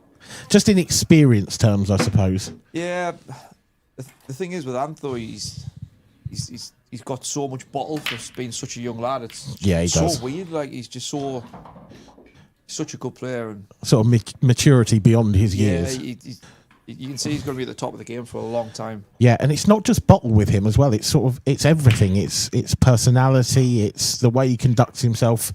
He just never looks nervous. You see him walking around the venue. He just looks. Yeah.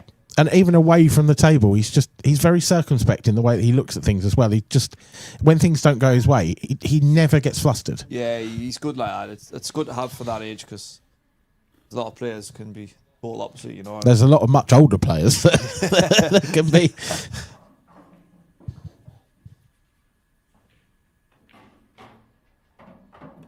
Tough opening shot for Dan Harris, and he just about made the double.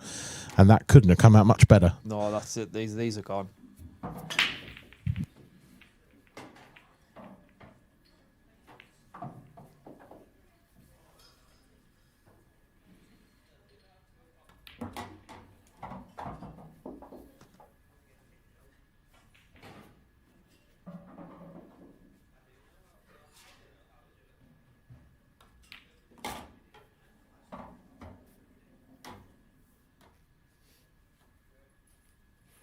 Quite surprised he played it that way.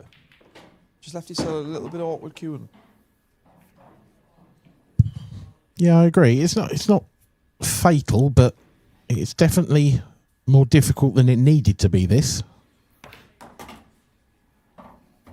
And again, now this is a little bit thinner than you'd like. He's got to swing round 2 cushions. As long as he lands nicely here, it's no problem, but that is perfect. Yeah, he's played well.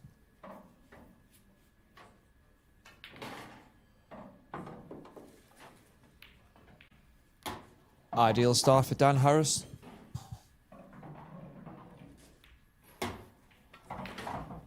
Two 0 up on young Keir Monaghan. How young is Kean now? Do we know? Because it feels like he's been around forever. He's another one. He was like a Monarch years ago. He just burst onto the scene kind of thing, and then Yeah.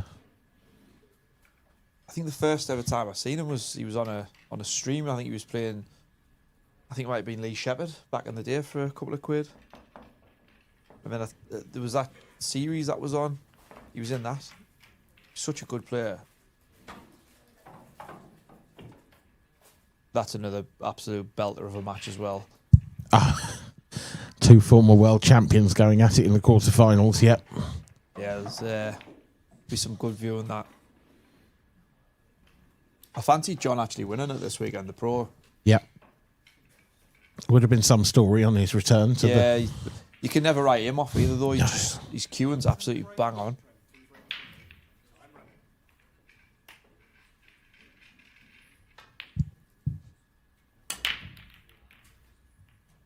Oh, Keane's gone cut break, quite controlled again. This time, nothing down.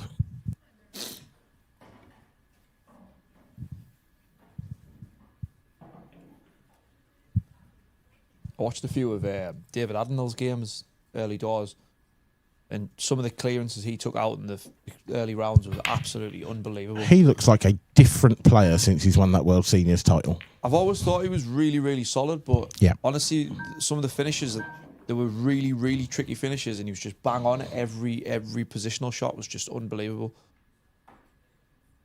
Tough opening plant here for Dan. It felt to me like he played that as almost a bit of a 2-in-1 rather than going straight for it. Yeah, well, it wasn't nice, but big chance for Keane now to get his name on, get his first frame on the board. Not the easiest of routes, but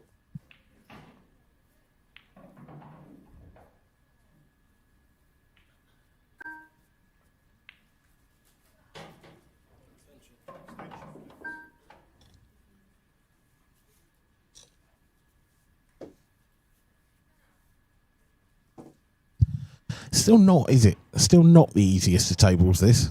no, it's a bit awkward. I think them two at the bottom right, I think they're kind of covering each other a little bit.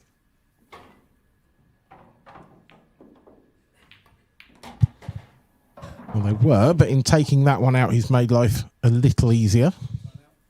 This is very awkward, though. I think he's going to have to get the spider out for this one. It's something you don't see very often in No. He's not the tallest of lads. No, I see him. I think I'm 5'9" on a good day. What are you on a bad day? It depends if it's been raining or not.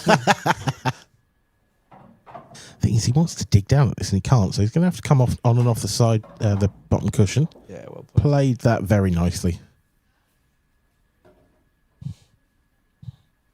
I don't feel like positionally that's getting any easier, because now if he screws out of this, can he avoid the yellow? I think he's just going to have to play off it, just kind of dink it onto the cushion. Yeah. There's a lot that could go wrong with this, though. If he just grazes off it and then ends up hitting the other yellow, he could end up anywhere.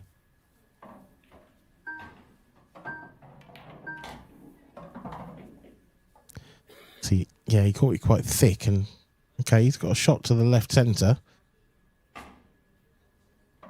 If he could screw into the one on the side rail and hold there, I think he'd be very happy. But I don't know if he's quite got enough purchase on this red to be able to do that. Hold off the yellow, maybe. Oh, well played. Well played, but just about okay, maybe. Looks tight past the 8 ball, but I think he's on the red.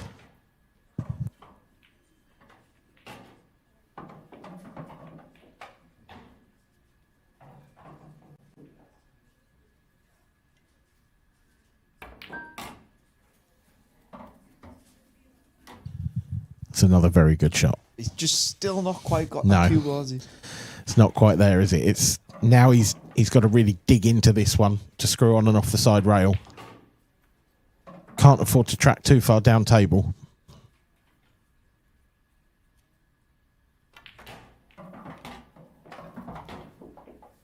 Played it well.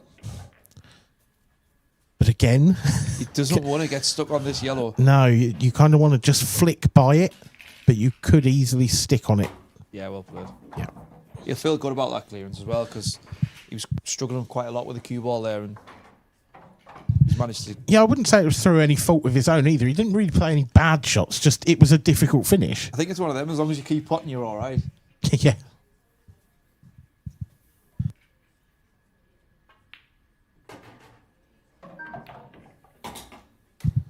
Very nicely done. Keir Monaghan reduces the deficit to just the odd frame. 2-1 to Dan Harris. It's a tough one to call this. It is, yeah. It really is. A bit like this game here. I mean, at this stage, they all are, aren't they, to be honest? It's hard to see who the favourites are. Anyway, I mean, you'd have to say Keith Keldy probably is the rank outsider, with no disrespect meant, but he's going to be full of confidence, though, that's the thing, and sometimes them players are hard to beat. Yep. Well, he's waiting for the winner of Anthony Monarch and Luke Sandys. That one's still 4-all at the moment. In our other last 16 match, Johnny McDermott is trailing Ronan McCarthy by 2 frames. It's 4-2 to the Northern Irishman. And then we have, obviously, 2 quarterfinals underway. the one on your screen currently, Gareth Hibbert and John McAllister. We're in the first frame, and this one as well. Cian Monaghan trailing Dan Harris by 2 frames to 1.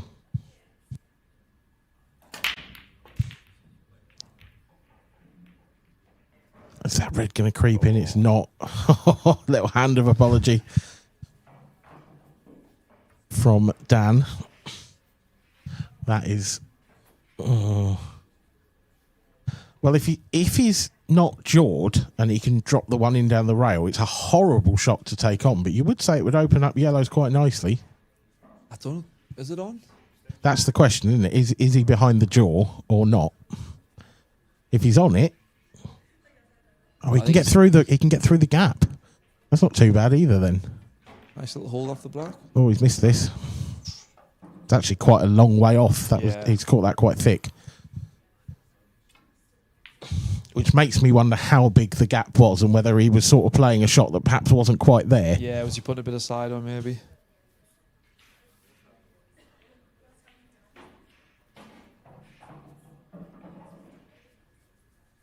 That's the thing. Start of the weekend, you can kind of pinch a bit of the pocket sometimes, but it can catch you out over the weekend when they start nipping up.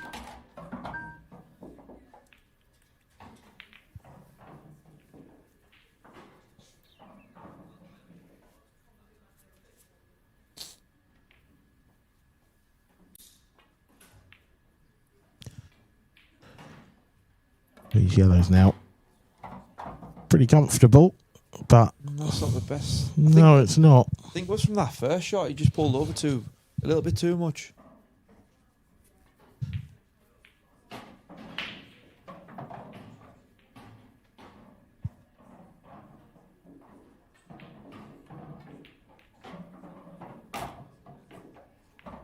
Well recovered. Again, though, just push that red, just making it a little bit awkward. Yeah, I think that yellow up towards the top right is now going to have to be his last ball, isn't it? Oh, I don't know. Can he just stun past the red close to this yellow he's going for now and land on it? It's...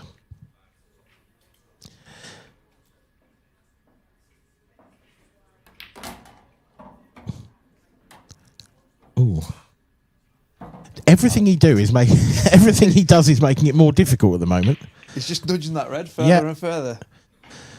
So now he's got to screw out of this one and land sort of 6 inches off the rail, but in line with the 8 ball would be perfect.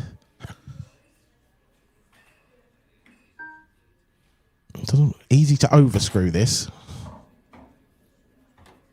He's played it quite well. But he is a bit thinner than you'd like, and he's a bit awkward cueing. Running up towards those 2 reds. That's good. Yeah, shot.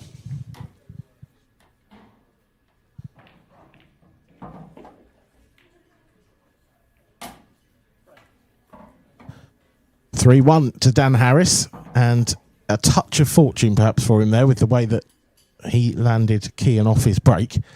There's 2 clearances back to back there. It's been a bit fiddly and yeah. Shows that they're both playing pretty well though.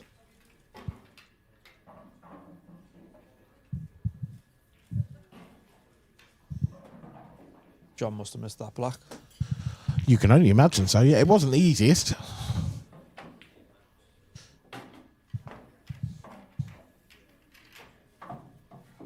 Just saying to Stevie earlier on, the standard of the pros being phenomenal, and you've still got some massive names missing. Yep. You got like Hibbert, Farnsworth, you got Whelan to come in, Goobsy. Yep. Clint. Yep.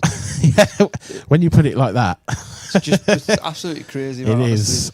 Someone said to me the other day, "Oh, tough draw you've got." I thought, well, there's no easy draws. Yeah. What else are you going to get, really? You know, I mean, even in the amateur ranks, there are a few easier draws. I'm one of them,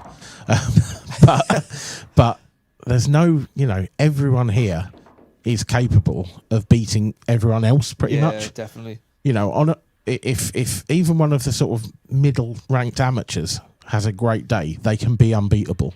Well, the thing is, last year the amateur there was 5 different winners, 5 events, so Just shows you the depth of the field. I wouldn't be surprised if that was the same this year, actually. Yeah, it's hard to pick. In fact, that's quite normal. Should have got a sweepstake going. Why not? We do have a fantasy league going. That could count as a bit of a that's- barometer. To be honest, I could have done with Drawn Goobsy this weekend because he didn't turn up. So could have done me a bit of. Could have got some points. Yeah, exactly. Yeah.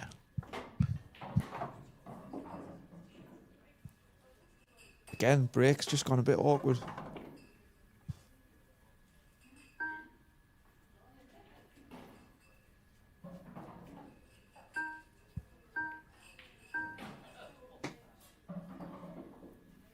I feel like that's been a bit of a theme throughout the whole weekend, actually. The breaks have not come out very nicely very often. Yeah. I know my game yesterday, my decider, my break came out fantastic. Just unfortunately, I didn't get a ball off it. So Did you see the pro semi-final last night between Liam Dunster and Dan Davey? are you talking about Dunster's break in the decider. I was actually at home having a knock in my little pool room, and honestly, them's the breaks that you want. That is the best break I've ever seen in the decider. They were unmissable from that break. The thing is, they were mapped out as well, though. You didn't really have to do anything. It was just that's it. It's not only that he made a few balls and that it was an open table. It was literally. It wasn't even a practice routine because Liam wouldn't line those up as a practice routine because they're too easy. the only way it could have been made easier is if the balls were numbered.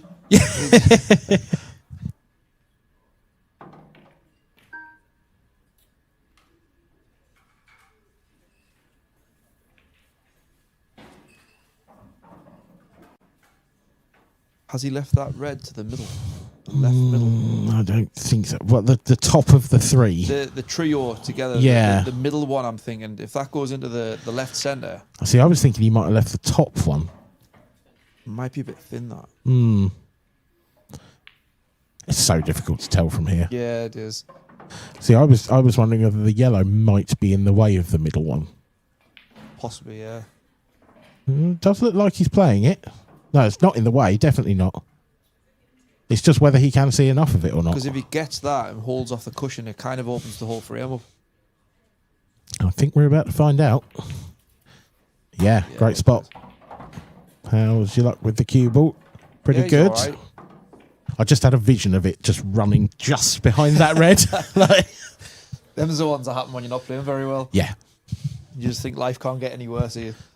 Yep, been there.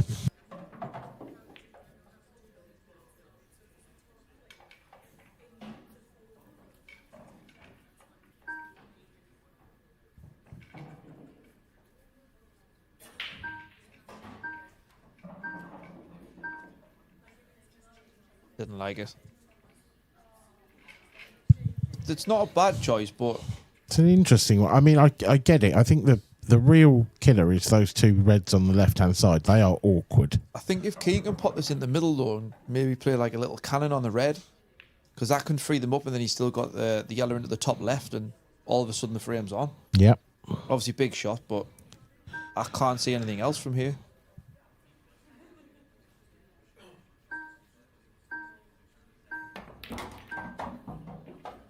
How's that going to come out? It's okay.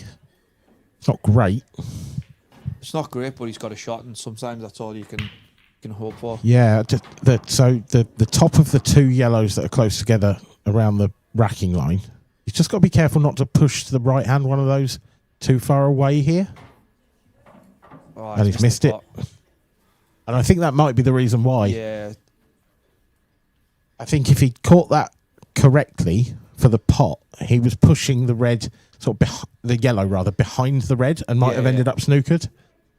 I think them's the shots the likes of Hibbert and Yeah. Dunster and them. That's the thing there, always 100% on a shot. Yeah. Where I think Keane was a little bit, a bit 50-50 there kind of thing. Yeah, I agree with you.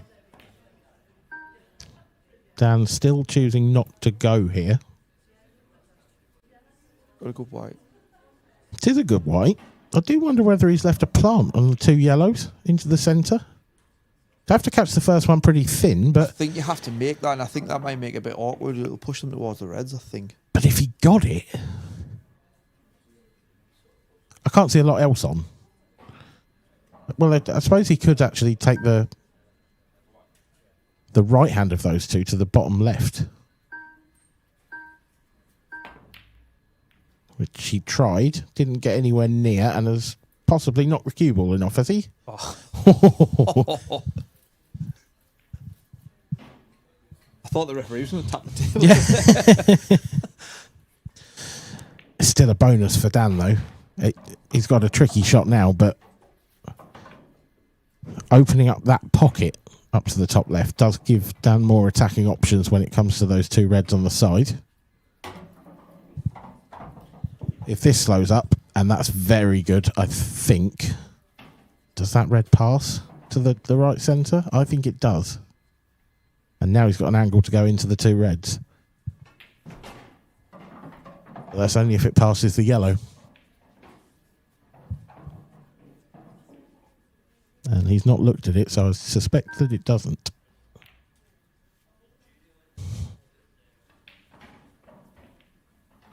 Yeah, I think that's a bit of experience from down there, to be honest. I think that's a better shot than a look, to be honest. Yeah. I agree. He's left Kean no real way out here. I think Kean's just going to tie up that red. Just flick off the side of this yellow. Oh, what have you... He likes that top pocket, doesn't he? Wow. I mean, the first one I thought would have been unlucky to drop, but that one I am amazed hasn't. He's got the pace of the table, hasn't Yeah. I mean, it's actually a very good shot. It keeps him in it. And sometimes that's all you can do. Dan trying to cover off that pocket hasn't worked. So I think Kean's going to attack here. He can snick that one back that he's closest to into the corner. And should be able to leave himself an angle, I would suspect, on the yellow to the left centre to attack the two in baulk.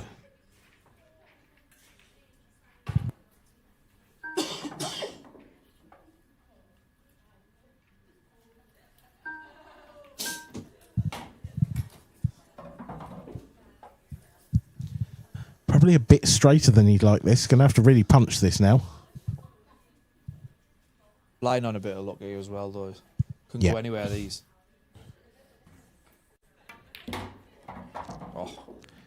Oh, well, he's kept the cue ball out. That's about the only positive he can take from that. Yeah, he's struggling now. But he just didn't leave himself enough angle there. No. He's tried to punch it and punch the cue ball across. Yeah. And he just was never quite getting there.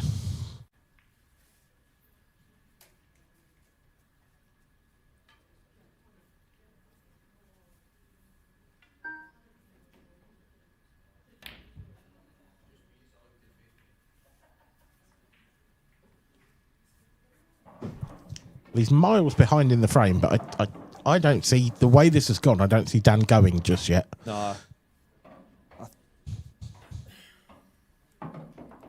You maybe might pot this one, run down and just tuck him up down the bottom.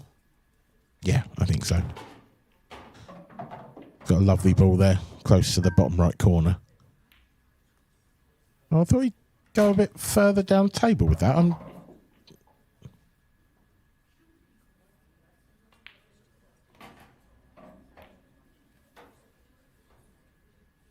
not sure I fully understand that.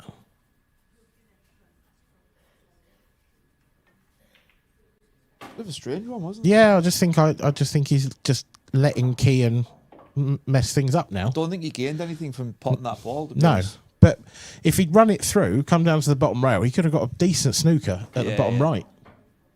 That was odd for me. Now he's going to try and get the snooker or the similar sort of. This is where he could have ended up. But now he has actually left Kean a shot because Kean can take this yellow up towards the top right. He'd love to cover the pocket. I think that was a harder snooker than the original one, to be honest. If this goes in, there is a chance that Kean will have an angle on the one on the right-hand side of baulk to be able to attack. Oh, cue ball. He's gone close to so many in-offs in this frame. Maybe be a decent billiards player, wouldn't he? Yeah, he would, yeah. Well, actually, no, because he's not making them, is he?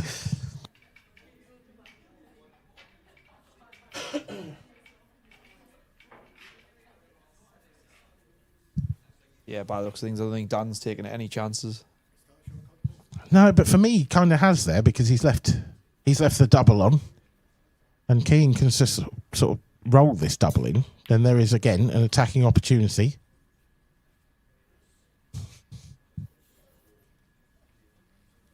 I think Dan's been a little too negative in this frame. He may still win it, but I think he's kind of he's waiting for like Keane to make a mistake, sort of thing. yeah, But it's how long do you do this for? And these shots that he's been playing for the last 2 or 3 visits are kind of nothing shots. no, he's had chances to. Yeah. he could have played the plant on the bottom there and then gone at the top and tried to dink that out, and you still would have had this down the bottom as your backup kind of thing. But And that is a great shot. That is a great shot from Keir Monaghan. It keeps him right in it. yeah, he's just. I think Dan's giving himself a headache here.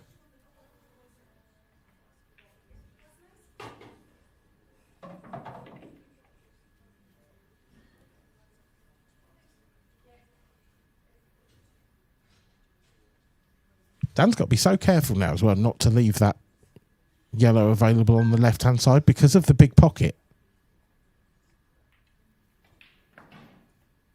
I don't think he quite has, but I think Keir can probably get to that yellow at least, so he doesn't have to put the one over the pocket just yet. The thing is, Keane's blocked that pocket where the black is, so it's now awkward. So Yeah, it's more of a 50-50 frame now. Oh, what a shot. oh, he's unlucky. He is unlucky.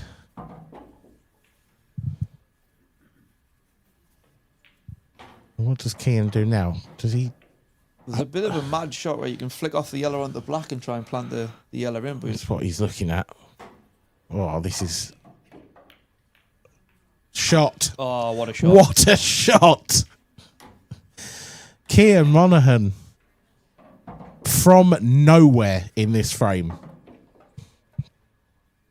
The job's not done just yet, but... Do not miss the yellow. Absolutely, yeah. Just get this in. Drop. Got it. It's a thin little snick on the 8 ball, this. It's not easy. Cue ball's travelling a little. Yeah, well played. I've got to say, I think Dan's given that for him. I 100% agree with you. Dan was so far ahead, but played a couple of real nothing safety shots. He's had the frame at his mercy and he's let Kean back in. He's kept showing him a ball and showing him a ball, and Yep. then obviously now it's just backfired. So I know there's a lot of sort of talk about players who are too aggressive and players who play... But I feel like that was the absolute opposite. You know, you can play the percentages to a certain extent, but sometimes you got to take the initiative. You can't keep letting players of this quality back to the table. They will punish you. at this level, sometimes you just want one chance, but I think he kind of had about 3 or 4 there. Minimum, yeah. John McAllister looks like he's going to get on the board.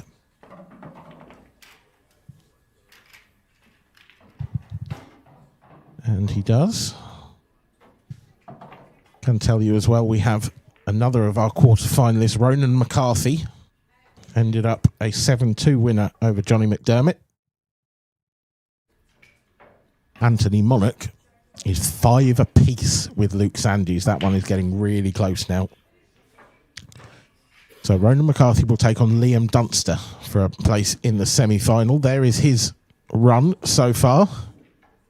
And it's a very, very impressive one, you have to say.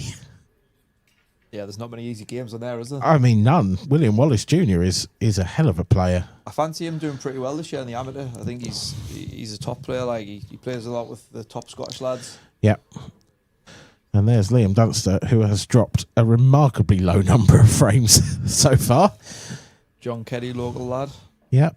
Jack Park, 7-1. Looks like it might have been a walk in the...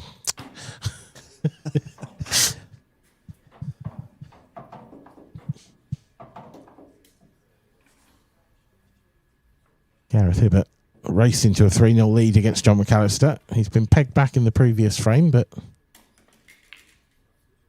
a long way to go in that one just yet.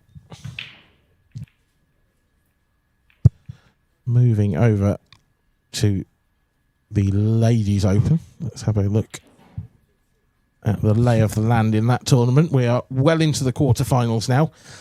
We do have one semi-final confirmed, and that is Rhiannon Graham, a 6-1 winner over Danielle Randall. Sat and watched a bit of that. Rhiannon was excellent in that one. Yeah, because Danielle's a great player as well. Yeah. But yeah, Rhiannon was superb. Kelly Egan taking on Tilly Edwards in the first quarterfinal. That one's 2 apiece. Yvonne Ewing and Becky Shardlow. Becky Shardlow 4-1 up in that one. And the winner of those 2 games will play each other in the semis. And then Rhiannon Graham awaits the winner of Caitlin Heptinstall and Mira Area. Caitlin is 3-1 up.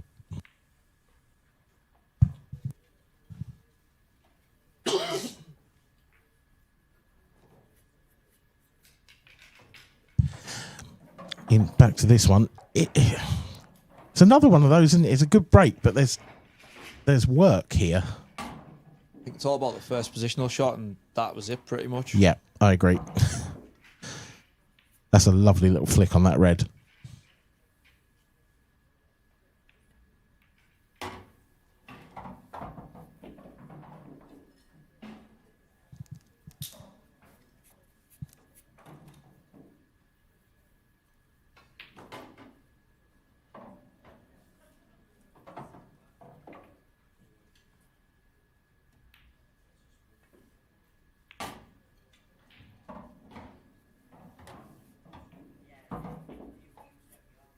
A little bit in between on this angle, maybe. It's one of those where do you screw it back or do you punch it off the side rail? Because if you punch it off the side, the cushions are soft. It might not come out enough. I think, yeah, but yeah, I think you needed a little bit more running side on that, to be honest. Yeah. He had so much room for error as well, because if he came a bit too low, he had the one below the yellows. He's just come far enough that he can still pot this. But trusting to luck, and my word, hasn't he got a bit. That was like watching Michael Oliver, I'm afraid. But Michael would have probably potted both of them reds and fell on the black. Oh, that would be a dagger through the heart of Keir Monaghan. Again, though, he's under. He's okay. He should be able to just come past the yellow here, but... Yeah, a bit of check side, fine. Oh, now then. Hasn't, has it? Don't think so.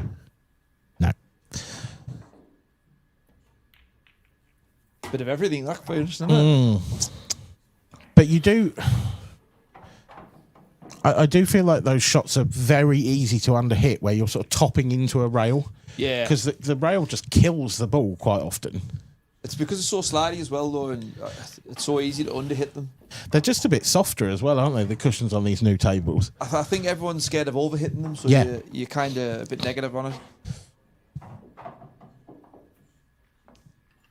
Right, getting back to it, them's the shots that the likes of Dunster and them, they're just so 100%, they're just so perfect on them all the time. Yeah. Yeah, because you're absolutely right. If you overhit it slightly, it goes miles. It's a disaster, yeah. Yeah. So you can end up under hitting. Big shot here for John. I think he's trying to split these. Yeah, a little cannon on the red. Red and yellow. Full ball contact to be good. Yeah, it's all right. It's okay.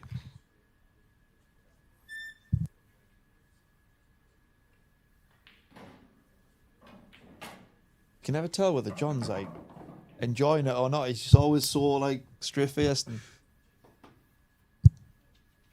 We, as you know, we did some sort of little teaser interviews with the new professionals, because you did one of them. I did, yeah. And we had John in there not long after you. And at one point, I did manage to make him smile. And I do think it might have been the first time I've ever seen it. He's a really nice guy, is John, but like, yeah, it's sort of, it's a very constant facial expression, isn't it? So composed, isn't it? Yeah, it's just all the time he looks the same. I bet he's a fantastic poker player.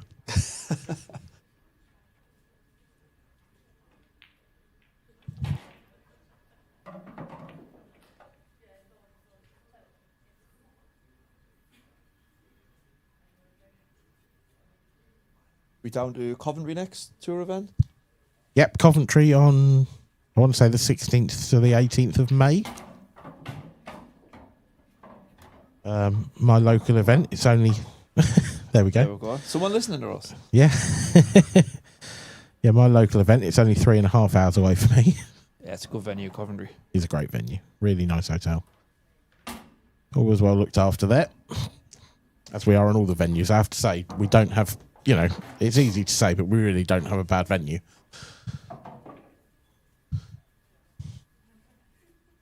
I do love the new hotel in the Isle of Man.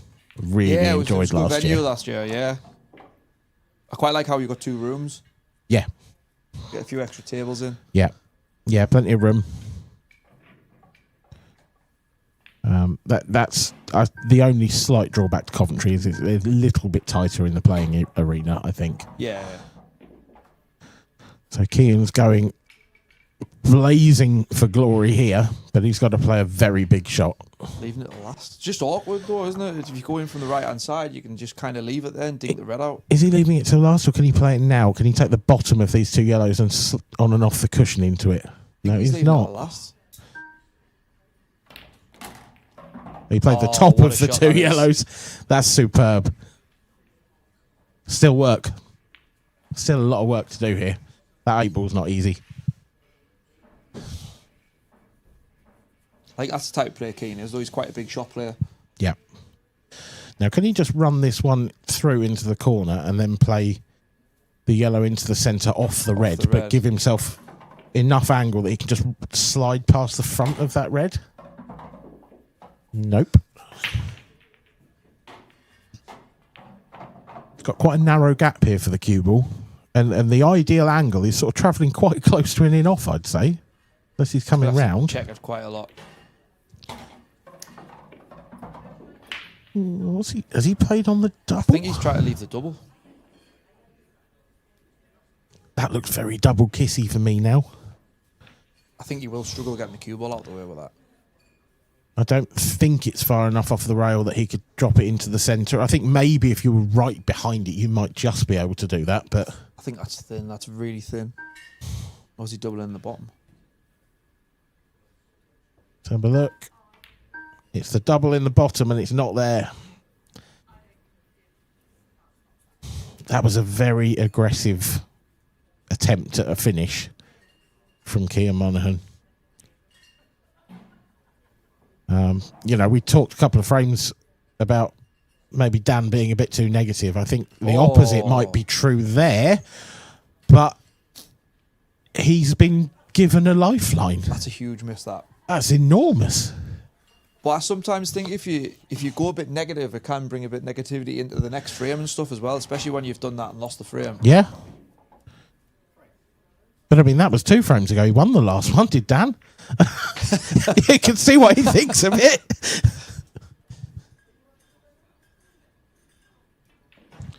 Dan Harris, perhaps not quite as good a poker player as John McAllister.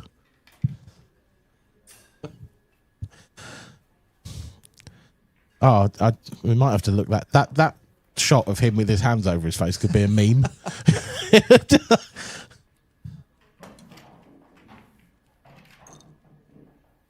We've all been there. I'm pretty sure I've done that before.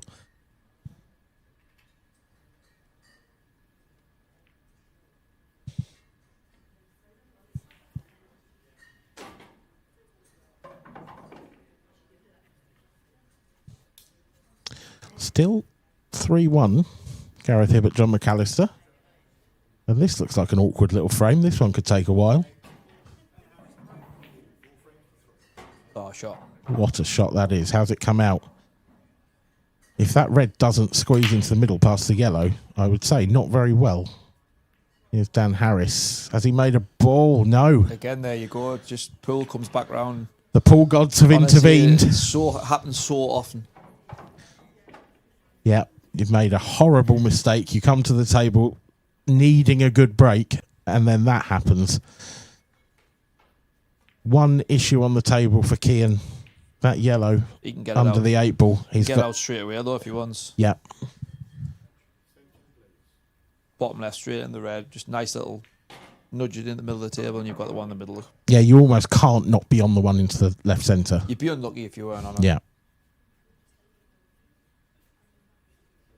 The only possible snag with that is where you're pushing the yellow. You could easily push it between the two reds and safe again. Yeah.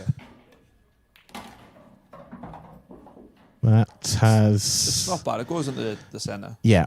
That's kind of where I was talking about. That's sort of as bad as it could be. Half an inch less than that, and it's easy.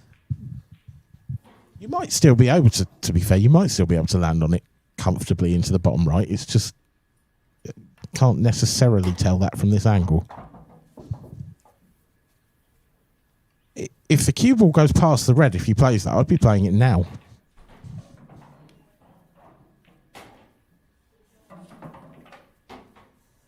I think he's trying to get straight on it now.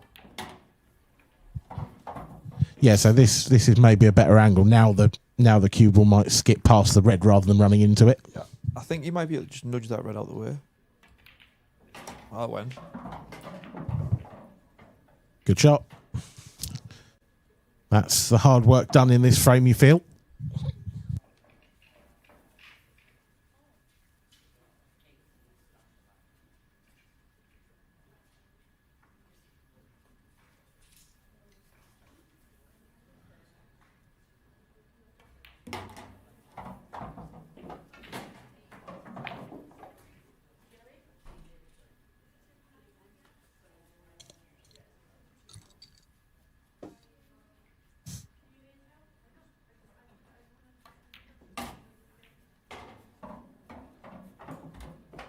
I think he's just a bit high on that. Yeah, definitely a sarcastic tap of the table there. This is an awkward one now because if you try and sort of stun this and pull it back, you can easily end up behind the reds. If you try and push forward, you can easily end up behind the reds. This requires very good cueing, and he's got very good cueing. Just nipped it back far enough.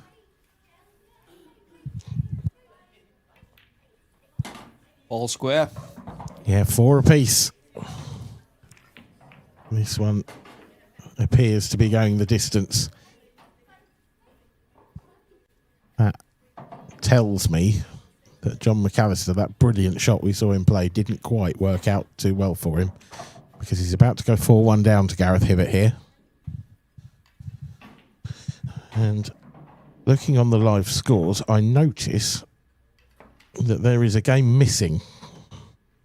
5-5 it was last time we saw the Anthony Monarch and Luke Sanji's score, but it is the Welshman who has come through. He beat Anthony Monarch by 7 frames to 5, and he will face Keith Keldy for his chance to get to the semi-finals. So there's the lineup. The quarter-final lineup is now complete.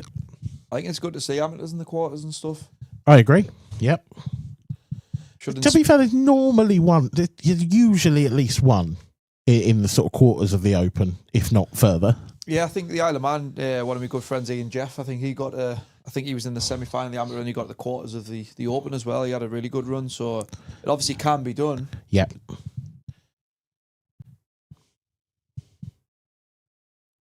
Anthony Monarch, of course, memorably won the Open as an amateur last year after winning the amateur. He did what was previously known as the Boyle double. I marked it, didn't he? Yep.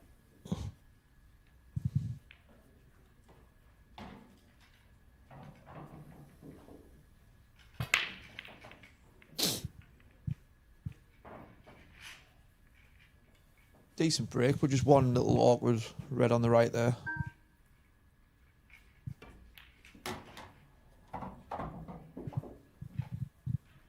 Very awkward, that red, to be fair. Straight into it now. Kean takes no quarter. He will be going for it. Yep. Got it out. Perfect. Lovely shot. That's what I like about Kean, though. He's straight in. See, I'm straight in, and I got nicknamed Crash Bandicoot. It's a good nickname. Nothing wrong with it, man. I'm telling you. It's underrated. I agree. Haven't played that in years. Every frame for me.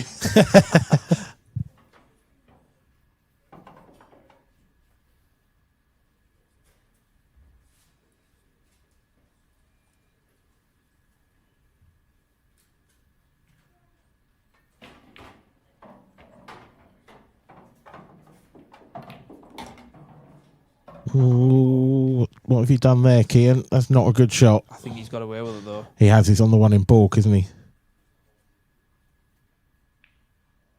Definitely not as played, that one.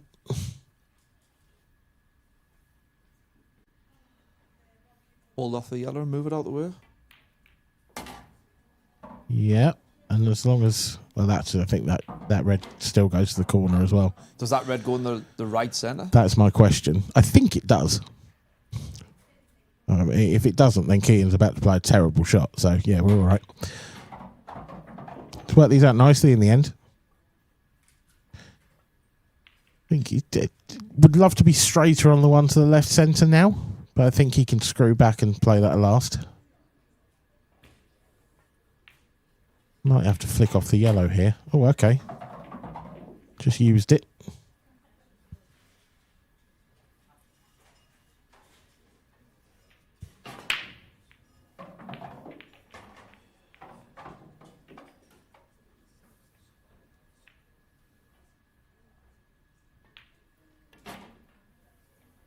Oh, Kean. That could be massive, that. Yeah. That's just careless, really. I think he's just struggling a slight bit. His positional play, he's just out by a little bit. I think he's maybe doubting himself a little bit. Well, he got away with one in the previous frame, and then Dan Harris missed a sitter, let's be honest. Well, I was just about to say that fudgy frame from Dan could have been huge, 'cause I think he was 3-1 up then. Yeah. And obviously that should have been 5-4 down, so...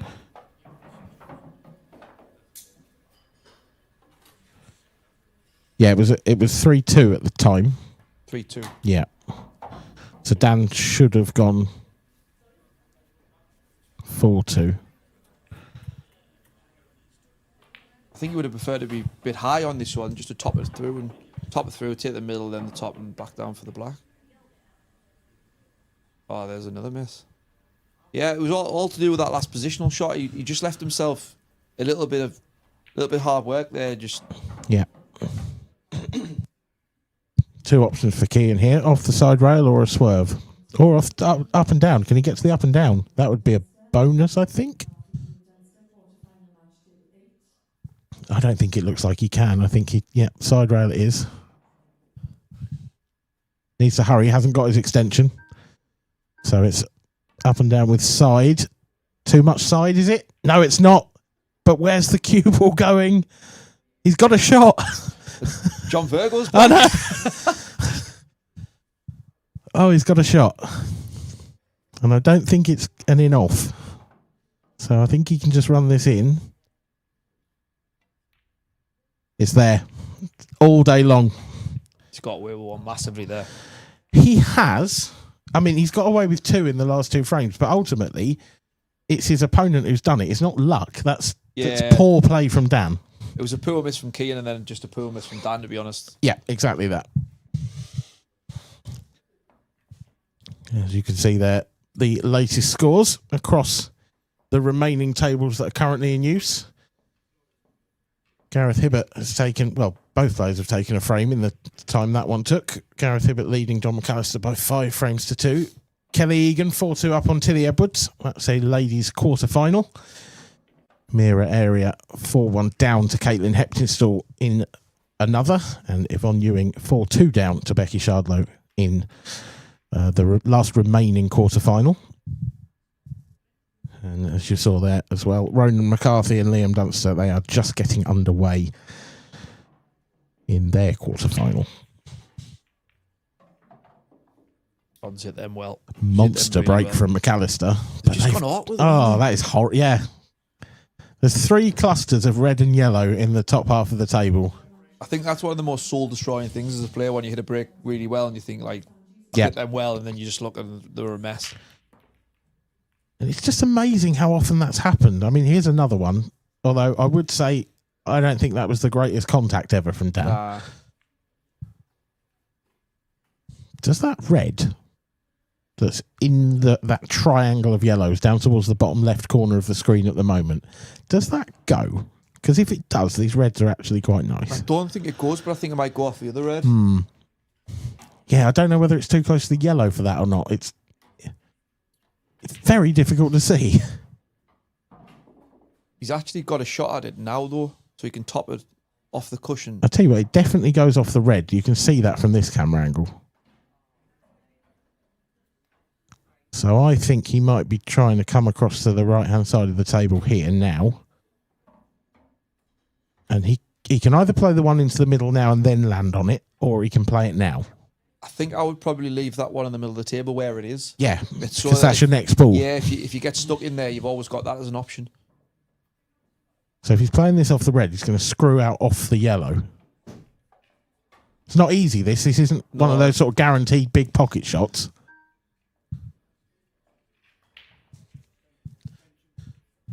Be taking his extension here, I can be fairly sure of that, yep.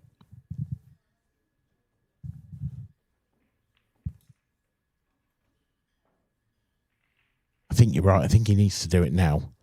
If he takes this one in the middle, he's relying on, well, he's going to, but he's relying on a lot of luck being on the next ball if he's playing this now. Oh, he's not, he's going into it. I think he's landed on the gap so he can play the one near the pocket first. No? What do I know? Terrific shot. That's a terrific shot. Oh, he's been unlucky. He has been unlucky. He's been really unlucky. Oh, what do you do here? There's only one option. You've got to go along. Yeah, he can't cut it back into the middle because he's never going to land on anything. You got to trust your cue and drop it in dead weight at the top. Oh, unless he's going around. He going is. around the houses. He's going around the houses. It needs to run. It needs to run. He's on it, I think. It's very close. It's very close. I think he's just on it. It might be one of those ones you play with a little bit of side. It's hampered cue, though.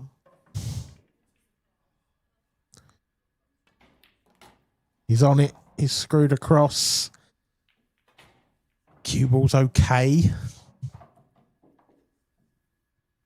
I think the cue ball's just naturally running just past the 8 ball on the left-hand side, so he'll leave the 8 ball in the bottom right corner.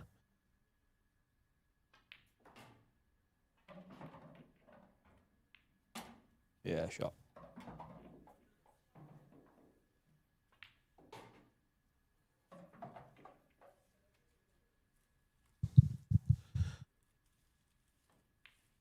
This 8 ball then for a 6-4 lead. And given the chances that Dan's had, I'd say it's quite an unlikely 6-4 lead. Yeah, he had chances early doors, and I think they come back to bite you when you don't take them and stuff. And I still can't get my head around why he didn't go. No, I mean that 6th frame, 5th frame rather, was just mad. It felt Getting that clearance from Keane's pushed him on quite a lot. Yeah. See there, John McAllister. We just saw him wrap up another frame, so he trails by 5 frames to 3, but needs to win 4-1 from his current position against Gareth Hibbert. And although he's capable, that feels like a tall order. Kelly Egan still 4-2 with Tilly Edwards. Not too much movement in the ladies' game, although Becky Shardlow has made it to the hill. She needs one more frame against Yvonne Ewing. And there's Liam Dunster. That's still frame 1 against Ronan McCarthy out on table 8.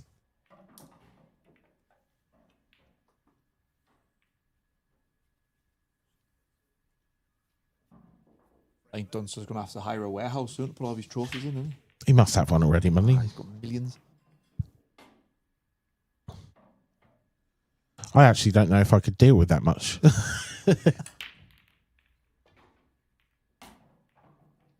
Oh, yuck. That's a horror in off. Yeah, these should be taken. These should be gone, I think.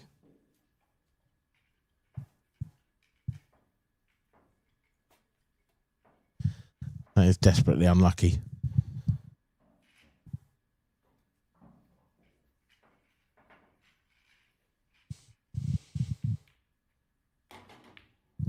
It's not absolutely straightforward, this finish. The red close to the right centre is a slightly potentially awkward one to land on. I think when we free visit, I would have put the cue ball at the top right, top left of the table and just nudged that yellow away from this bottom red. Yeah. Just nudged on the bottom cushion, then you had the one in the left centre, the right centre, sorry. Yeah, because this bottom right area of the table is very congested. And you can see now he's going to, the red you're talking about, I think he's going to land on that next, but...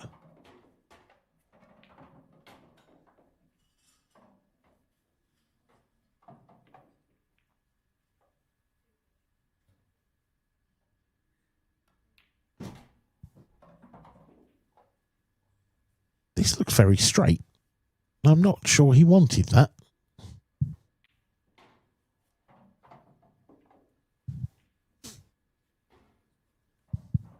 So do you screw on and off the rail now? If he's got a little bit of angle, he can just stun through the gap.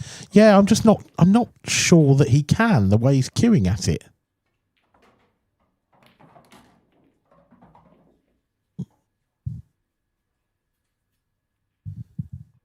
So now he can just drift this into the centre. I think he can clip this thick enough just to hold. Yeah, that's a good shot. Worked out okay in the end. Gareth Hibbert to the hill. Long way back now for John McAllister at 6-3 down. It was looking a long way back for Dan Harris at 6-4 down, but that in off from the break for Keir Monaghan means that it's 6-5, but it's Dan to break next. Yeah, it was a good finish. He got himself into a little bit of a sticky situation, but he got himself out. So I think that's the difference sometimes, isn't it? You know, it's not.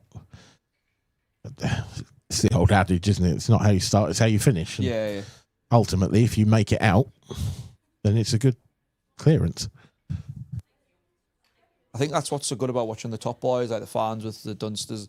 They don't have to like play them little shots. They always seem to be just bang on every shot.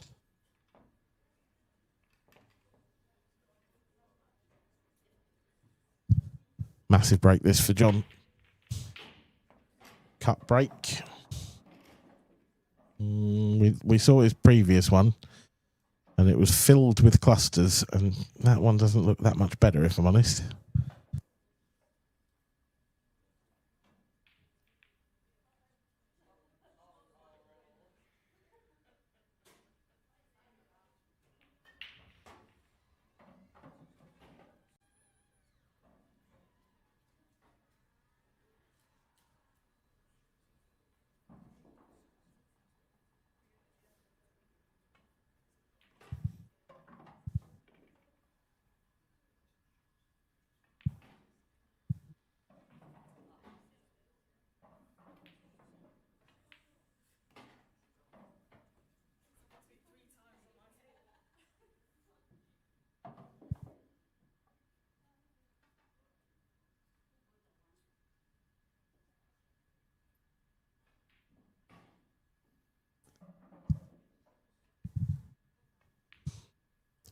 Has he got an option there to just pop that red in the bottom left and screw into it? Or? That's what I'm looking at, yeah.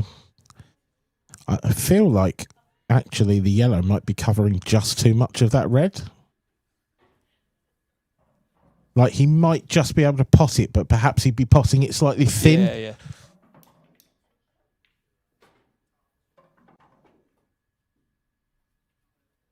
I think you have to go into it from the left-hand side, though, because I think if you go into it from the right, you're going to be pushing it into traffic. Yeah. Well, we may or may not find out. Dan Harris looking for a good break. Is it dry? It is dry. The reds are looking pretty nice. He's got a starter as well, and the black goes. So. Yeah. Yeah, you'd have to put this down as a pretty big chance.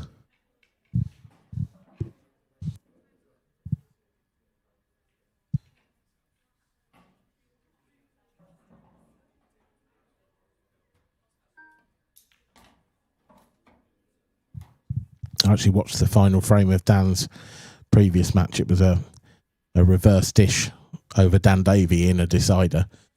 Dan hit an absolute monster of a break and got kicked in off. Last ball rolling. Wasn't it Clint Dunster who got the big break against Dan Davey as well? Yeah. Yeah, he'll be... Yeah, Dan, I did actually say that at the time. I was standing with a couple of people and I said, Dan loves a break on a decider. It's one of them. You do want to break in a decider because you want to be in first, but there's literally no worse feeling in the world than breaking and not getting the ball. Yeah. Yeah, that's exactly it. So all that Kean really needs to worry about here is landing nicely on the 8 ball. The 4 reds at the top of the table are fairly straightforward. I think you leave the one at the far right last. Well, You would imagine so. Oh, he's not. He just likes to keep us guessing. He knows we're in commentary. I think he's worried that if he pots the one to the left, he might bounce too far off the cushion to be nice on the one on the rail. He's a little bit thin on this, I think. With these good cloths, so you can play like a lot of bottom and just try and kill the white a little bit. Yeah. If you do go too far, bounce too high, you've got the one near the balk line. I agree. It's the way I'd be going, but we're not out there.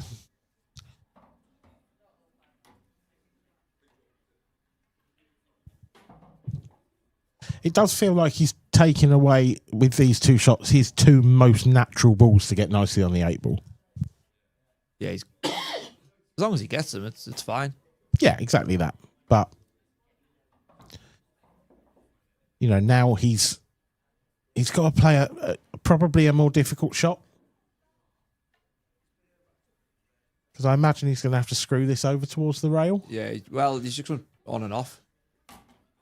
Yeah, no, I mean this one right, now. Yeah. Top it through a bit right hand side. Yeah, see now it's a 2 cushion where if he had the red on the right hand side still, just a 1 cushion and drift down. And this is thinner than it needed to be. A bit wider than what I would like. Yeah. Well, that's why I was kind of saying that the one on the far right, if you leave that left, you're just screwing down and it's naturally coming towards. Exactly that. It wouldn't have been a 2 cushion, You don't even have to bother with cushions, and it's kind of going towards the black anyway. Yeah. This for the match, though, for Kean Monaghan. Nailed. Yeah, got it. Well played. Very, very good from Kean Monaghan. Dan Harris will be disappointed with that. There was a moment where it looked like he was taking full control of the match, but ultimately Kean came out with a bit of a hero finish and pulled himself right back into it. It was a good performance because I thought he looked like he was struggling at one point, and obviously to come back from that and win and take a couple of good finishes out, he's done really well. Shows you the type of player he is now. Yeah, came back into that beautifully, did Kean. Gareth Hibbert is 6-3 up on John McAllister, but John is at the table. He's on reds, isn't he? He's on reds. Yeah, you would imagine so. Because otherwise you would have thought he'd played a shot by now, to be honest. I think playing the skill shot. He does love a skill shot. But that's 2 of the wrong ball. I'm afraid you do have to put one of your own as well. So you would think that's probably the last action in that one. Let's just have a quick look at the draw. Ronan McCarthy 1-1 currently with Liam Dunster. The winner of that one will play the winner of this one, Kean Monaghan. Luke Sanges and Keith Keldy, that's just underway on table 9. And of course, the winner of that will play the winner of the match currently on your screen, Gareth Hibbert and John McAllister. And it does look very much like it's going to be Gaz.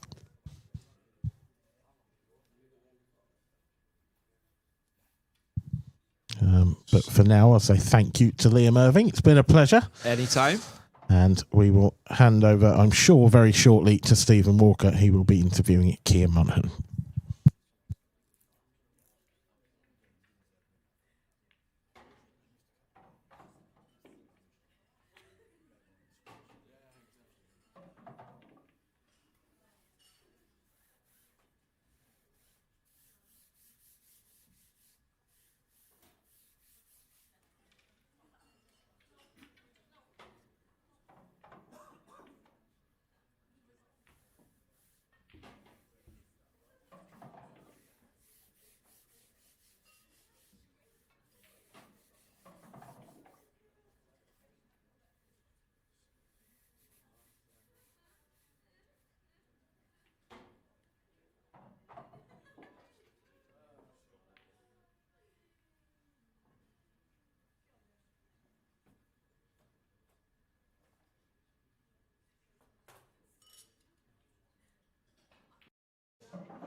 Welcome back, guys, and I'm here with a victorious Cian Monaghan. Well played, mate. You could tell it was a big game for both of us, couldn't you? Yeah. Just trying to catch my breath. That was difficult, to be fair. I think that red I missed. Usually I don't get over that, but I still somehow won the frame. So I was all right. You know, when I've come out the snooker, you don't get away with them very often, do you? But no, I know. It's nice to have a good run, I suppose. I think that's probably a bit of maturity coming in, Cian, because there's times in the past, and we mentioned it about a lot of players, something doesn't go their way and essentially they can be beat. They might not win the frame, they might not win the match from that, but you're digging your heels in a bit better now. I'm usually a nightmare for it, mate. Like I could be 4 or 5, frames flawless, and as soon as I miss one, I'm finished. But obviously, I'm just trying to fight a bit harder. That wasn't the prettiest game, but it's definitely a game that in the past I'd have lost. Yeah. Do you know what I mean? It's just, I'm still shaking from that game. It's not a bad game to come through. You're in the semi-final. Yeah. I'm first player in the semi. I mean, I played the terrible on Friday in my pro game, and then yesterday and today I played pretty well. Overall, that was probably the worst game, but playing on stream, the table's a bit different. Yeah. It was a big game. You've had to come from behind I think, as like well. I say, you could tell it was a big game for Dan as well, Yeah. and I was trying to pick up on that. He's probably picking up on what I'm doing, and yeah, it was just a grind, that wasn't it? Just to try to grind it out. That's all you can do. Yeah, exactly. And you're the Can't first win player in the pretty every time. semi-final. That's it, mate. You're going to play the winner, I think, of Ronan and Liam Dunster. So, yeah. nice wee semi-final time Yeah, to come. yeah. Looking forward to it. Well, congratulations, mate. So Cian Monaghan is the first semi-finalist. We've got a little break now on the main table, probably maybe about 15 minutes, so we'll probably concentrate on the outer tables for now. So guys, please stay with us.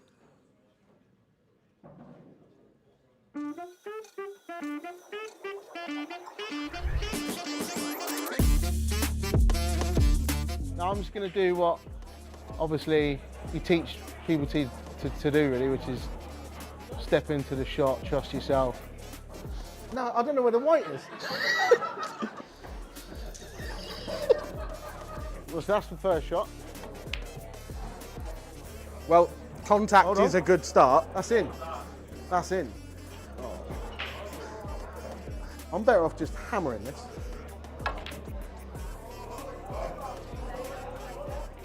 Bad, isn't it? Put your blindfold down. All right, Mum. Oh my God, this is bad, isn't it? This is in. Can't miss that.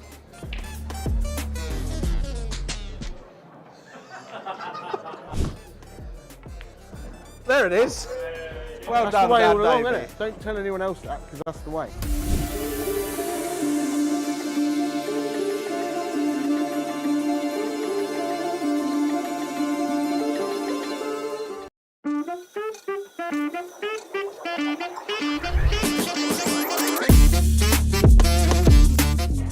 Liam Power, this is the blindfold challenge. Let's see what you're made of. Okay, that's one. That's not too bad. It's going one-handed. Oh no. Oh my God. Oh my God. Well, at least I've hit it. Come on, Liam.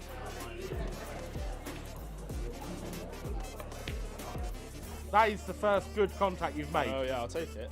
Now, I don't know why I'm getting out of his eye line, he can't see. Hey, well done, Liam Power. Finally.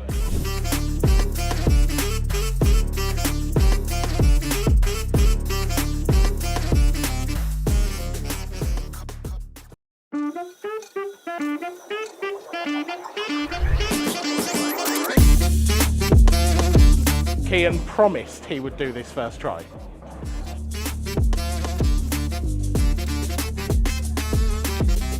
Oh! Was it close? It was quite close, yeah.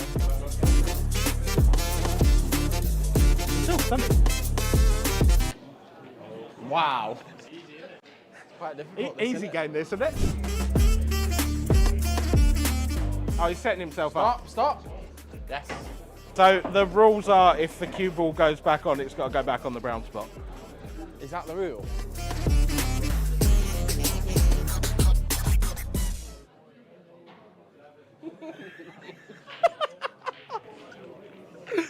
Wow. I'm actually surprised at how difficult this is. That is easy. Sorry, sorry. Do you want to just? How easy is that again?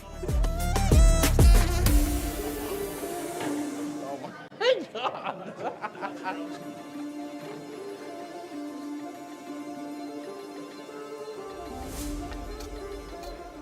Yes. You have set yourself up now nicely. There it is. Well done, Kian. Thank you. That was a number of shots. Wow.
Ladies open semi-final entries on table 3.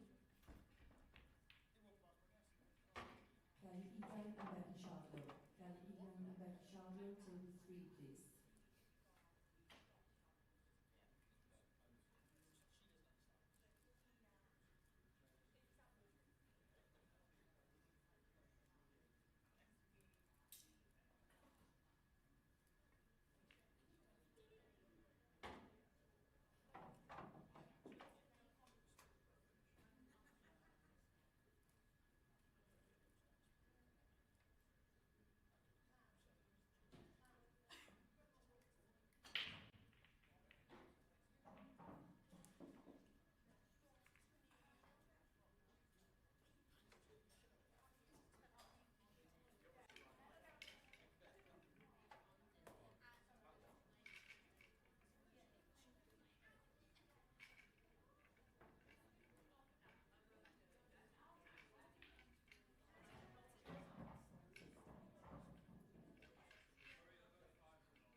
playing the ladies event then in the second semi-final on table 4. And that's Rhiannon Graham playing Mira Aria. Rhiannon Graham and Mira Aria, table 4 please.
table will be the semi-final match, Keith Kelty and Gareth Hibbert.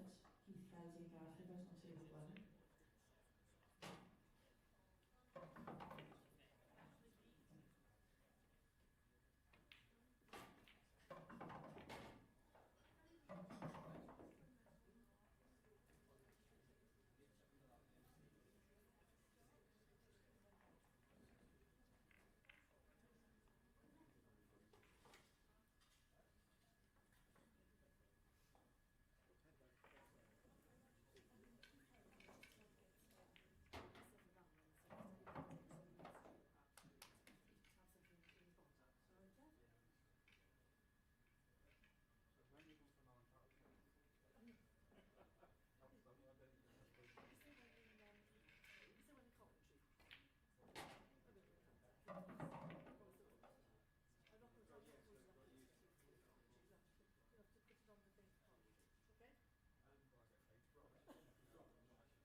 challenge. It's the best first effort we've had. I'll tell you what. Oh! Oh, he's got one-handed again. Oh! Oh! Jake Newlove, well done. Happy days. Comfortably our best score so far.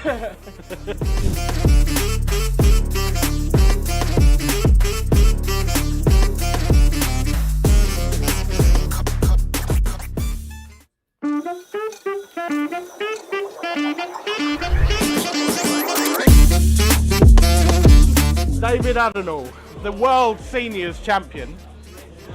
I do this one on my dear. Let's see how you get on with the blindfold challenge. What is he doing here?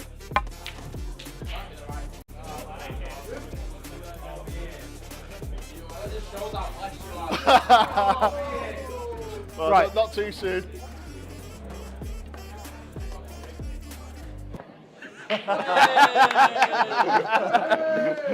Well, I didn't expect you to set yourself up for the one down the rail. To be fair, I usually mess them, so. That's better.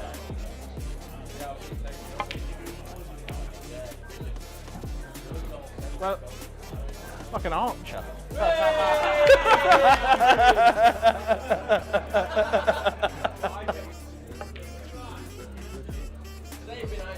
I know, yeah. Davies is making good. Oh, he's fluked it, has he? No. He's lined up like miles away. Backhand. Was that an attempt?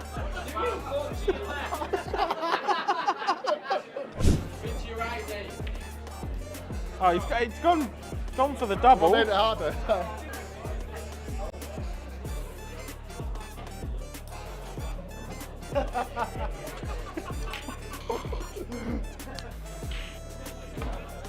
Oh, shot!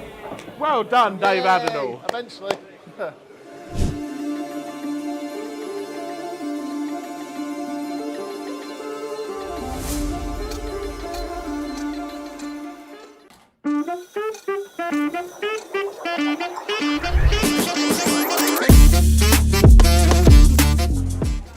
Oh no, I'm nowhere near it. I think that's just about technically. Oh! There's one hit.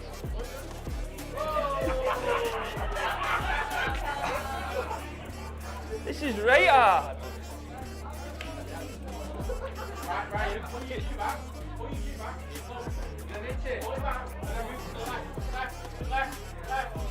There is some help from the crowd. There. Bit more.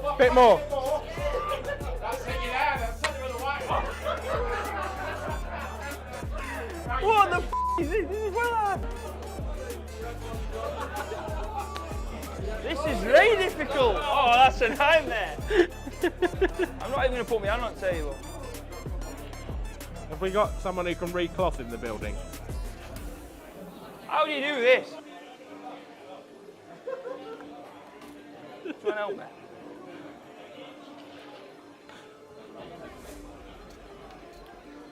How do you even hit it? Keir Monaghan's going to step in and... Surely this is not as embarrassing as this. You can't be airing this on feet. I'm ready. Oh, Keir, this is well hard. What a daft idea this was. I can't even get the alignment right. At least It is getting closer. Well, that's good. I think he's almost got the technique down. Set yourself up.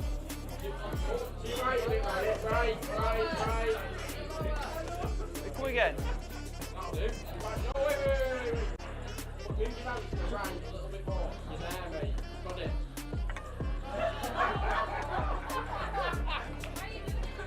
But I can't put my hand in right line. If you get this one, I think you just win.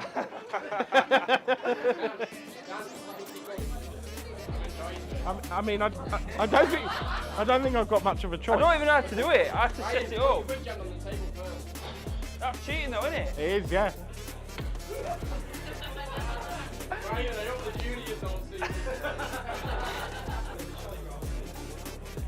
Oh, this is terrible.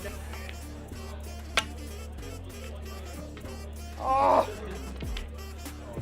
Go on, give me some. How many is this? About 51? There you go. Best shot you played.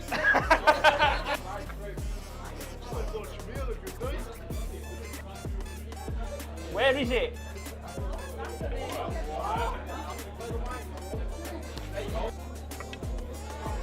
Chloe, I can't see anything. What do you want me to do? I can't see anything. Hey! Come on!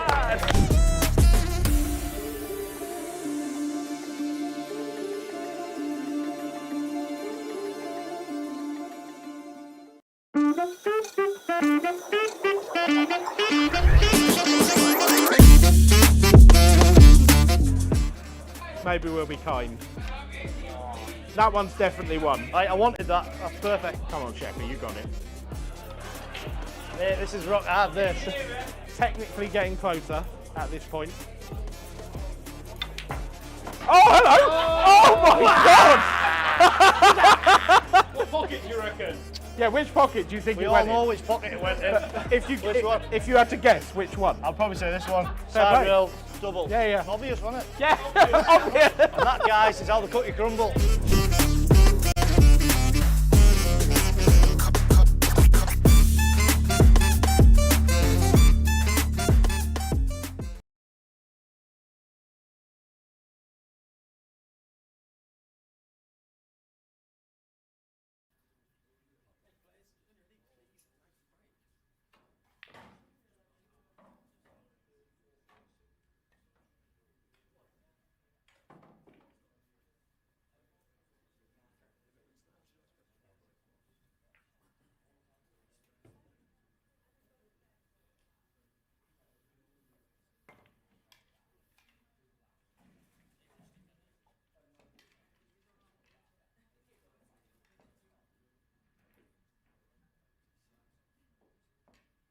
Good evening and welcome back to the final couple of matches in this European Open of 2026 here from Newcastle, sponsored by Rebecca Menzies Racing.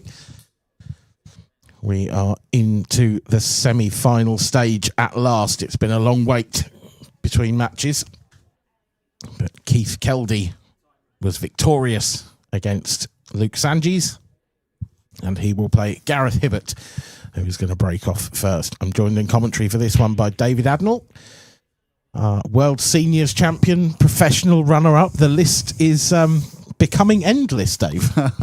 Yeah, what's happened? It's nice to have that little list now, so hopefully I can extend on it. But yeah, we have a great match-up here.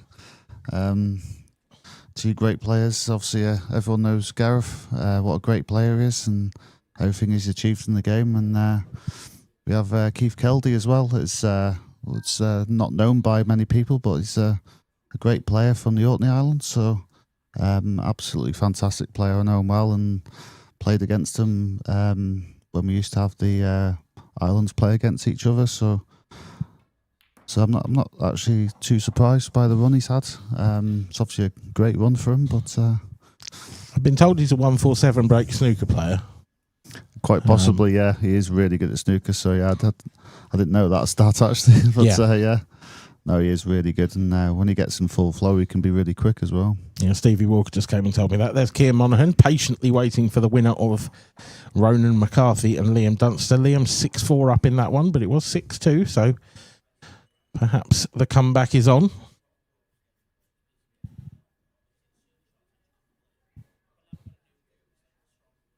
So first opportunity here for Gareth.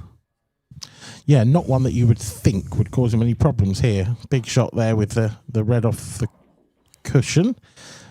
It's come out nicely, so this looks like an opening break dish for the Godfather.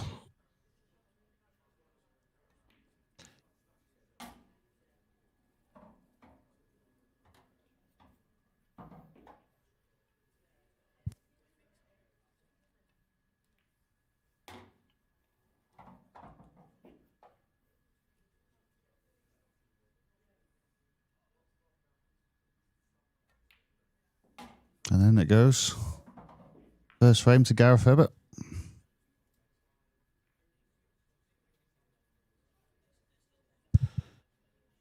Yeah, so no issues at all there for Gaz. Lovely break, lovely finish.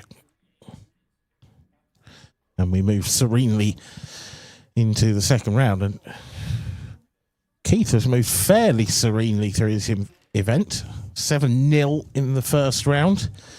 7-3 over Ethan Parry-Williams in the second. 7-5 over Josh Tomond. He gave him a good game. Josh, of course, you may remember the man who knocked Mark Boyle out of the World Championships in incredible fashion. And then Craig Marsh, Rob Stephen, Luke Sanchez. I mean, that is almost a who's who, that list. This is an unbelievable run. It's an absolute monster of a run, isn't it? And if he breaks like that, then maybe we can see why. Yeah, from memory, he plays with quite a big tip. It's about 10 mil. Okay. So he's... Yeah, we do have the IPA's resident Q expert on hand in you, Dave. Well, yes, I have everyone's know what everyone's Q is. Just that one yellow in the pack there.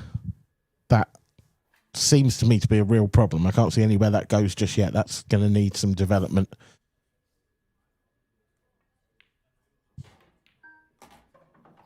Guess the idea would be maybe to try and leave an angle so that you could nudge one of the reds out the way to open up the yellow into the corner or centre pocket.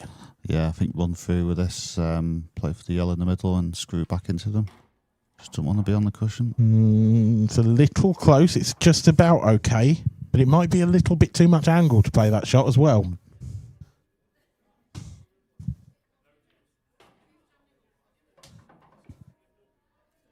Could you top into the red maybe? Sort of.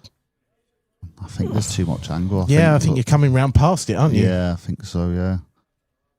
It's obviously what you'll look at. The thing is, if he just has to drop this in and break the yellow out with his last ball, it's doable. It's not that bad, but you don't want to play position off your last. What a great shot. Oh, what a great shot that is, yeah. Superb. And that's not easy to judge as well, because I don't think Keith would have played on the stream table or anything like this before. So getting used to the cushions.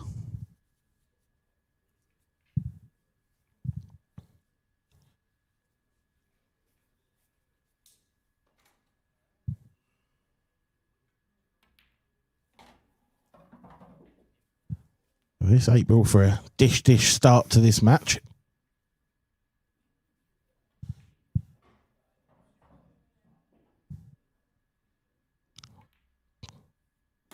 Yeah, nicely done. One apiece. It looks like Liam Dunster will be facing Cian Monaghan in the final. Liam, of course, looking to do the double, which would be some achievement.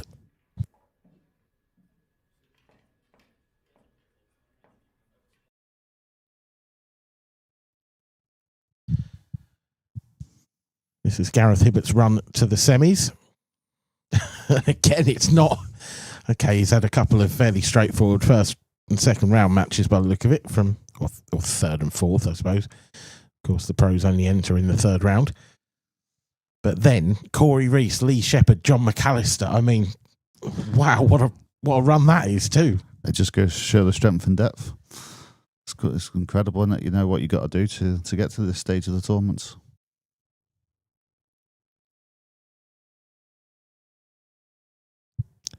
Just mentioned Liam Dunster there. Enough there for Gareth. Be disappointed with that. Another chance here for Keith.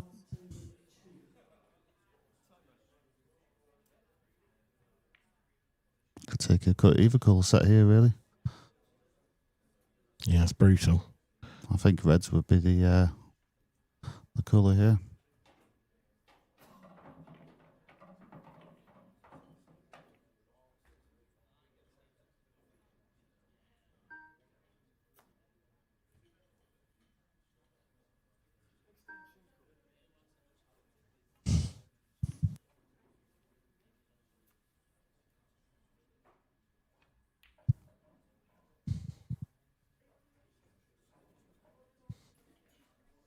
Yep, sensible opener. Just get yourself down table, get your cue ball in position.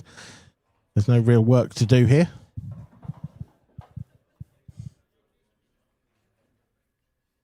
I think it's just the one next to the 8 ball. He just needs to give a bit of care if it doesn't go in the centre. Just getting behind it, I think, maybe. Unless it goes in the bottom corner. You could play it as a plant, and I think he's going to, isn't he? This is quite a nice angle to play that shot. Just drift it in. The cue ball's drifting up table. Should have a choice after this. I feel like he could have played that thicker. Yeah. Or even a bit harder. Yeah. Think, if you're going to play it thin, play it with more pace. This is now... I mean, it's a very gettable finish, but that red is definitely harder than it needed to be. I think the idea of his first shot was not just moving the cue ball, but it was moving the 8 ball as well, and it went back in the same position, so that's definitely made it a bit more tricky. Played that nicely. Another roll would have been helpful. Now I've got to come across the table with the cue ball, and these pockets have not played generously this weekend, and that's never going in. Yeah, he's. I don't know if he's tried to come across to the other side or not. Really, he's not got close to that one. I suspect he has, but he's caught it so thick that it's killed the cue ball. I think that's what it is. Yeah.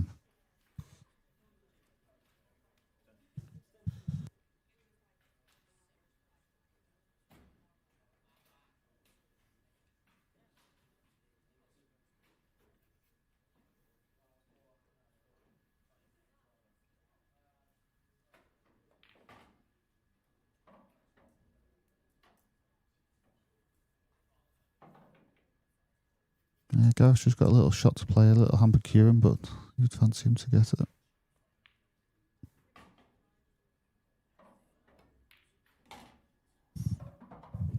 Played it beautifully. He's so good at them kind of shots as well. He really is. Yeah, it was tough, that. But Gareth does make those look quite simple.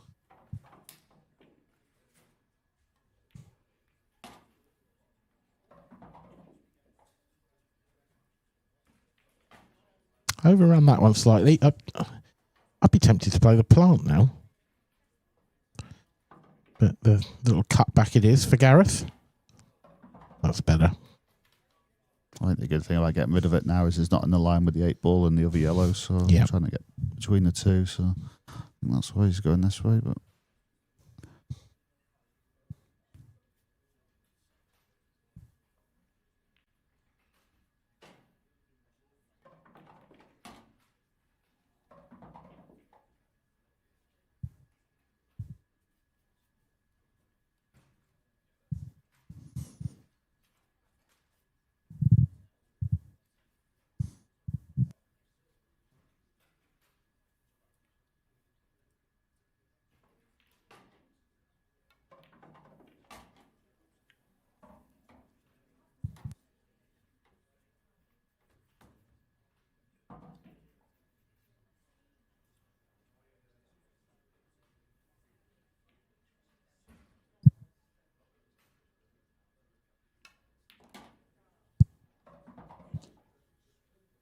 Good enough. A little under from Gareth, but this isn't going to cause him a problem. So Gareth would have thought, having been kicked in off at the beginning of this frame, that it was probably going to be 2-1 down, but ultimately Keith maybe a risk too far taking on that plant the way he did. Yeah, I think so. Yeah, it's just hitting a bit harder, and I just feel that with the 8 ball going where it did after his first shot, that caused the problem really. So, first mistake from Keith handed the advantage to Gareth, but he seems to be cueing okay still, and obviously Gareth playing really well there. So, as you'd expect. Well, there are just essentially 5 matches remaining across the entire weekend. We have one ladies semi-final left, followed by the final. I can tell you that Kelly Egan is in the final. She will be playing the winner of Mira Area and Rhiannon Graham. Kelly beat Becky Shardlow by 6 frames to 4, and currently Mira is 3-2 to the good in that one. And of course, 3 matches left in the Open as well. The one you are currently watching, Liam Dunster up against Cian Monaghan, and then of course the winners will play each other in the Open final. Another good break from Keith. Frame 4. Just one problem area of the red next to the yellow. Will he go into it straight away? Or will he get a better angle? Got into it straight away, and I was absolutely convinced he was going in off there. Certainly looked that way, didn't I it? put my house on it. Well, I didn't. But he's in trouble anyway. But with those 3 yellows on the side, not giving away the free shot there is a big bonus for him, to be honest. It is, yeah.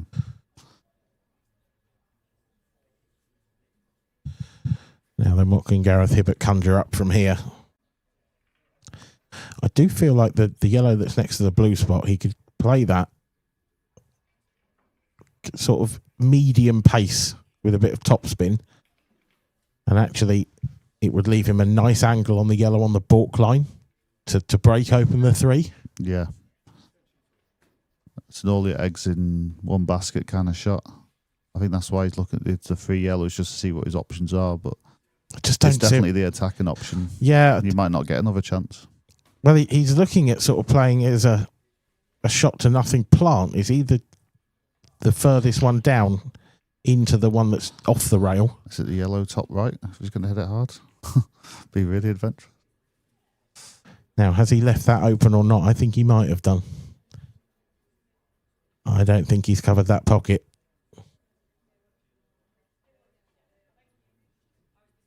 He was left in a very difficult spot.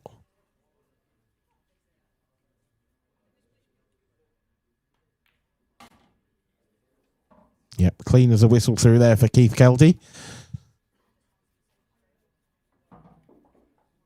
And it should really be 2 apiece from here.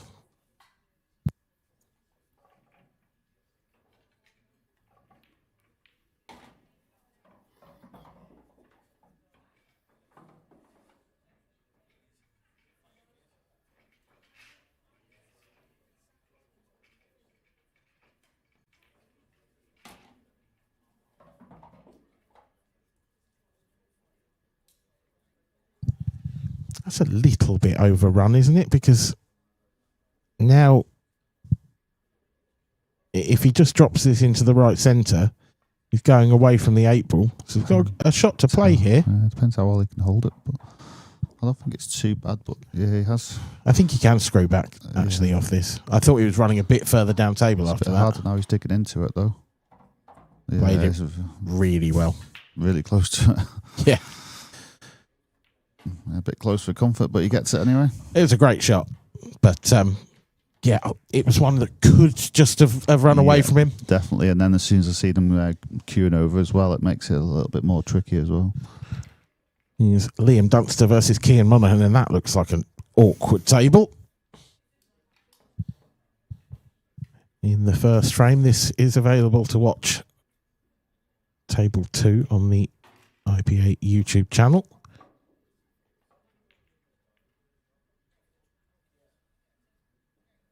Out on table 4, Rhiannon Graham has tied things up with Mira Area. 3 apiece in that one. Race to 6 in the Ladies Open, of course, so essentially down to a best of 5 now.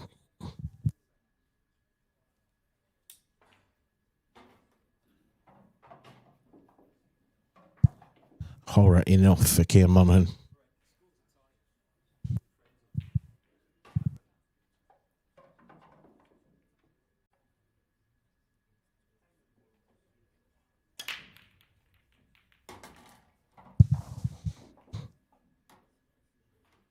It's another big split for Gareth Hibbert, and this time the cue ball is safe. However, the layout is a little tricky. I think I don't know if he can get to that yellow Up to the top right. Can you land on that, or is the red too close to it? Also, where's your opener? I mean, all he can do is really the little cut back into the middle pocket.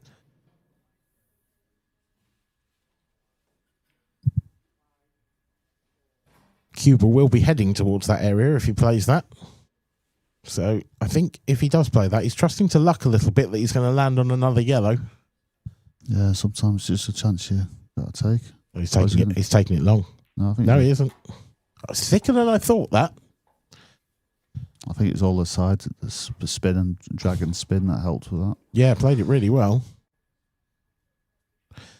So what he's looked at there suggests to me that he can see enough of that yellow to pot it as long as he can land on it.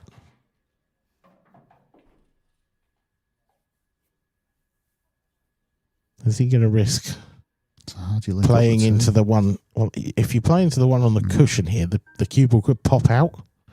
He's played the double. Oh, that's clever. That's a terrific shot. That's really good. Now, is he on the one further up the table now? Can he nick this in, play it off the cue ball with some check side, and then stay on the one on the rail? Because if he has to take it the other way round, which he does, getting the cue ball out from here, yeah. Yeah, I think it's like the same problem no matter which way around you went. There was a problem. Can he see any of that yellow now over the pocket? Can he just nick off it and try and get in behind, try and at least get a snooker? I think we'll weld the cue ball to the red. Yeah, he's going to put him on the back of the red here.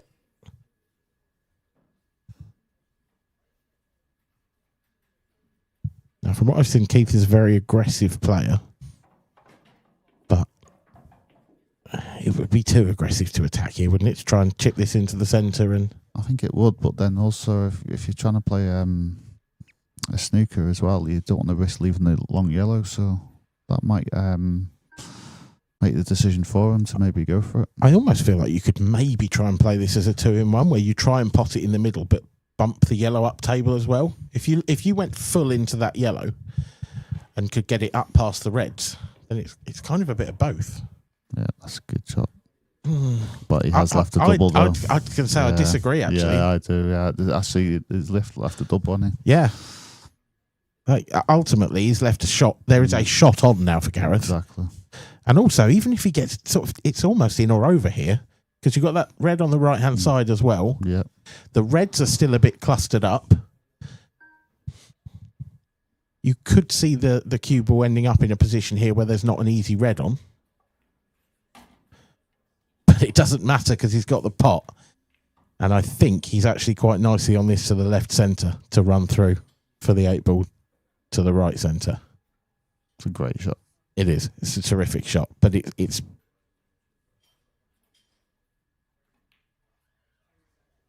It's a bit. I think that's a big error from Keith. I think that's poor. Yeah, I think it is. Yeah, it's. I don't know how difficult that pot was, but it's. I think if it was possible, I think he had to go for it really. And not even that. I just feel like maybe there was a better safety on. I think he was limited because he was so close to the red. True enough. Yeah, fair point. So that was the only thing, but. Either way, it's a bit of a steal for Gareth Hibbert. Most definitely, and he took it out well. Liam Dunster takes the lead in the other semi-final.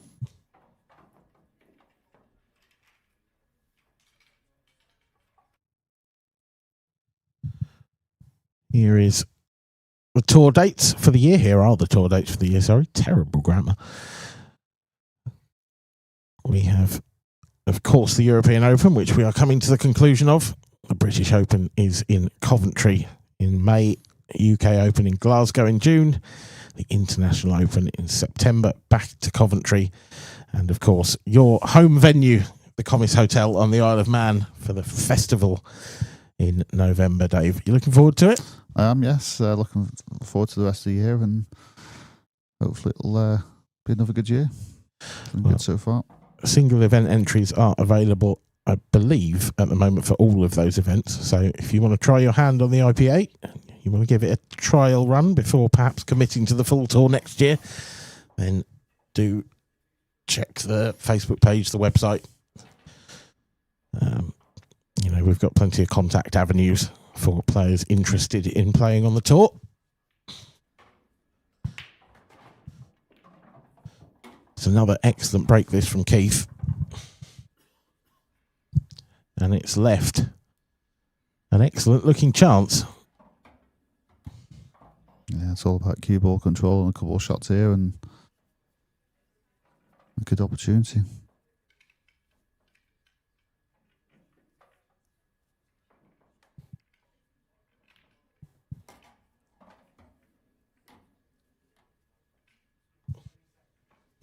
Overrun slightly, but nicely enough on this red to the top right. Do you be tempted to take the one over the pocket now? I think this is the right shot. You definitely give it a bit of thought. I think if that yellow wasn't there above the 8 ball, then probably would do, and maybe come up for the red in the middle. But yeah, it was comfortable enough, wasn't it? Yeah. I think with Keith as well, he's a constant striker of the ball. Doesn't hang about either. 3-all in record time. If he does make it through to the final, I have to say him versus Dunster would be a really interesting clash of styles. Yeah, definitely, to say the least. I mean, when Keith gets going, he's like one of the quickest players I've ever seen play. He can be really quick. Yeah, fantastic to watch. A really good striker with the ball, as you can see. He's a really good player. It's nice to see another fellow Islander doing so well, from Orkney. So, I mentioned the possibility of Liam Dunster doing the double earlier. Keir Monaghan will obviously want to stop that from happening, but if it were to happen, believe it or not, it would be Liam Dunster's first. Yeah, it's been talked about quite a lot, and it's surprising it's taken so long. But it's. I mean, it's still an incredibly rare feat. It is, and that's the thing. You look at the list of people that have done it; it's a very, very small list. Yeah, is it 4? I think it's the list, but I think it's 4 players, and it's been done 5 times. Well, Open and Pro. The Open and Pro double. You have Ward, Hibbert, Farnsworth, and Boyle, but Boyle's done it twice. Yeah, as an amateur was the other one. No, Boyle's done it twice as a pro and once as an amateur. Oh, right, which is extraordinary. So he's done it 3 times. Yeah, wow, that's incredible. I didn't realise it was that many. Yeah. Yeah, and then Anthony Monarch, the only other player in the men's side, of course, to do the double. It's been done 3 times on the ladies' side as well, twice by Deb Birchall and once by Emma Cunningham. Wow. But it's a hell of an achievement. It really is. I mean, it's not even just the pool, it's the stamina and the concentration. It's so difficult to keep that up. That is what sets Liam apart, I think. I think so as well. I mean, you wouldn't know when he's won a tournament. No, exactly that.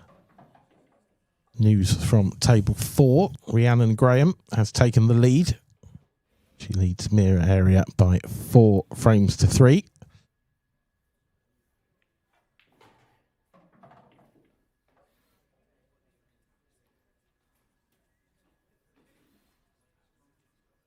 And it looks like Kian's going to level the scores here as well.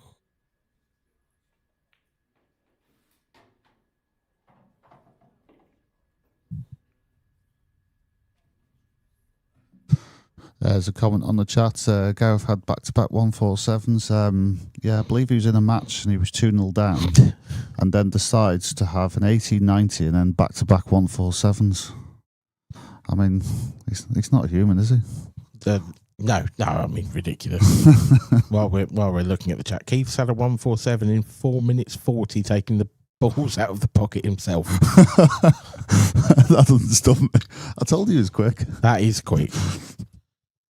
And finally, has the Elite Women's Final been played yet? No, it hasn't. That's going to be played on the Friday of the next tour.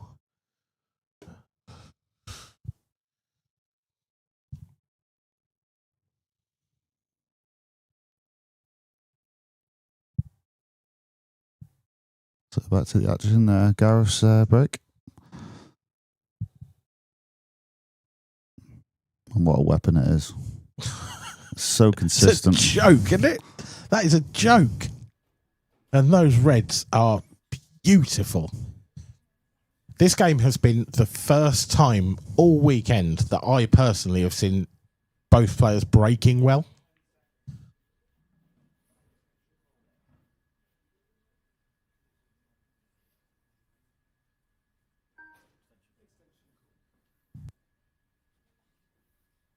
Yeah, I think they've both got a similar kind of breaking game.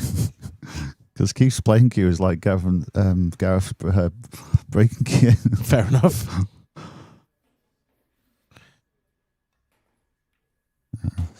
It's that much of a tree trunk. There's still roots coming out of the bottom.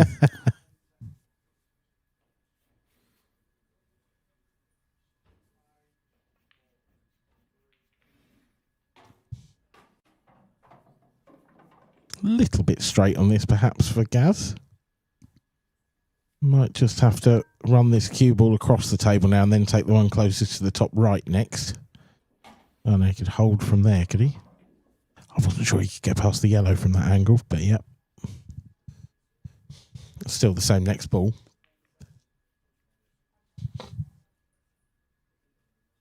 Requires a good bit of cueing this one. You can quite easily overscrew this, but just a stun few, yeah.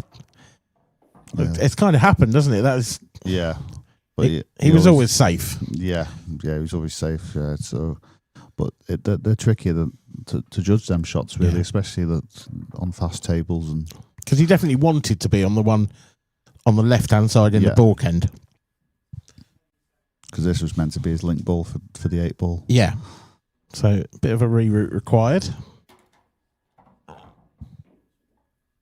He's played that well, though. Yeah, so now the one that we were talking about, that will be his last ball in this finish.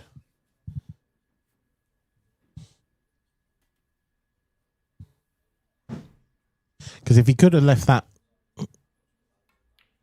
one in the centre as his last ball, he'd probably have played the black into the right centre. I think he'd be playing it into the bottom left corner now. Yeah. Because if you were to bring the cue ball down the left-hand side of the table, that yellow looks quite big. Yeah, just making sure you leave it quite thick so you can got enough angle to come across. Yeah, that's about right. Touch the side. Yeah. Good. Just didn't want to leave it too thin so he doesn't lose the cue ball. Wouldn't have minded another foot on that one, to be honest. Yeah, a little bit more. Even a cue ball would have made a difference. But yeah, he's good when he's like just having to slightly cue up like that. Lovely shot. Gareth Hibbert leads by 4 frames to 3. And this has been a bit of an exhibition so far. Yeah, great pull from both players. Yeah, they both look to be firing at the moment. Bit of a dish fest. I think that will make that number 4.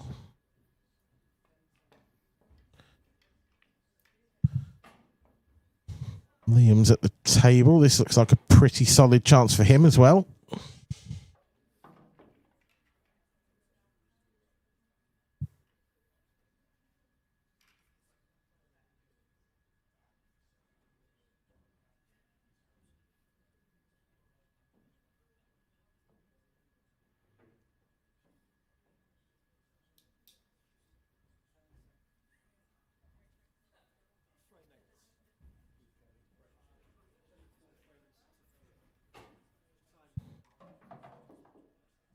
That could have gone wrong, you know. It didn't, but that little flick.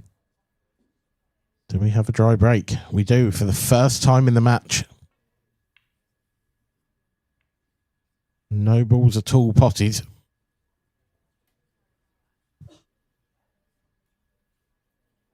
Probably the worst layout of the match, though, so far, Dave.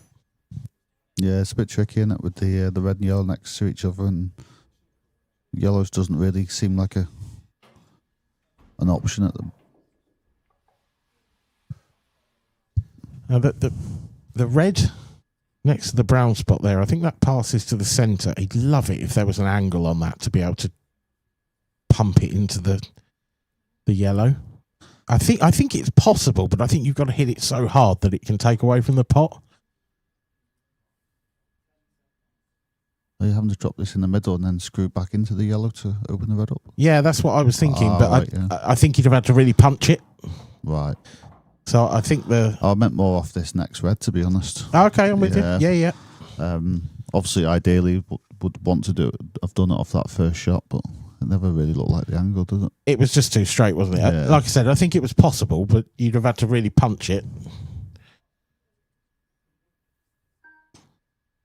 Or if you just stun this and then pot the other one and then use the side to then just clip the yellow. I think that's the shot. Yeah, I think I can see this going wrong because these cushions are a little bit softer than. I feel like they're playing softer than usual. Yeah. And I feel like you could easily either slide past this or just not get enough on it. Yeah, just like that. Yeah. And now he's in trouble here. There's no more balls up that end of the table to attack. I noticed we were getting a bit more slidey throughout the day, actually, yesterday. You know? Really? Yeah, compared to the afternoon. I have felt like, from my personal experience, they haven't slid as much as usual for a fresh cloth. No, they haven't, no. But then I've heard other people say, they're very slidey. Yeah. I'm sort of a bit confused. It's a good shot. Wants to cover this. Other players said that it felt like a bit like more normal, and then I didn't really notice too much difference when I first played on it, and then later on it was a bit more slidey. Yeah. So I think Saturday's like a busy day. So I think that's what it is. Get warm in the room. So there's so many factors, aren't there? It is warmth, humidity as well. I think plays a big part. I think that's the biggest part. Maybe we need to get moisture meters on the stream and thermometers and get scientific about it.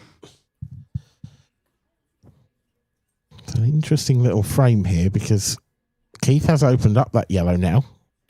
They all go, but the 8 ball is skill shot. It kind of has to be, doesn't it? I mean, you can't land on it. I mean, you could get him behind it with the yellow of the left middle. I mean, this shot's not helped him being there. He's going to be on the cushion after this shot. But I think that yellow of the middle, you could clip that in and get him behind the 8 ball. Yeah, it looks like it'd go to the left centre. I mean, you won't be too worried about the skill shot as long as you're straight on it. You've got a ball to guarantee being straight. But yes. It's just another option. We're about to find out. So I think if he pots this, and I think he's going to have the choice of both. Yeah, it'll just depend on the angle he leaves himself here. I think he'll stun it. Oh, he's just dropping it in, so he is going skill shot, I'd say. I think he's underdone this slightly because now he's just got to run this on and off the side rail. But again, it's a little bit like our shot earlier. You can underdo this, and if you're not right behind this 8 ball, it's not as easy a skill shot as it could be. The one good thing, at least the red is right central and right on the lip. Yeah, but there's distance here. This isn't an easy skill shot, and this isn't straight either. And you'd want your hand on the table. Yeah, this is really tough, actually, from this sort of position.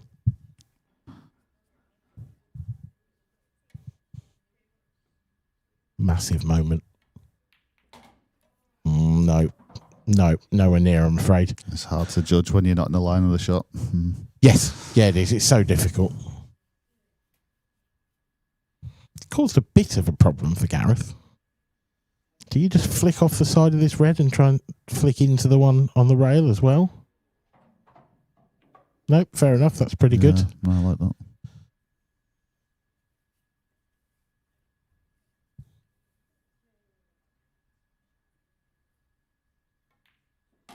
I feel like that could be a big moment in the match. And I think the key shot was the one you pointed out, that the one where he played the drag and he left not a particularly nice angle on the yellow to the centre. Yeah, yeah. He was kind of betwixt and between. He couldn't really play round behind it, and he also couldn't get nicely on on the skilly from there. So he's limited to. Where's this cue ball gone? The way he stood up, he just worried for a second. I think Gareth might have had a kitten or two there, but he leads by 5 frames to 3. Another person who leads by 5 frames to 3 is Rhiannon Graham. She is on the hill in her semi-final against Mira Area. One away from an IPA Ladies Open final against Kelly Egan. Mira needs to win 3-0 from here on out to make it her first final.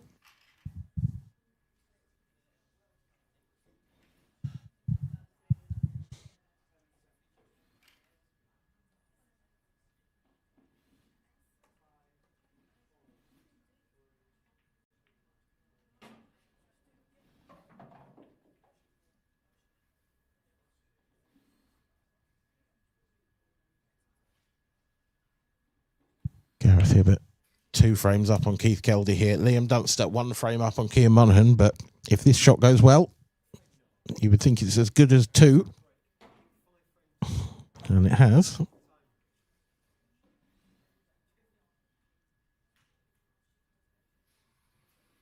This Gareth Hibbert break has been a sledgehammer so far. The cue ball was close and it's gone in the centre instead. You have to say that's unlucky. You do. You have to say it's a massive lifeline for Keith. This is where he needs to really take advantage of this. I feel like if he can just open up these 2 reds, in balk, which is what he's doing, he's just going to drop this one into the centre pocket, I think. He just hit the knuckle and leave it there. That's okay. Well, it's okay. You won't want it close to that other red, though. Yeah, and I feel like he's made the black a bit worse. These reds are pretty straightforward.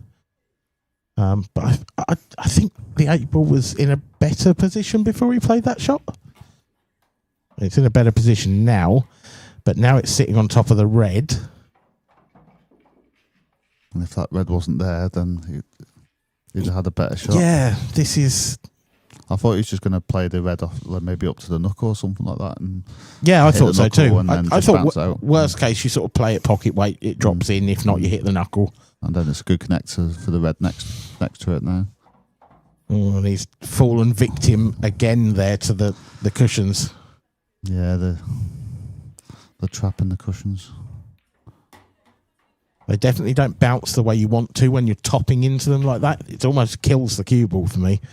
Yeah, definitely. It's almost like it reacts like as if the cushion's like too high. Yes. It's probably best way I feel to explain it. But still got a good chance here. He's still working his way round, but I'll play a good shot here. He's made really hard work of it. Yeah, I'm surprised at that. I kind of thought he'd just drop that in and hold for this one in the bottom half of the table. I think he must have thought he had too much angle.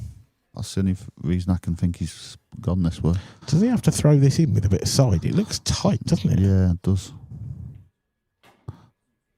Or if he's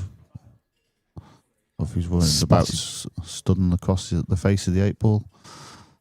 Yeah. Depends how much he wants to hit it. Oh, I don't know. I don't like that shot.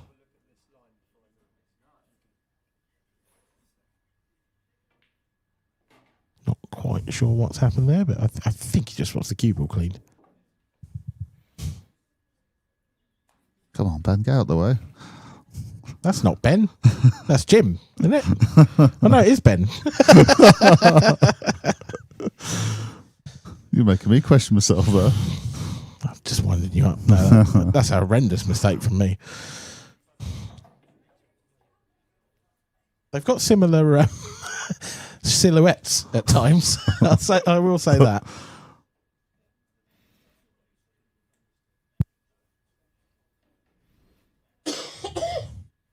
Oh, I need to go home. Not as much as you do, but well, won't be anytime soon. Not entirely sure what's been spotted here. Is there a little thread off somewhere on the cloth, or? Don't think I've ever seen a delay quite like this.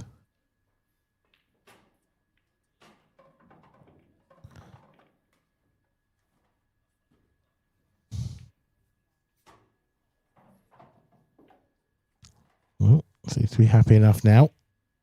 That's a super shot. This cue ball needs to hold up, and it has. He struck that really well. Now, can he drop this in and hold? I think he can. Yeah, he can do.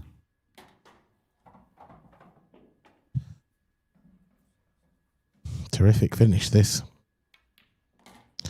And very much needed. From 6-3 down, you'd have thought he was probably dead and buried. But this 8-ball to go 5-4, and it's Keith to break next. And his break has been excellent in this game so far. Did break dry in his last one, though. But Gareth probably will feel a little hard done by that he got kicked in off so brutally in that one. Yeah, it's obviously flirting with the top pocket, so obviously you've got more chance of not getting kicked off when you come straight up the line, but it's still extremely harsh. Just saw Cian Monaghan. He's pulled a frame back against Liam Dunster. 3-2 in that one. And we are watching Mira Area at the table. She's 5-3 down in a race to 6 to Rhiannon. She's just dropped a yellow in, so she's going to have to play a serious shot here, you would think. I think the skill shot is a possibility here, Dave. Yeah, it's getting on it. There's the shot. Keith, get out of the way. Oh, is there the gap? Is there a gap? Well, we'll find out shortly enough, I'm sure. As Keith breaks off. And dry again. Second time in a row. And this time he's left a nicer opportunity, I feel. These reds look pretty good to me. I think he's just controlling the cue ball on the first shot. Do you run into that red, or he can go middle? Actually, middle, yeah, middle's the one. Solves that. Yeah, I don't really see a problem. The left hand of the two reds in the bottom half of the table, I don't think that goes bottom left, so that might need a little bit of solving.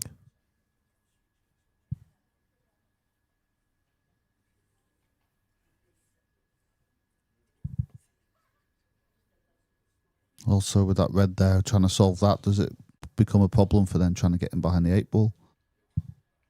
Yeah, quite possibly. Just purely because the pattern.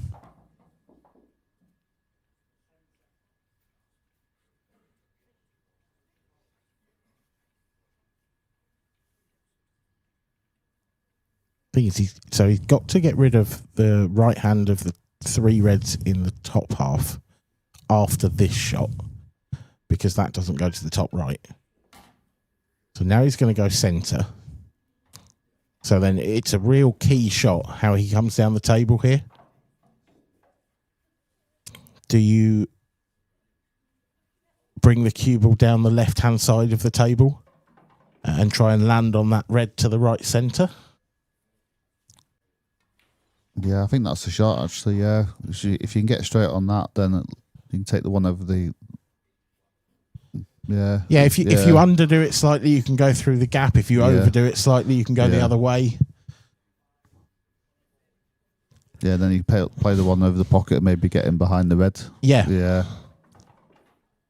Or even if you're straight on the red and the... Key shot here. Oh, he hasn't hit this. That's not enough. That's not nearly enough. Can he cut it back? He might just be able to, but the cue ball's going to be going a bit wild. I can hear a smattering of applause in the background, so I strongly suspect Rhiannon Graham is through to the Ladies Open final. She is. It's been confirmed. Congratulations, Rhiannon. She will face Kelly Egan in the ladies' final. Now, Gareth Hibbert with a little bit of genius, I think. And perhaps a little bit of luck as well. I think he's on this red to the centre. I think he could cut the other one back as well, but it's tough. I think he'd want to play the middle one first. How he's going to get... That was a very fine cut. Because he wants to be on this bottom cushion ideally, but obviously that's not going to be an option. He can't. So, he's just coming around 2 cushions and leaving it thin. Yeah. Oh no, he's going to try and get it. Oh my goodness, what a shot that is. That's a great shot. That's an extraordinary bit of cueing from Gareth Hibbert. I thought he might have to just draw it back and like maybe cut the red and go into the 8 ball. That's exactly, yep. That's exactly what I thought. But I mean, the shot he's played was definitely the shot, but like the execution is just incredible. Beautifully done by Gareth Hibbert. 6-4. The lead now for the Godfather. And what a tournament he's had. And what a match he's had. To be honest, he's been exceptional. Both of these players have. It's just been a couple of marginal mistakes from Keith, and that's been That's basically it. Yeah, you know, he's played well. Both players have played really well. Other than the 2 in off from the break, I don't think Gareth's actually made a mistake. No, I don't think he has. No. Liam Dunster 4-2 up on Cian Monaghan. There's still plenty of life in that one just yet, but the Scot definitely the favourite so far.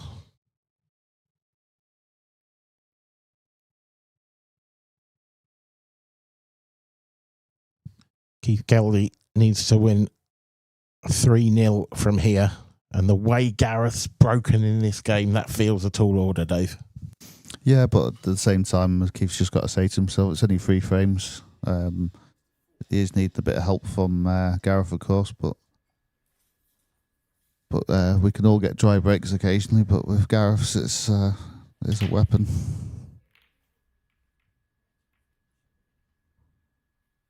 And that is why I didn't want to speak. Sorry, Gareth. Thanks, Dan. Wow. Throw me under the bus there. Oh, I have. It's a decent chance, this. It's not a great chance yet. The 8 ball on the cushion is a bit awkward.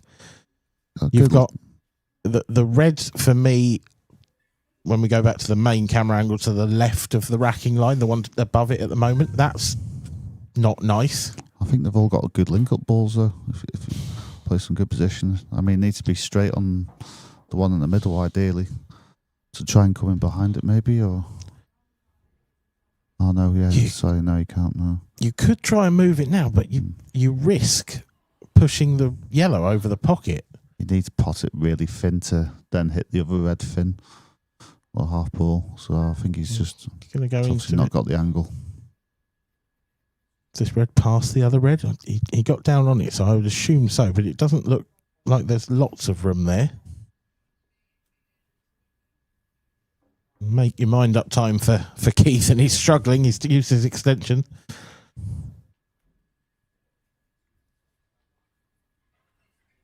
Yeah, if you just got a bit more movement on the cue ball, a bit higher up, it made this a lot easier. That was always the problem, wasn't it? Whichever way you went, that yellow was a problem. Yeah.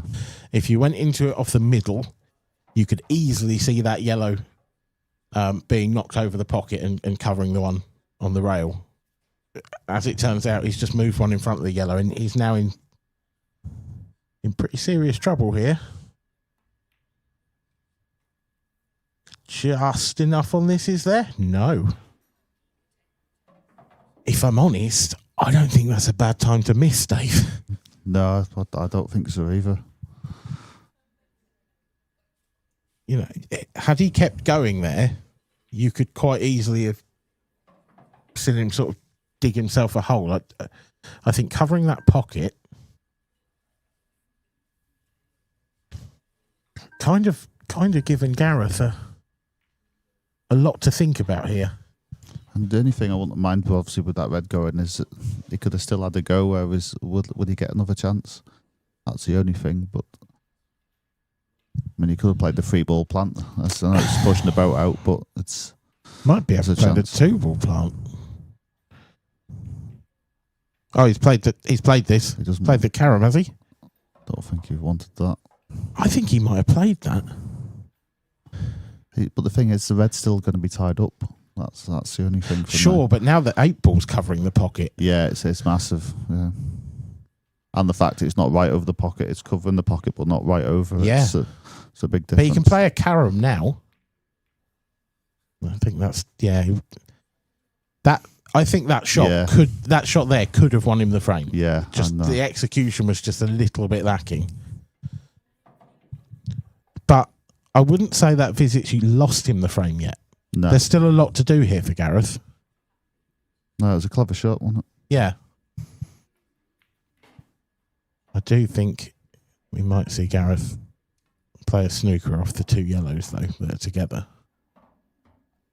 You'll just want to be a bit higher. I'll be tempted to put the other one over the corner and then Come across in behind. Yeah. Yeah, so at least you're cutting off the angle. Yeah, you don't want to leave a 1 cushion. I think you even want to, because the red's so close, you probably even want to cut off the 2 cushion. Yeah. Cian Monaghan is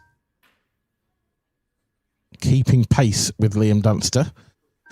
4-3 in that one.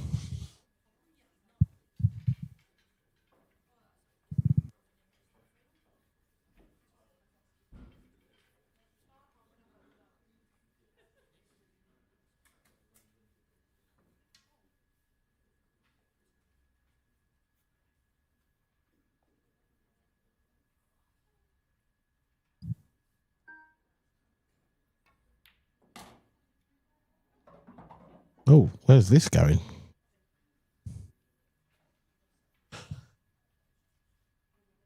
I can only assume he was trying to land on this yellow and move the red away from the pocket with that shot, and he's just caught it too clean. It's the only shot I can think that he must have been playing. Yeah.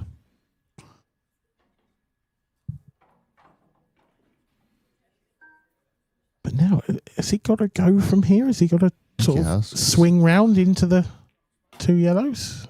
This is thin. I found it was hard to drop that in and get him behind the 2 yellows. The only way you can do it is by hitting it with pace. That's what I expected. Yeah. So I'm kind of surprised he's played at that pace, to be honest. And from where he's landed, I mean, how do you leave it safe from here? What do you do from here?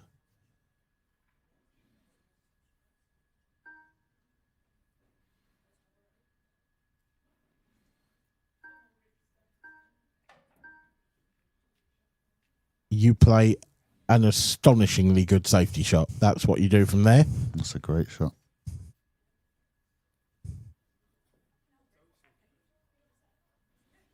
That is pure vision. That's brilliant.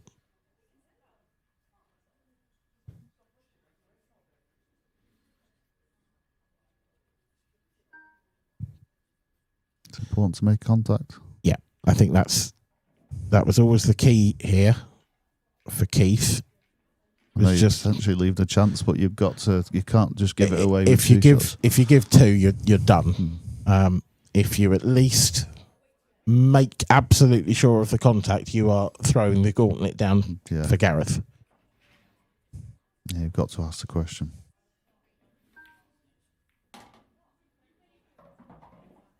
I mean, that's clever again, because it's exactly what you said before. He's trying to open the pocket. I mean, look at the areas he has to play into. With that red there as well, it makes it a lot smaller. He's going to have to play some positional shot here, is Gareth. I get the feeling he's just going to stun this in and stay quite close to the yellow. I feel like the angle will be quite natural. Yeah. And this is what I mean about that red. It just makes the line a little tighter. Yeah. The slide of the cushions will probably help. It looks good, this, but you can see the angle he's going to have to leave himself. See how high he's aiming up, and that's because that red's there.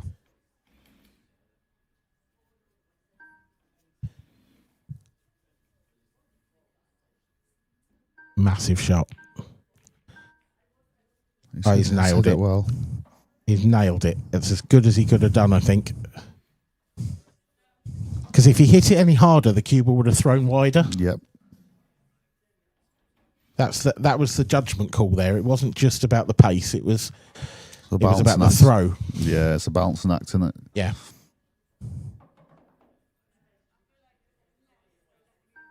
Almost like a driving range, isn't it? You don't want to hit it too hard, but you're trying to keep it straight. That's it. Another big shot. Nailed it. Gareth Hibbert is going to be in the final. It's been a valiant effort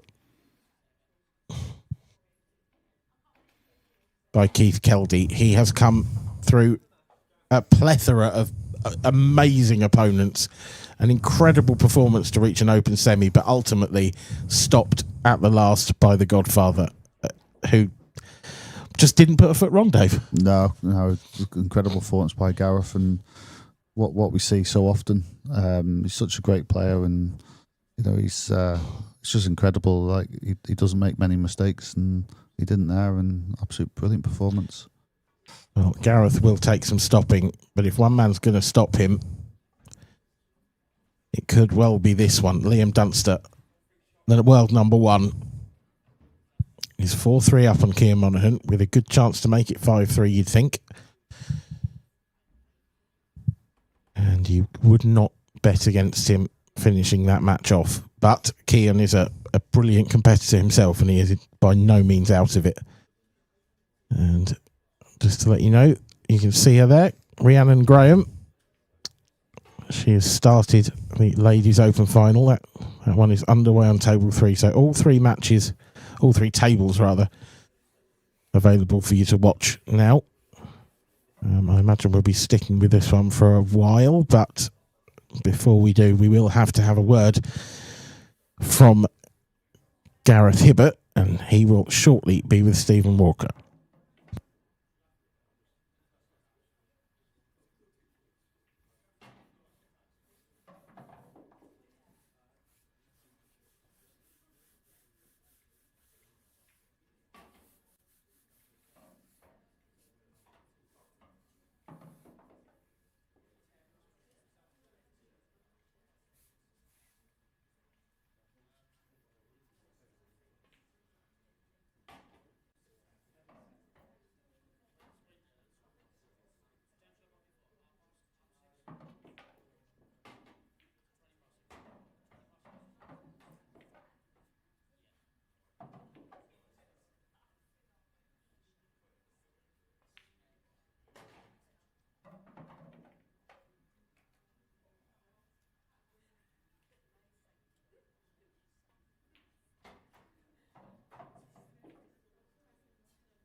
So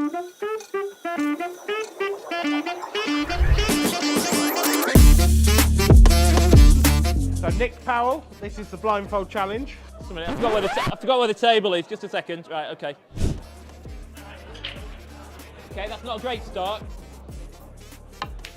Oh, I'll tell you what. Go on. Oh! I'm here all week.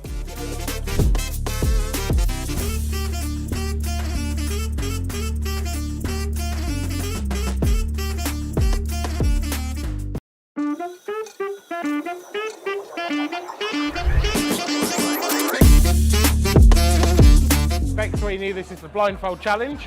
Let's see how many shots it takes you to pot this 8 ball. Good luck. Oh, go on. Be nice, be nice.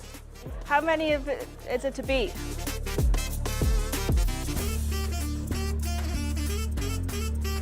Go on. Beck Sweeney! Beck Sweeney ties the lead. What an amazing performance. Well done, Beck.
Welcome back, ladies and gentlemen, from the IPA European Open here in Newcastle. Myself, Stevie Walker, and Andrew Betts.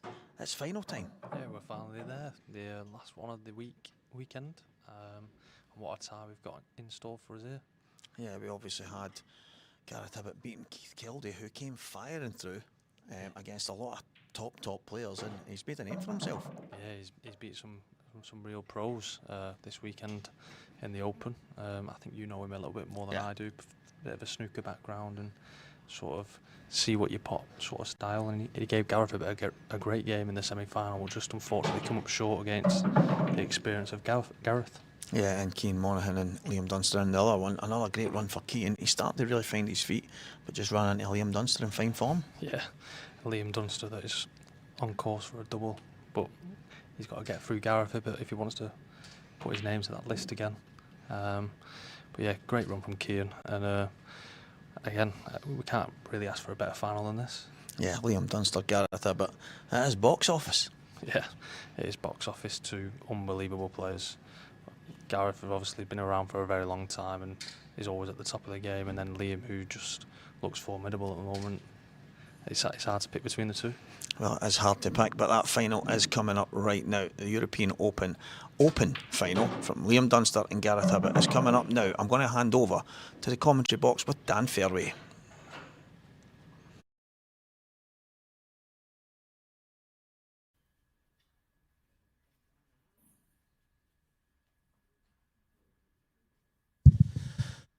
The final match of what's been an engrossing weekend's pool is finally upon us.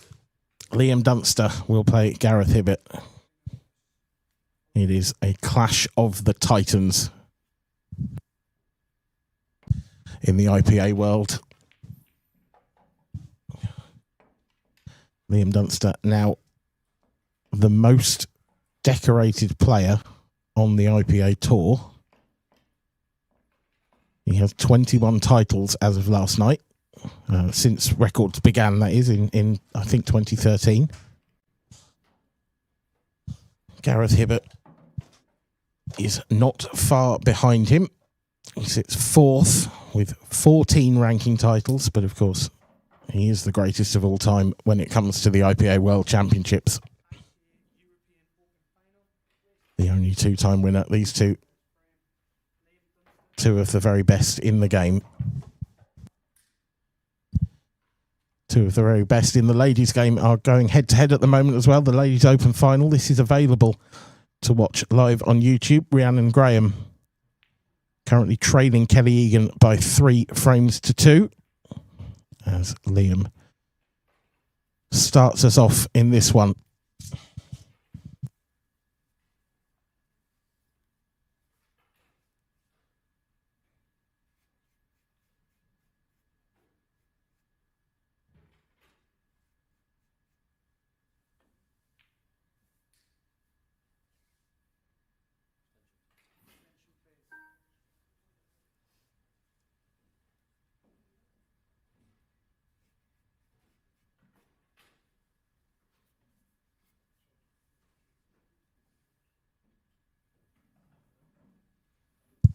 First opportunity at the table will be Gareth Hibbett's after that dry break.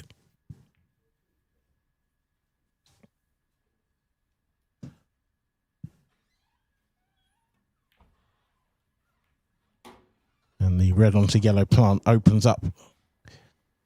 The yellow's nice. He's got just enough of this yellow available, I think, underneath the black spot to play it to the right corner. The yellows on the table at the moment are acting as blockers. There's a lot of traffic on the table for this finish from Gareth.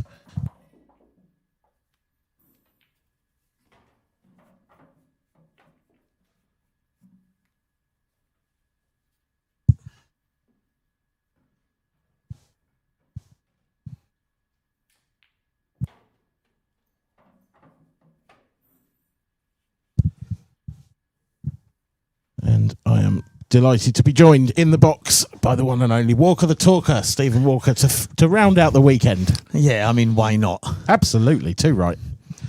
So, this is absolute box office. If you could have picked it, you wouldn't have picked many more than this pairing to go at it to finish off a fantastic weekend. No, it's one of the yeah, I mean, Dunster, Hibbett, Boyle, kind of like, yeah, exactly. 2 from 3. Yeah, pretty exceptional. And Gareth, I mean, he's ended up taking out the kind of giant slayer and Keith Keldy, who just managed to motor through a lot of the pros. He was so impressive. Yeah. So it's the first time I've ever seen him play.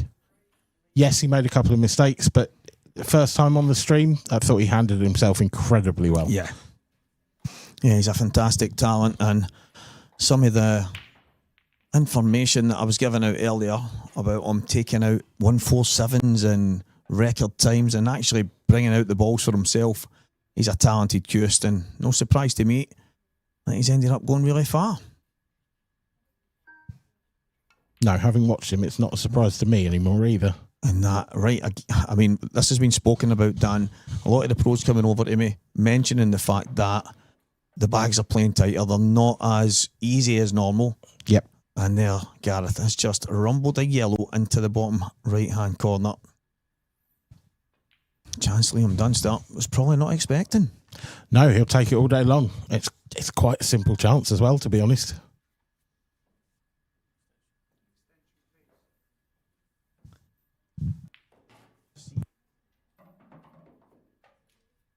I do think Gareth has did look a little bit fatigued when I spoke to him before this game started, to be honest. And that's not something that Liam tends to show very much of. That's a little bit of an error, though. Yeah. And it's funny when you see Liam walking around the table and then he stops in his tracks Yeah, as if to say, oh, that wasn't the plan. But he's okay. It's about the only thing that he ever does that actually shows frustration or sort of bemusement, because his face never shows it. Yeah. Yeah, so he's just dropped on that red to the middle now.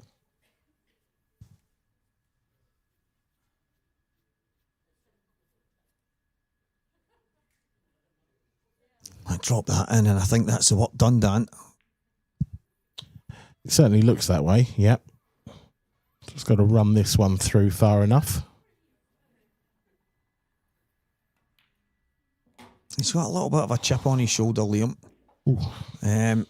He's one of the players that he doesn't get the credit he deserves because he's accused of being slow, he's accused of being boring, he's accused of being not exciting enough for people, just sitting in his chair. And it's like, I think he gets a raw deal.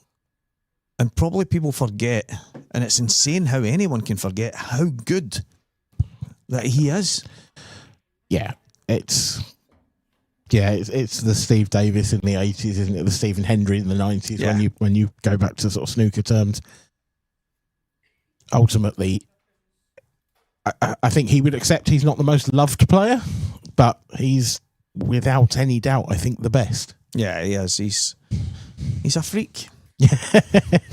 He really is. He's just, and the thing for me, and I actually remember, I think it was Stephen Hendry talking about it, and he felt like he went to most events and he would go play snooker and then go back to the hotel. He didn't mix with anyone, didn't talk much with anyone. He had a bit of a chip on his shoulder because they were all there to take what he wanted and what he felt was his. Yeah. Liam, although slightly different, he will mix and talk with people, but you won't see him you won't see him going out nights out. You won't see him go partying. He's there. He's all business. He is. Yeah. And there's a reason he is now the most decorated person in IPA history. Exactly. And he actually said to me earlier, I was talking to him about it because he doesn't miss a trick. And he said, now, Stevie, this might seem strange, but could you find this out? Because I won 2 Champions Cups.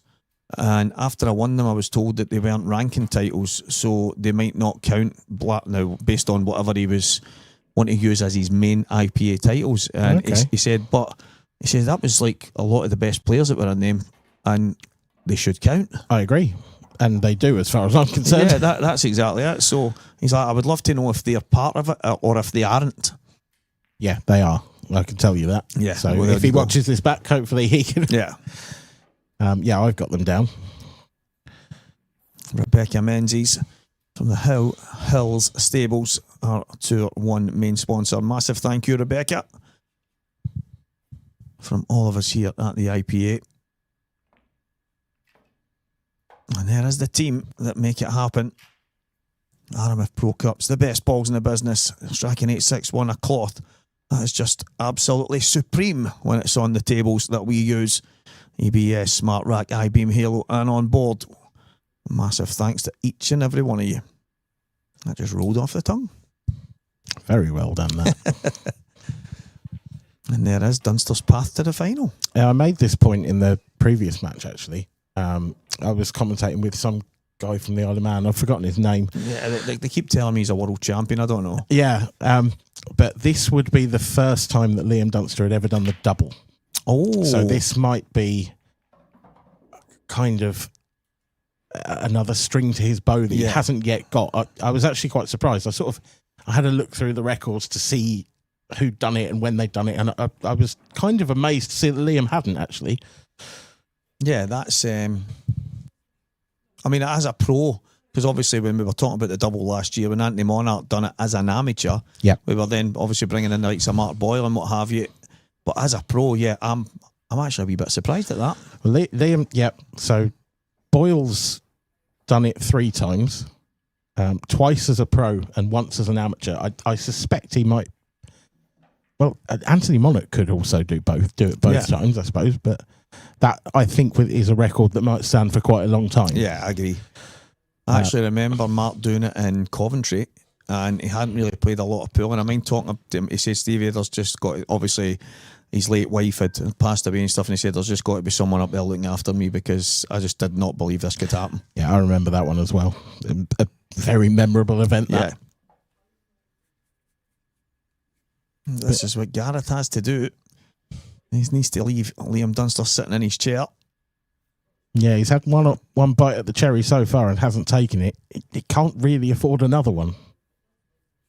When I spoke to him earlier after it was maybe his quarter-final match, and he was saying he's like, Steve, it was as if I didn't know how to play pool. It was, things were coming into my mind. I was missing here and there, and just very un-Gareth-like, if you want. But as you mentioned, he's maybe coming across a little bit fatigued, but these weekends do take it out of you. Massively. I actually don't know how the players continue to play at this level for that long. It's remarkable, to be honest. Yes, the non-stop on off, and then you see some of them, they'll be told, right, you're straight back on, and our fabulous TD Braun will say, do you need a break? And most of them kind of go, no, it's all right, I'll go straight back on.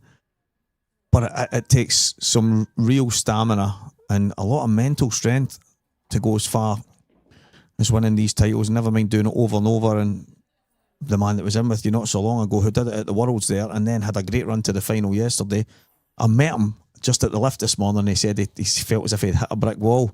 But that's the highs and lows, never mind having to have that mental stamina at the same time. Yeah. Key shot in the frame here for Gareth. Long yellow. Nicely done. Very nice. Nicely controlled. Big pocket now. Just needs to find the cue ball. Leave the cue ball exactly where the yellow is, and it'll be fine. Yeah, he'd love to clear the pocket here as well, which he hasn't, so he'll just bring it out for the 8 ball on the bottom right. Yeah.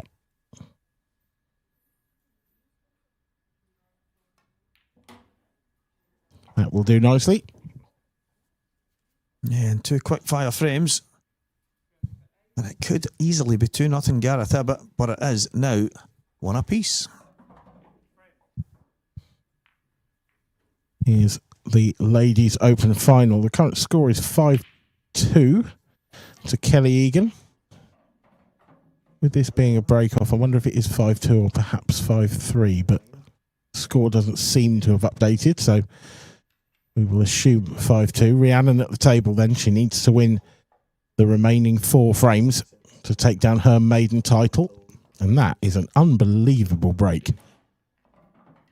Really good chance here potentially for her, but she's overhit that one by quite a distance.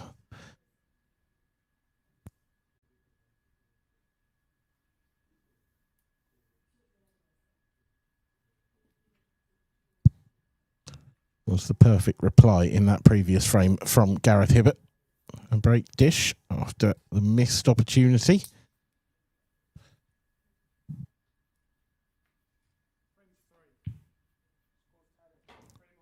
Great double from Rhiannon. She's digging her way through this finish. I think we're about to go back to the main table. We will, of course, keep you updated on the score in this one as it progresses. And it is available on YouTube if you want to watch the Ladies Open Final. Here's Liam Dunster.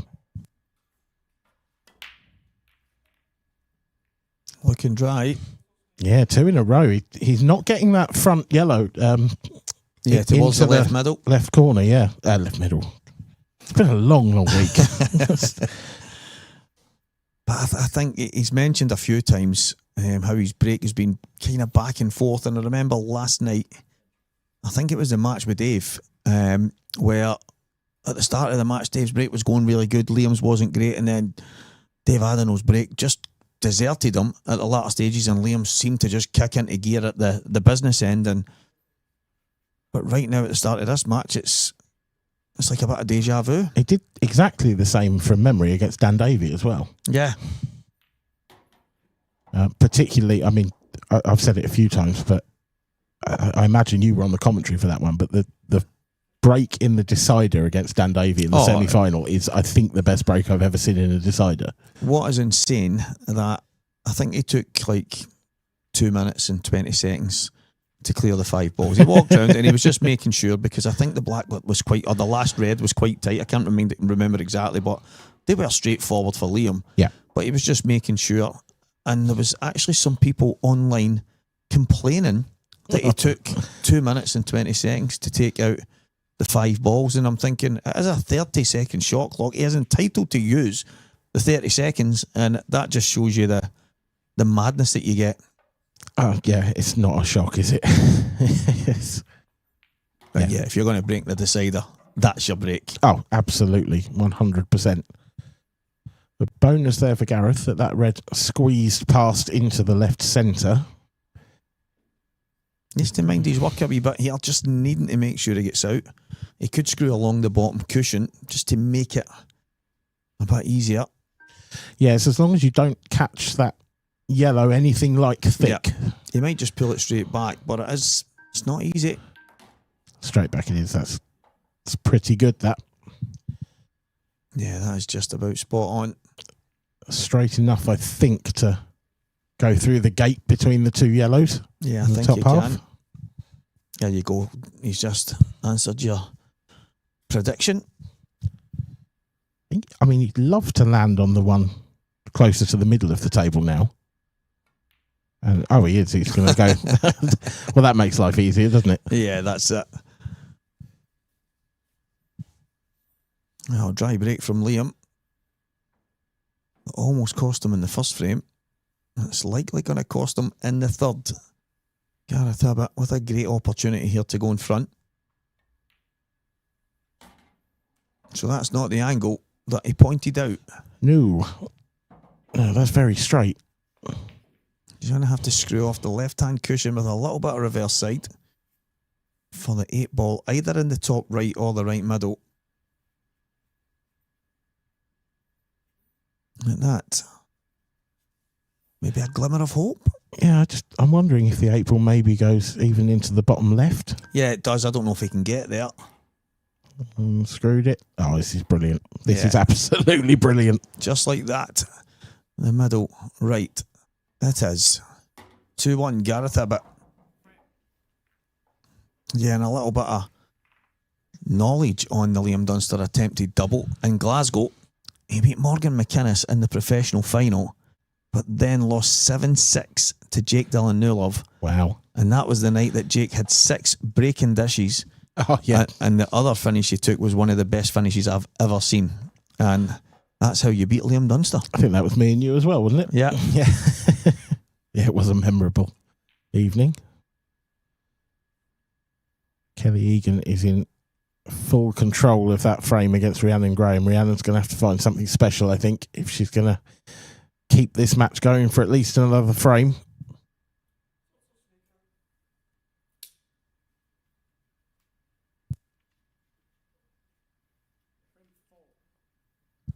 Yeah, straightforward. Just to touch the yellow, but as you said, Dan, she's going to have to dig in there. Yep. Gareth Hibbert.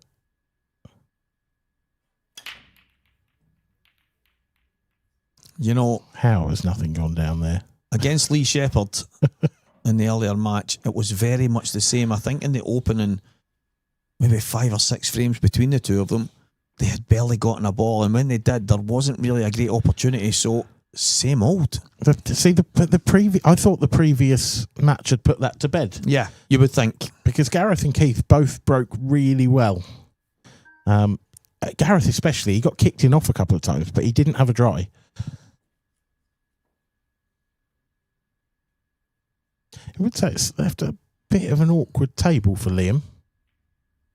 There's no obvious straightforward finish on here just yet. No, he might have to float this yellow in and maybe come through the gap for the plant, and then the yellow to the bottom left. The one just above the red, he can maybe take to the bottom left, but it needs to be really neat and tidy here. But that's Liam Dunster, so let's see what he does. Yeah, I'm wondering if he can hold for the red to the right centre here. No, like you say, it's a plant. I think he would have loved to have been straight on it and then both of them in the same bag, but this might work. Yeah. You might actually see him change his mind here. He might take the one to the top left and then work his way back down, but I do know Liam's not a big fan of leaving the messy work to the late part of the frame. It would feel like a risk, I think, to have to get back on this plant.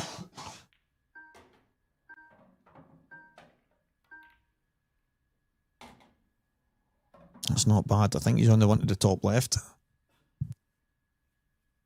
So top left, probably the one to the middle we would prefer, and then leave the angle to come down straight on the one to the bottom right and then the one to the bottom left for the 8 ball. The pattern's there. Yeah. The key is how straight he can get on what's going to be that penultimate yellow, the furthest right on the table.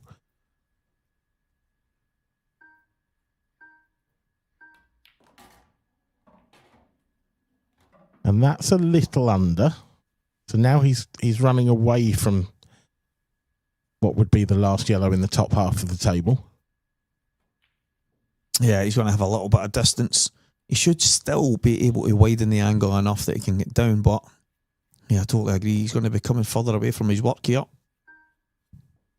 Yeah, so I think we're going to see him really dig into this one.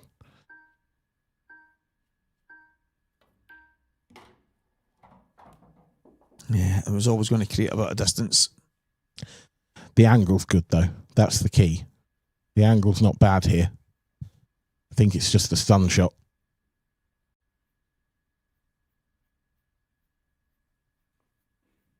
Yeah. Anyway, in between the two reds would be nice here.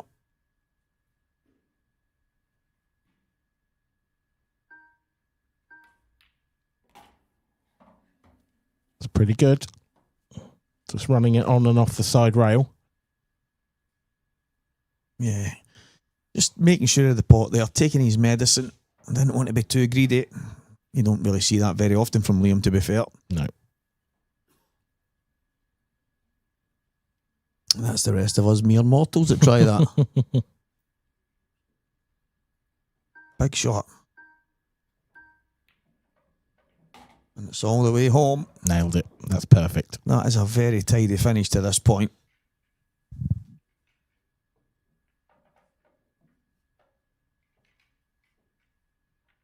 So run this through with the black into the left middle pocket. And a nice reply from Liam. A couple of reverse dishes to square the match. Yep, 2 apiece. We're back on serve.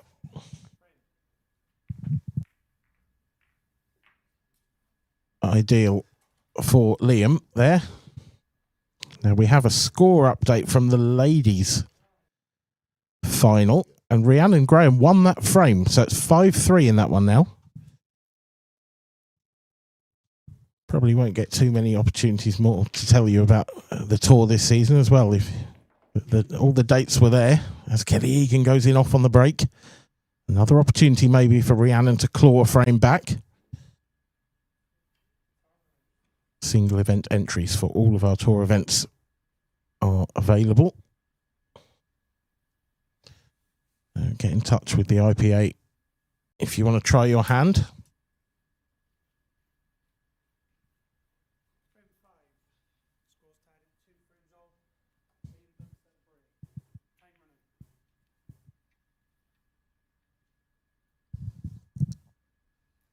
He wouldn't mind getting a ball this time. Yeah, hasn't made one yet, so would be a good opportunity to do so. Watch that left centre pocket.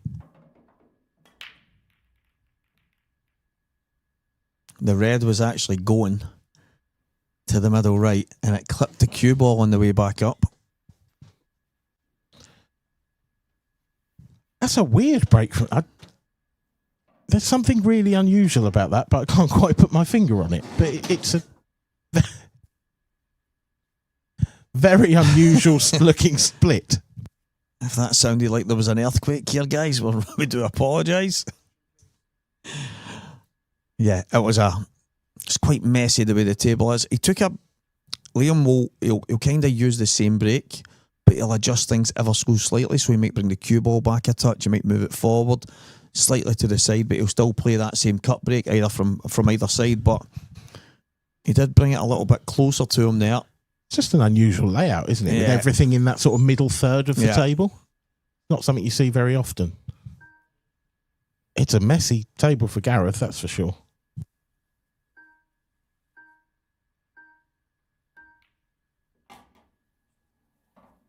Yeah, so it was always going to be the reds for Gareth, but there's still a bit of work to be done. I think the red, the yellow and red, the three of them there, that's what he's looking at. So he's maybe going to go down there. Maybe that red doesn't go.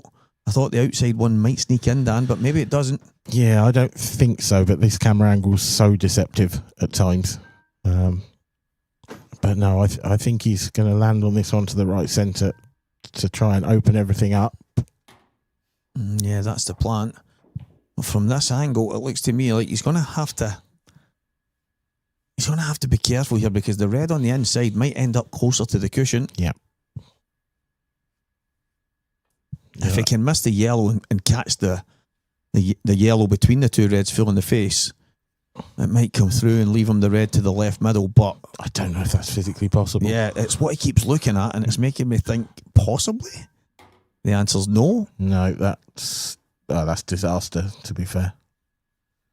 Because there's no more reds in that area. There's no way to attack, really. I mean, could he cut this into the left centre and come on and off the top rail and down towards it? You know, I think he's going to be, if he plays that shot, he would be hitting just above the right middle pocket. Yeah. No, just going to find safety. I don't blame him for that. It's a good shot. Well weighted. Yeah, it's not the worst. Nice position for the cue ball to be on.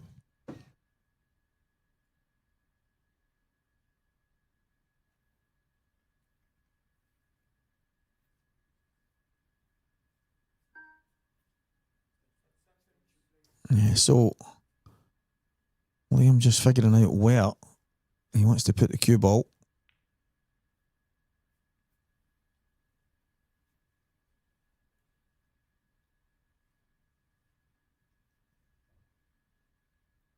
I'm actually surprised that he's heading into this area.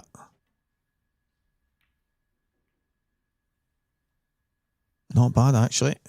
I could only assume that left hand of those two reds isn't far enough up the table that Gareth can pop this. Yeah, well, he looked at it, Liam.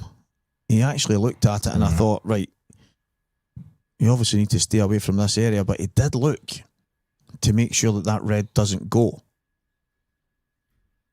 But if it does, that is a horrendous error. Yeah, it can't, surely. This is Liam Dunster we're talking about. He wouldn't have left that. No, he didn't. Oh, he didn't want to. Gareth didn't want to make that yellow possible into the left centre. That's an error. Yeah, Liam having all these yellows in the bottom half. He's now been given one across that line. He might not even play it, Dan. But no, I will say, I feel it's a bit early for Liam to go here, because those three yellows down this end of the table, none of them go. So it's cushion first, and then the bottom yellow. Hide the cue ball. Not bad. It's not what he was trying. He was trying to go behind the other yellow, try and catch that full in the face. Tough to see any safety here for Gareth now. So I think he's going to take the plant onto the left centre. I think he'll be going here. I don't see how he gets a better opportunity from here on out. He can't do battle with Liam Dunster. 4 reds against 7 yellows. Yeah. Oh, he thought that went. Maybe it did. He's just not managed it. It was a tough spot to be potting it from. It was. But this is a chance for Liam, because he's got the perfect angle straight away. And I think the yellow below the black, there's 2 yellows there. The lowest one will pass into the left and the right middle. So I think this is a chance for Liam. Yep, me too. He's actually going to clear a path first. He's given himself a better angle.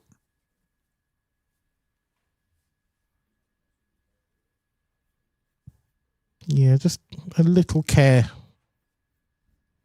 needed here. I quite like that. If he's going side rail into the yellow, there's a small chance of ending up behind the red. That's not good. bad. See, I'm thinking straight away, you're on it, go and kick it out.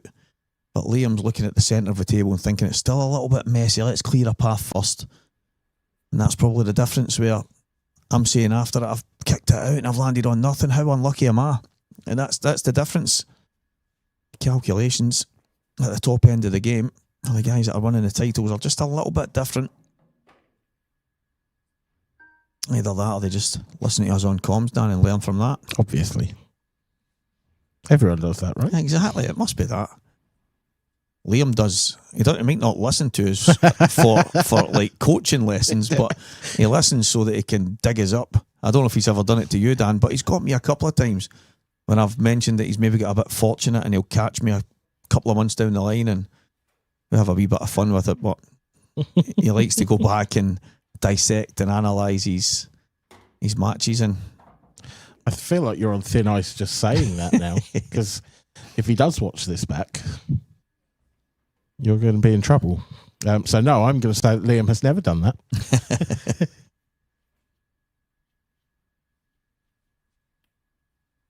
Yeah, he is by far and away right now the world number one, and he's earning his stripes in more ways than one.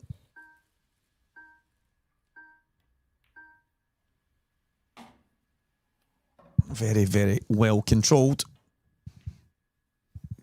I think that's just Liam in a nutshell, isn't it? It's just the level of control he has is so far and above anyone else I've ever watched. Yeah.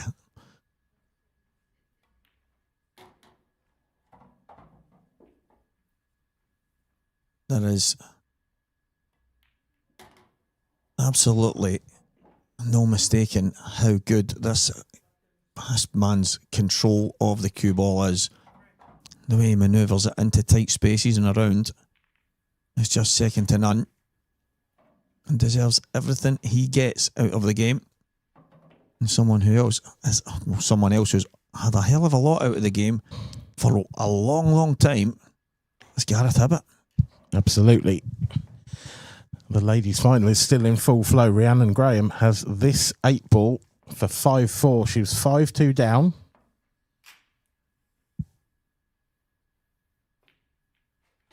What a finish. But she's still in the game. She's going nowhere.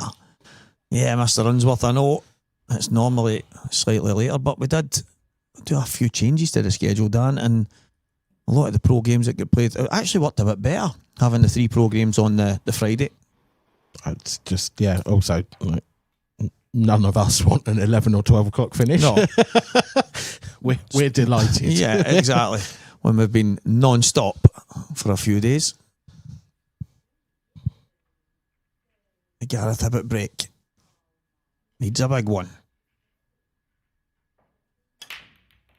Usually does. Surely this isn't dry. No, it's not. Chance on yellows? Can he pot the yellow is closest to the one closest to the pocket? If he can, then I'm saying yes, it's a big chance. I think he can. I think he can just a little jab in. Oh, I thought he was going to use the Dave Adano there. Get it up like the spear and jab it down like a dart. Absolutely different class, but he's shied away from it. He's let us all down. Well, he hasn't just yet. You never know. It's an interesting shot, this, because... Yeah, he doesn't want to move the yellow across the cushion. Well, it's either that or you actually play to move it across the cushion so that that's your next ball. Yeah.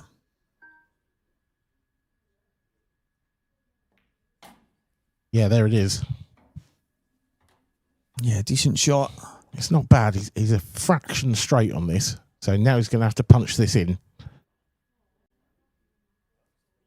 Not a bad chance. But there is still a little bit of work to be done.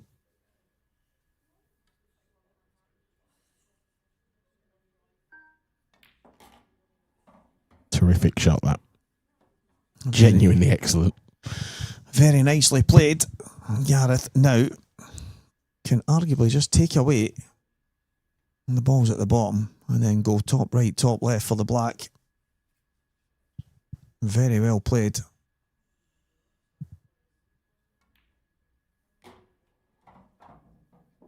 What a standard so far from these two.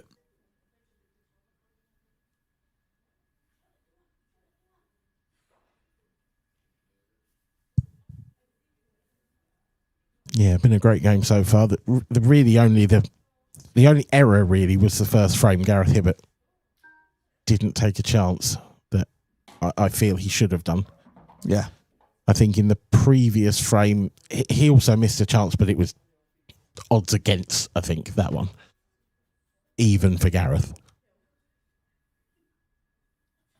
Yeah, just needs to leave. Nice angle here, so we can just flick it in, little tracer right hand side, just to get height. Yeah, it's not easy, this. It isn't easy. That's about as good as he could do, though, I think. I think he'd be happy with that. Yeah. I think you look at where the yellow is, obviously he can't leave the cue ball there, but if he can somehow kind of follow that line out. There we go. And that'll do it. Oh, we crept in. And I think that little tracer side has helped that follow on through it. 100%. Yeah. And it's 3-all. Good finish from Gaz in the end. 3 apiece. Another break dish in the Hibbert favour. Yeah, Gareth Hibbert not going anywhere anytime soon. A man who's in well and truly in the GOAT debate. And Liam Dunster, who will probably be in that for a long time. Yeah. It is a debate, isn't it? I mean, it's one of those debates that you... I don't think there'll ever truly be an answer. No, of course There's not. so many different ones. But for longevity, I think it probably is Gareth. Yeah, it's just incredible the length of time at the top end and how good and consistent that he has been. He is a phenomenal ambassador for our game. But I mean, you could argue it's Liam already. No, I know, I know. I think the 2 marks have to be there as well. If he continues the way he is right now, he'll probably surpass most people. But there is Liam Dunster, face like stone. Terrific shot there from Kelly Egan, by the way. 5-4 up in the ladies' final. And on reds, this is a good chance to win it, you feel?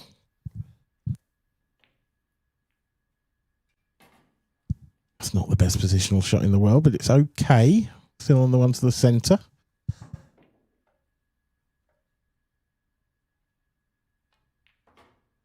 Absolutely perfect. Absolutely perfect. Yeah, just that one isolated red in the bottom cushion area. Yeah, I think if she just pops the red back, pops the cue ball back here, and then plays the next red into the same bag, she should be able to just slide the red in the middle pocket and maybe get down. She's not came far enough. I had to play that into the far side of the pocket just to widen the angle. But I think she's perfect to come down now. It's just going from the middle to the black. It's a bit difficult, but what a chance. Yeah, superb chance this.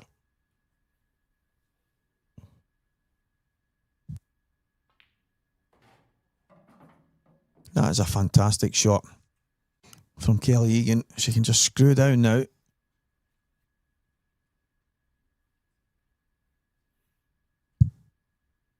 Absolutely brilliant. This would be her maiden Open title. She has had a Tour Professional title before, a Tour Elite title rather. Yeah, she got one last year. And here she is going for the European Ladies Open. So where are you putting the black, Kelly? Don't forget the red. Does it go to the centre? I think it flies. And if it doesn't, she's going to go for the big bad double just to finish with a flurry. I think it goes. Never in doubt. Ooh! Nice. Oh, Kelly, you let me down, man. Your timing is absolutely impeccable. Yeah. Oh well. Kelly Egan. It did look to me that looked tight. Yeah, it was definitely tight. But yeah, I agree. I thought it was in. Yeah. It was actually the way she kind of followed it in that made me just think, well, that's obviously in. Yep. But maybe she was kind of more in hope rather than confidence. That's more like a Liam Dunster break. Much more like a Liam Dunster break. Except for where the 8 balls ended up, everything's quite nice. Yeah, it's the first ball that Liam's looking at. Not many players after the break are already looking at the black. They're maybe having a glance around the table to see how they can maybe map out a finish. Straight away, Liam's thinking, that black's dodgy. What am I going to do when I get to it? The thing is, I think he's got to go reds. I don't see an option at all. Yeah, I think available for yellows. I wonder if the red below that yellow passes to the bottom left. If that does, it would make life a bit easier to start with. Yeah, I don't think it does. I sort of, when we had the overhead up, if you look at kind of thought it might, but if you look at the cue ball right now, would you be confident in potting the black in the top left? It looks on. Personally, no, but but you're right. Yeah, yeah, I think it might go in the top. I think it's the only pocket available for it. Well, that one did go.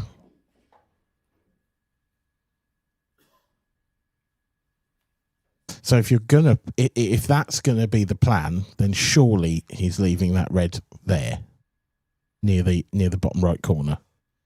But I think he's going to try and move it. I think he could try and screw into it now off the side rail. Yeah, 100%. I think that's what he's looking at.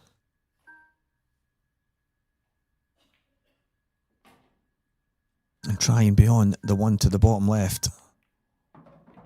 Or the one to the left middle. That'll do. That's a nice gap to find. And that's probably the frame winner.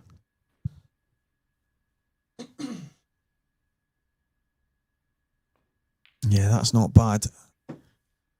Still needs to mind his work a little bit. Those 5 yellows on the right-hand side.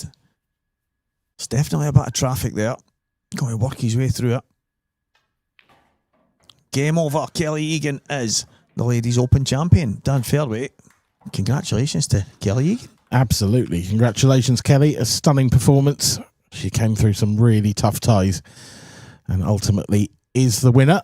Congratulations to Kelly. Commiserations, of course, to Rhiannon. Another great final in the IPA ladies section. Yeah, congratulations, Kelly. Well done.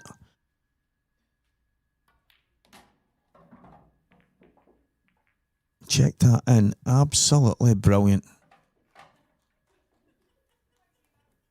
Got to put a lot of pace on the cue ball to play it like that and get that much action. And when the cloth is so slidey, that's not as easy as it might look.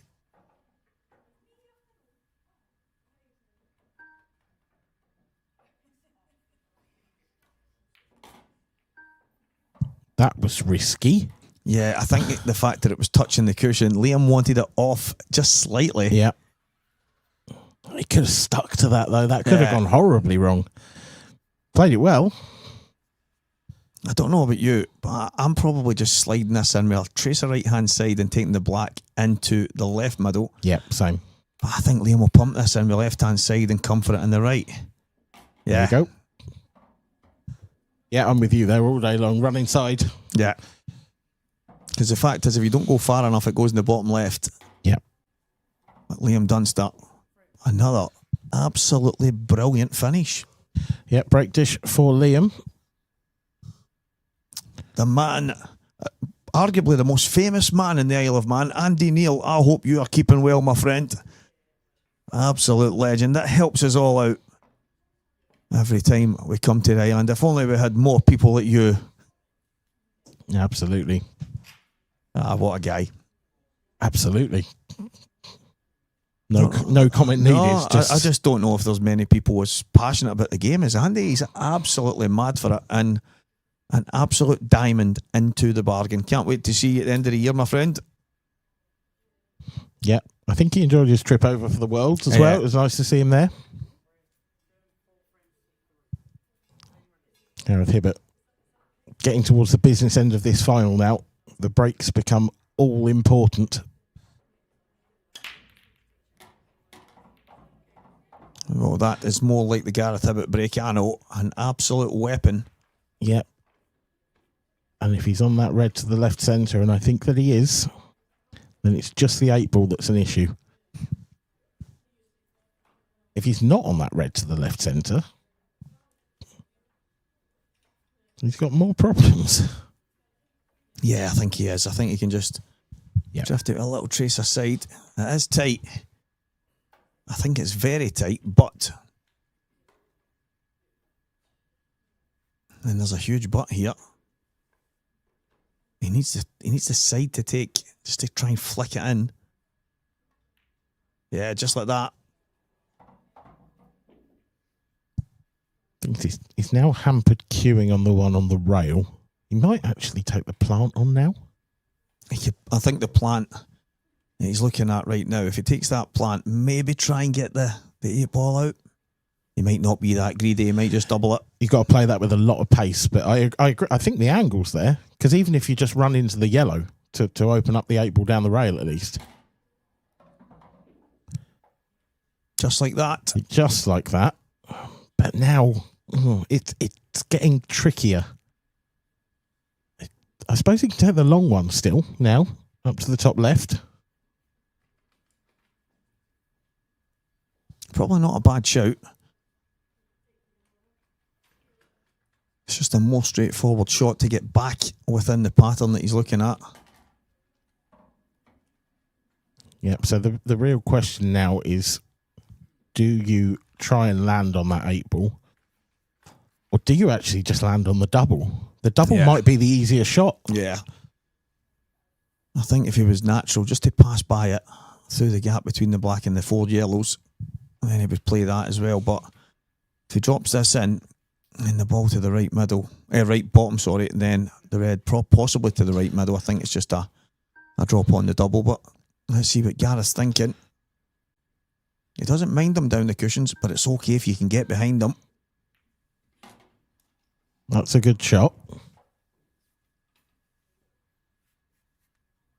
And now the key angle after this shot. What does he leave? Does he leave this red to the left centre and just drop it in? Stay on the double? Does he leave more angle and go down behind it?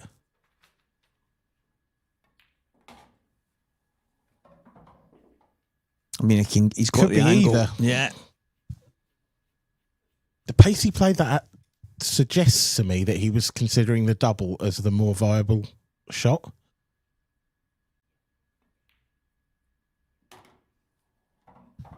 That's not bad. A little flick on that yellow, and it might have been a wee bit better.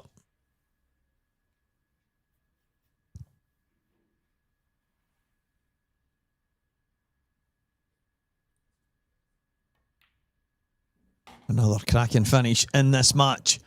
It's all square once again. Gareth Hibbert, Liam Dunster, it's 4 apiece. Unbelievable.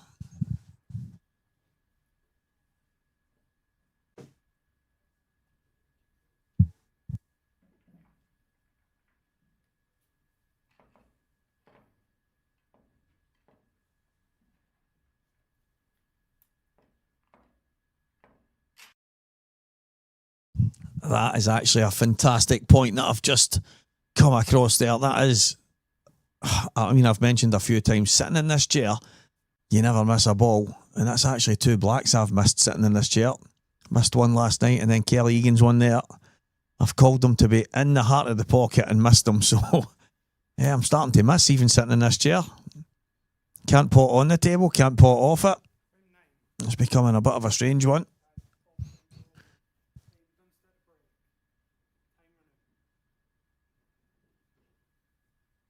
Yeah, and for anybody wondering why I'm not playing, if you were here, you would probably know It's 100 miles an hour between the commentating, the presenting, the interviews and presentations and stuff. It's just far too much.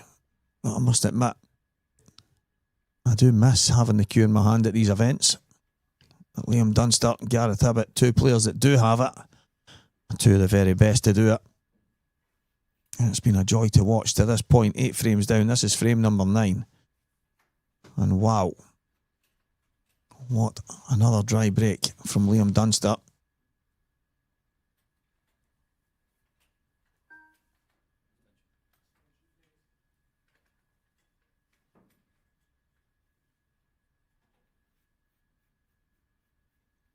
A chance for Gareth, although not straightforward. I think the yellows will definitely be the balls. Reds are okay, actually. More I look at them. Yeah, it's definitely one of the more presentable opportunities off of Liam's dry breaks. Yeah, he's going to go reds. I actually don't blame him the more I look at the table now.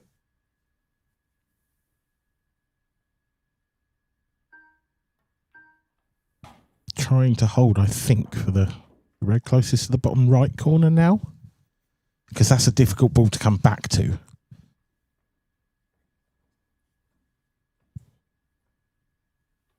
Yeah. It would be ideal if he can play that right now, Dan. And then, saying that, is he going to try and maybe kick it here and then play onto the one to the left middle? Looks like it. Shot. That's superb. Absolutely superb.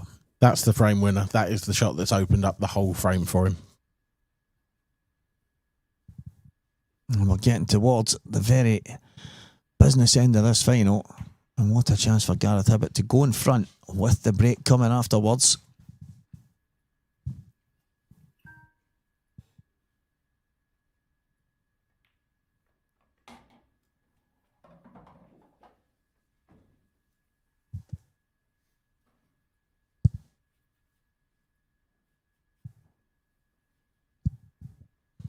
Just got to be a bit careful here. Doesn't have a huge amount of angle on this shot. But yep, come far enough.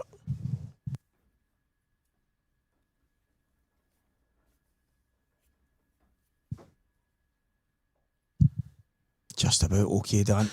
Yeah, it actually worked out quite well, hasn't it? What a standard we're seeing here. The first couple of frames, there was a bit, well, maybe one or two little things, but literally one in the first frame. One in the 5th frame, but it was very tough. Yeah. The standard has been absolutely frightening. Well, the other 7 have been dishes, so it's been crazy. I say that the other 7 have been dishes now. That was a formality. Yeah. So Gareth Hibbett goes in front. It's been a while since he's been there. But now, it is his break. Can he kick on and put himself on the hill? That is the question. There's the tour dates for the year, guys. Anyone interested? Get yourself involved. We're going to Coventry, then Glasgow, back to Coventry, and then we'll finish off in the wonderful Isle of Man. So if anyone's interested, please don't hesitate. Yep, we don't bite. We've got a great team here. You will be well looked after. You will enjoy yourself. It will be a good weekend. So if you are considering it, then I think I can speak for all of the team when I say please do it. We'd love to have you. Well, big moment here. Gareth Hibbett, can he get the advantage that he needs? That's an enormous break. Surely not. It is dry once again. But there is a lot of work to be done in this one. What was incredible there was how straight the cue ball came back up the table, but how much side was on it. Exactly. It almost kicked into the centre pocket.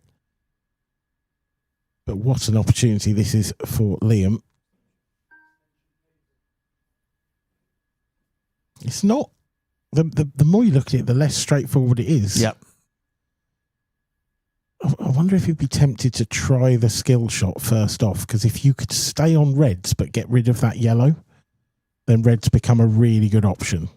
I wonder if that yellow close to the black spot will go in the middle. If it does, he might take the yellows from there and leave a little bit of control over that bottom pocket. But if it doesn't, then I think an attempt at the skill shot, well there you go. There we go. Yep. Yeah, so he's got the pot kick as well, straight off the bat.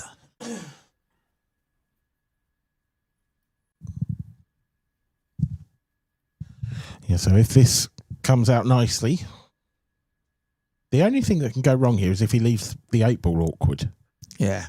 The 8-ball travels into the yellow if it sort of squirrels off towards the right cushion.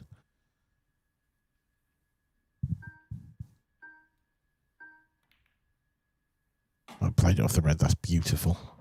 So clever. Yeah, but I didn't even think the yellow would go in the bottom. No, it's just, it must do, mustn't it? But it's a little touch of genius. Yeah. That he doesn't get enough credit for. No.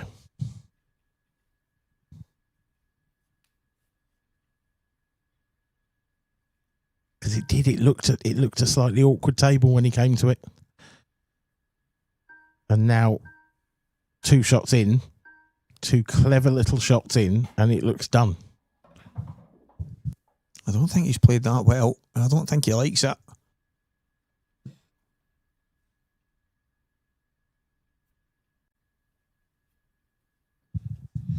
No, I still think he can play the one on the right hand side and get enough top and left on it to float up past the reds. He just had a look at the one to the bottom left. And I was wondering if maybe he was trying to just drift past the black and play that next. But if that's going to be his last ball, where is he putting the black? It's true, because it's difficult to get out of there.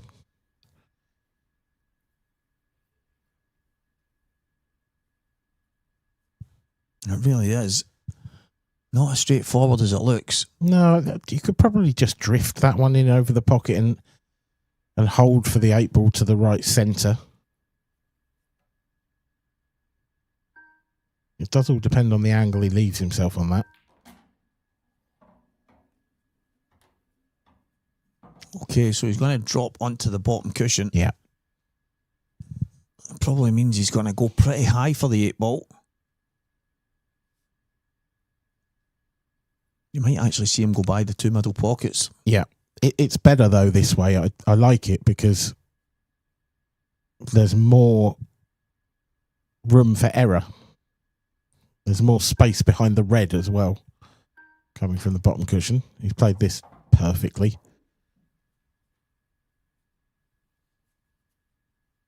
Just catch it thick enough that you don't catch the red and leave yourself a shot. I think that's the key here.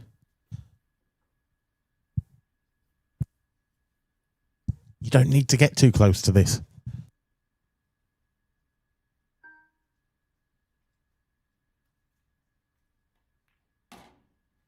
That is absolutely perfect.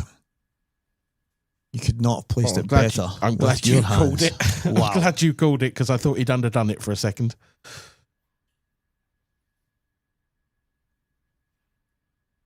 Absolutely sublime.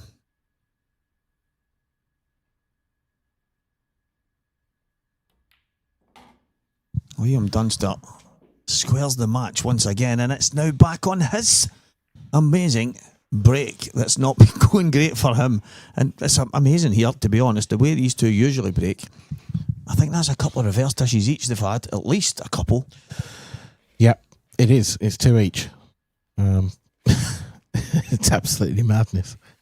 And Gaz has had 3 break dishes. These finishes, Dan, are not straightforward. No, they haven't been. They are not straightforward. They need some severe intricacy to gather, to basically move the cue ball around the table into small areas. And I think that one was the best of the lot. Yeah, Liam, he obviously gets a lot of plaudits and stuff like that, but that finish there was absolutely world class.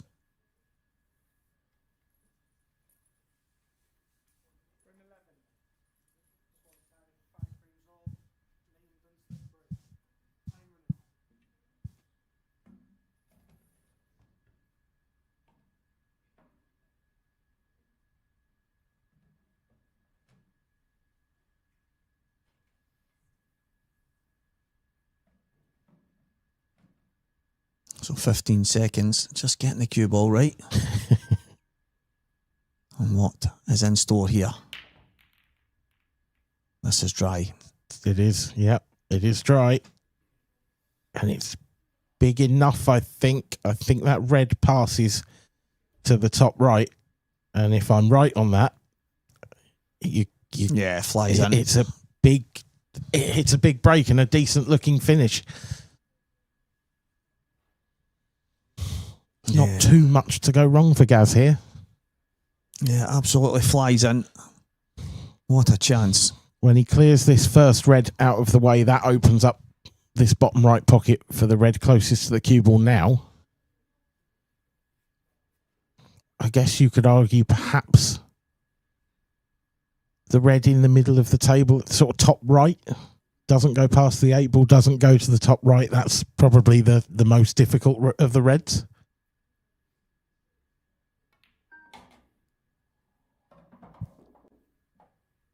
Yeah, it's been a strange old final with some of the best pool you're ever going to see, but the breaks are going to possibly become decisive. But Gareth's break's not been great either, so what might be thrown in the next frame? But this one's not done. No.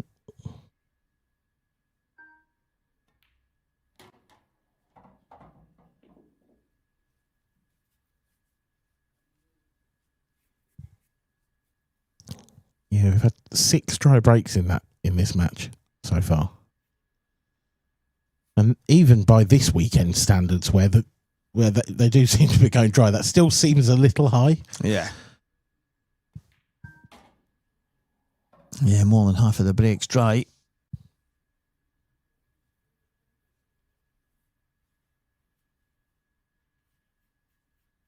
Still wondering about that red to the left of the 8 ball. Can you screw across towards the 8 ball now and then take that to the top left?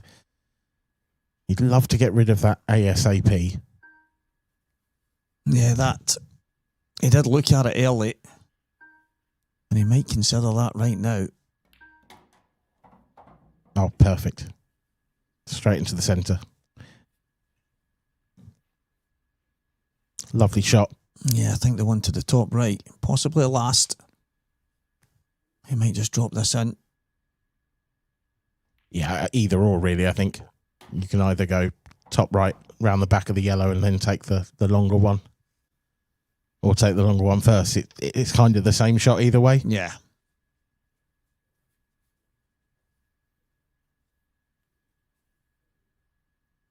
I'll just bring this back roughly to the centre of the table. In fact, he's just brought it out. Yeah. Taking his medicine. Didn't matter.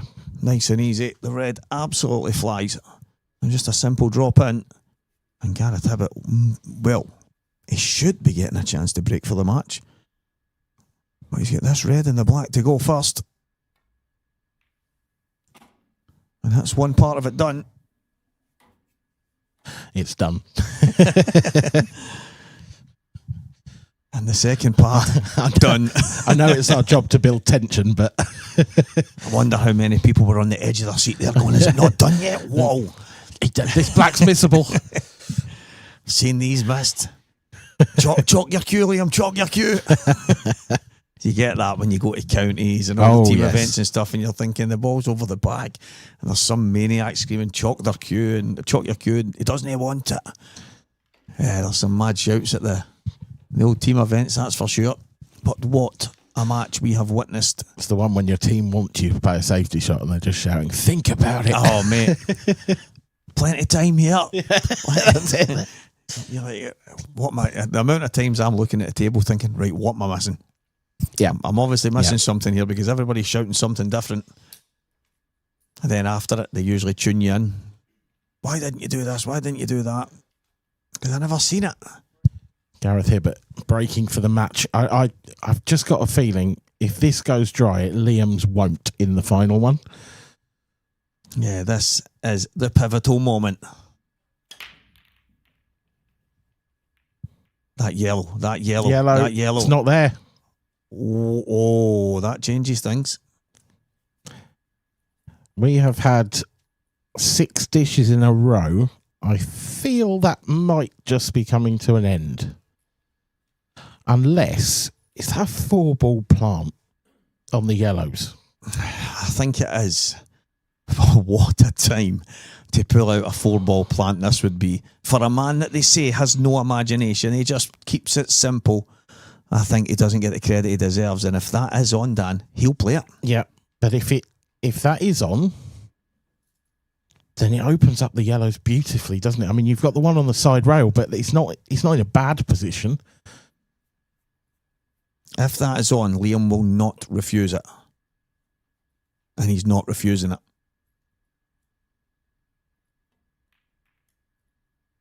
Has he got the pace? Oh, wow.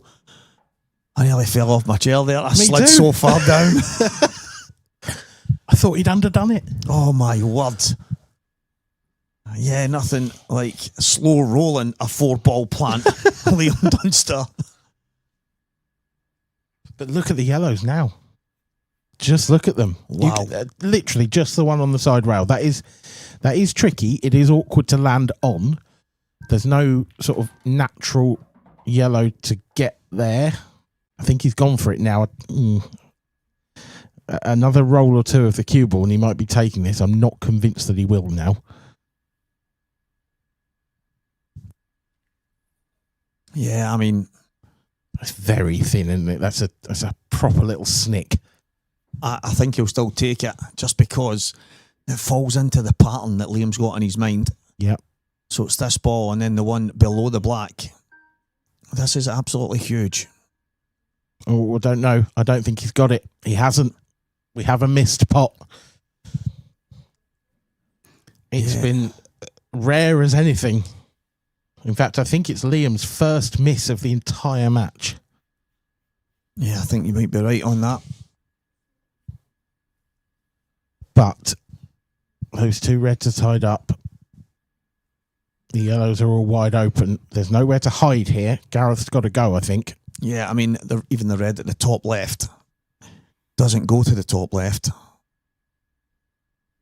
So there's definite issues here. The one at the right-hand side, not exactly perfect, but I totally agree.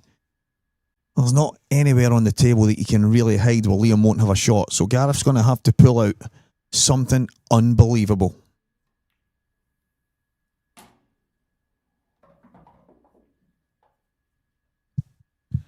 I think he wanted an angle on that red to go into these two. I think he might have it, but he might have to go off the side rail. He's looking at popping this in the top and then taking the red off the red that's about 4 inches along the cushion. Yeah. And it is on. But what a shot that'll be in this moment in time, in this final.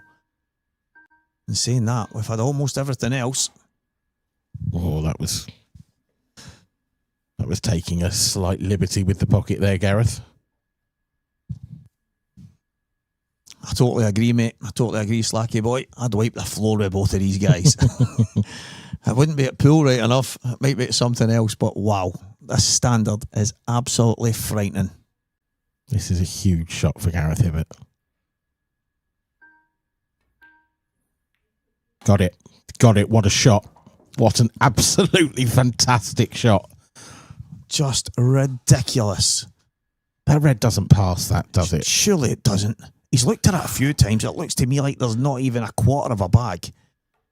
If he pops it, does it go? Take the one to the bottom left and then go. It must go. It must go. Oh, if this drops in, this is huge.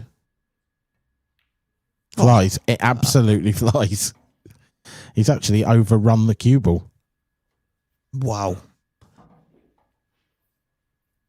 He's got to pop this on and off the side rail now. The 8 ball's not easy either. This would be a ridiculous finish to win a title.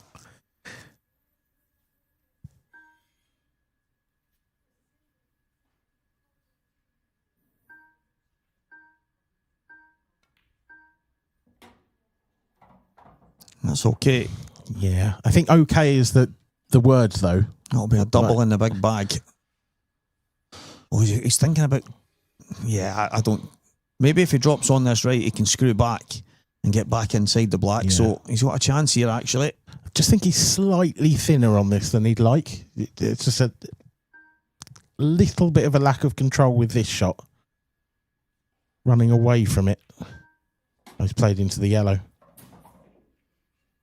Yeah, it'll be a double now. I don't like this. It's tough to hold. I think this is too thin to hold nicely for the double, isn't it? Yeah, you might have to go up and down. Hold on to your hats, folks. He's just going to drag it in. No, he's not. No, he's not. And he's missed it. Ladies and gentlemen, do not go anywhere because this match is not done yet. And it was a couple of shots ago, the one where we weren't sure it was going to drop in, he's just overrun it. It was like he doubted it himself, so he played it a bit hard just to make sure. And yeah, he's overrun it by a couple of inches, and all of a sudden he's chased his tail, and he's not managed to catch it. And all of a sudden, Liam Dunster back at the table when he was probably in his chair thinking it was time to shake hands.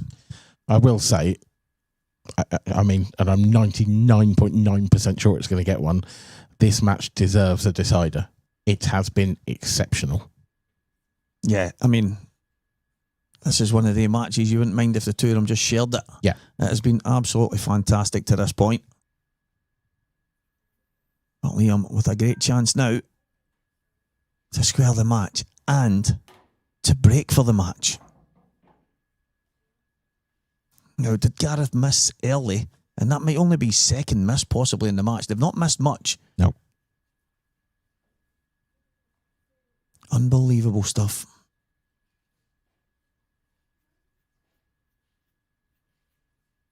Liam's landed. Slightly awkward.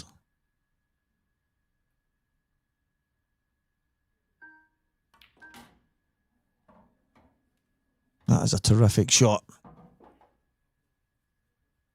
Absolutely brilliant. And here we are, heading towards a decider that at one point we thought we were going to get, then we thought we weren't going to get. Now it seems we are going to get. This is just drama of the highest order.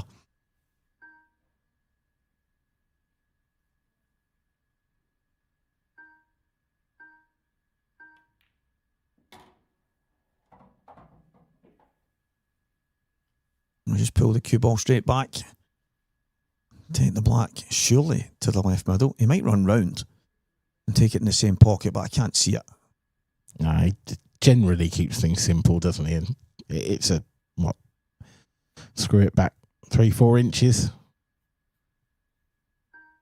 Easy enough. He's coming round. He is. I mean, again, it was easy enough, wasn't it? You know. Yeah, he's coming round.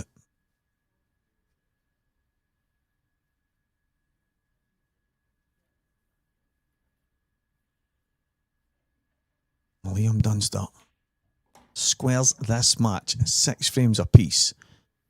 Wow. Yep, we are going all the way. The Duster, the Godfather, they have put on a show for us. It's nice to see that Gaz can have a laugh and a joke at this stage in the match, because I know I wouldn't be able to. Yeah, they've given us some unbelievable finishes, shots, moments in this match. And just for good measure, they tossed in a couple of misses just when it really mattered. And yeah, the drama is what we all love. Watching these two guys going at it in unbelievable fashion has been an absolute joy. 6 breaks Liam Dunster has had in this match. He has successfully made a ball in just one of them.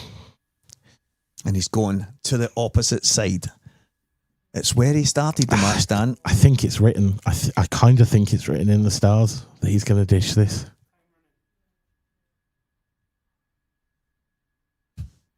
That would be pretty spectacular if you had to win by 2 clear frames. But the chances are we would not get home. Yeah, no chance. Yeah. Some of us have lives. Here we go. Liam Dunster to break. Made a ball. Made 2. Look at the Left yellows. sitters on yellows. Look at those yellow balls. Is this the moment? Well, it's the beginning of a chance. That much is for sure. The yellow to the left of the cue ball as we look. If he can drop that into the left centre, then they really do open out nicely. Would have to be careful running into the red. You wouldn't want to push the red down towards the corner pocket. But if he doesn't take that one now, it's not necessarily the nicest ball to come back for. No, I think he would probably come down and take the one to the bottom left hand and then use that one into the middle for last. Yeah. So the chances are the two balls. Yeah. Yeah. The one you're talking about. So you might see him working his way back down and taking those two last. But he might come down and take them just now and then take the yellows at the top. But I think he's got half a chance here to kind of just clear the work at the top and then take those two. He's looking at that right now. So big chance to get over the line in one of the best finals that you're likely to see. Standard-wise, it has been ridiculous.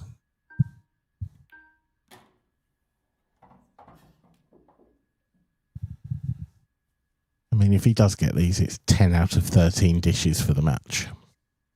It's not bad, is it? Yeah. Bang average. Oh, I've got to wonder if these guys even practice.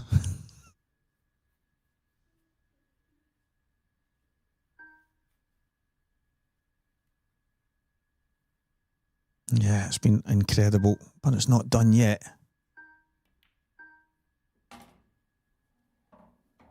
So it's going to be likely then for Liam. Is he going to come downstairs, take the bottom ones, and then use the one closest to the 8 ball last, maybe? Certainly looking that way now, isn't it? Yeah.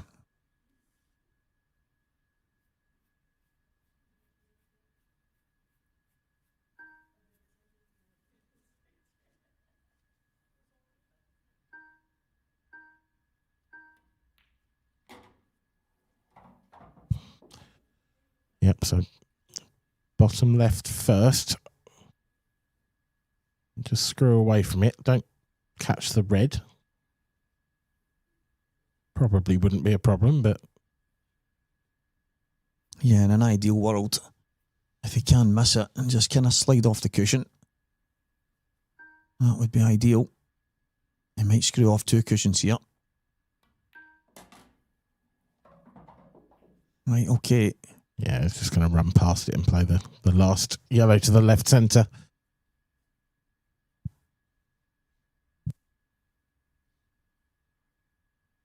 Yeah, so he's just going to drop this in and drift past. As Dan just pointed out, and he's got an option. If he goes too far, he's got it in the bottom, but yeah, I think he could even go off the top cushion here. Not Liam. Not Liam Dunster. He's going to have to screw off the top cushion now. Yeah, if you're being hypercritical there, he is 6 inches short. It was absolutely done with 2 or 3 more rotations of the cue ball.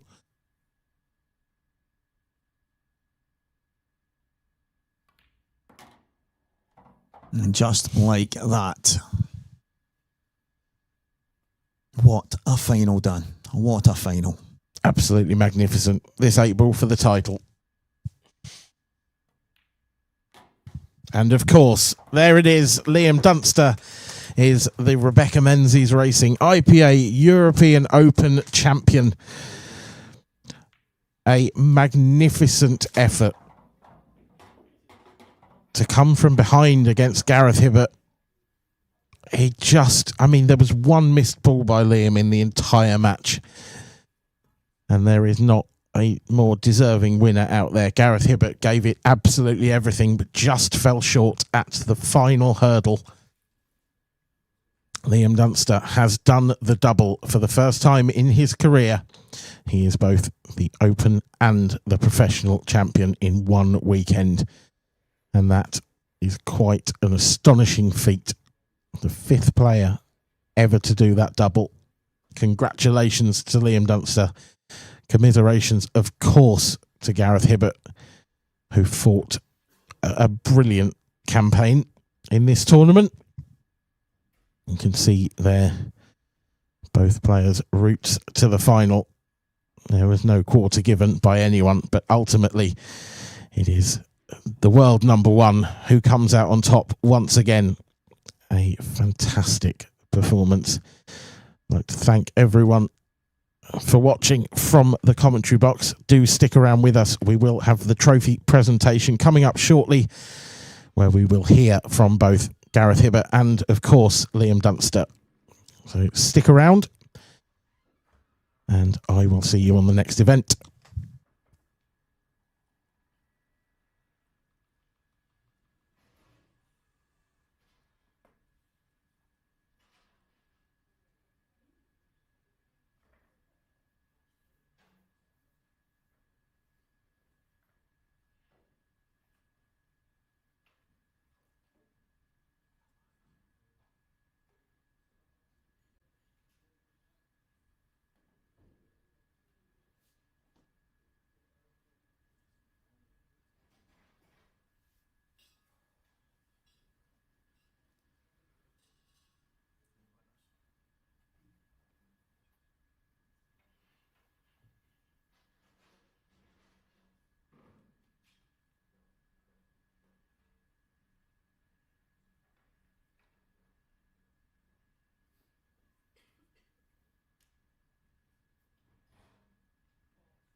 Welcome back, guys, to what was an incredible final between Gareth Hibbert and Liam Dunster. And ladies and gentlemen, please give the players a round of applause.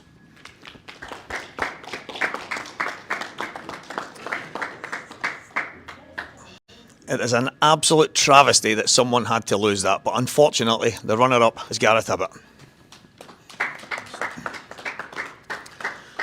Some standard of match, just the breaks ended up the difference. Well, I think we've been here before, haven't we? Yeah.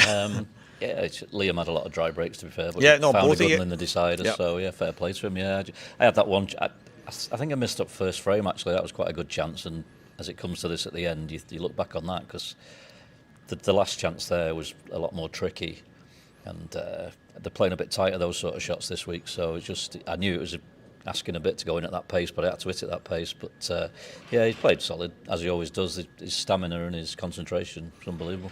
There was 11 dishes in the match between the two. I think it was 5 for you and 6 for Liam, and most of them were off each other's breaks. Yeah, it seemed to be that way, didn't it? Every time I got one in front towards the end of the match, I couldn't find a ball just to give me that chance to get to in front, and then he let me off that one where I did dry break, but then that was the one I tried to just get over the line with. But yeah, he's hard to get away from.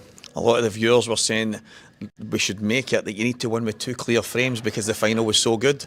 Can we do that now?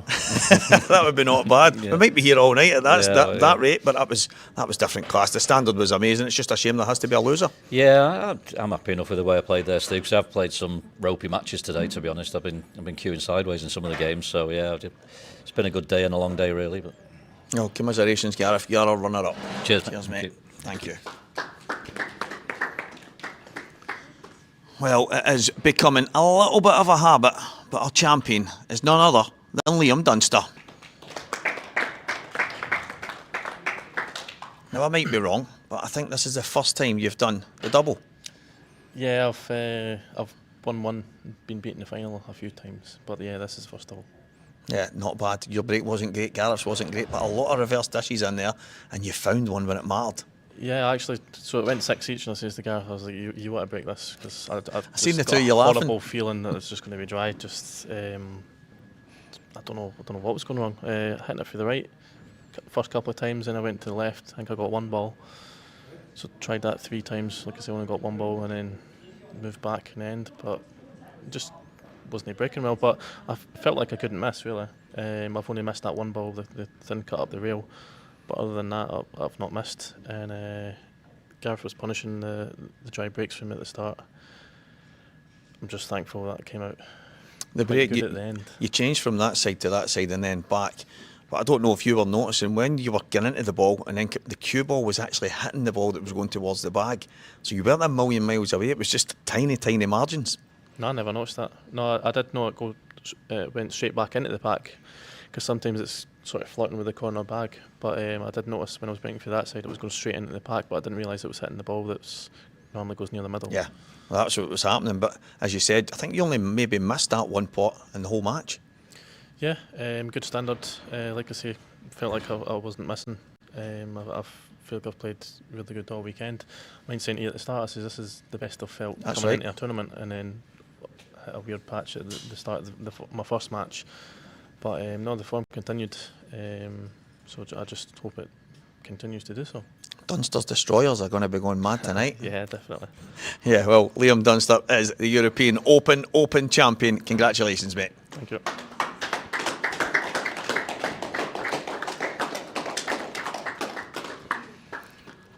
Andy Betts, what a weekend. And what a weekend, what a match to finish it off as well. That was sensational. It is a shame there has to be a loser, but he just can't be denied, can he?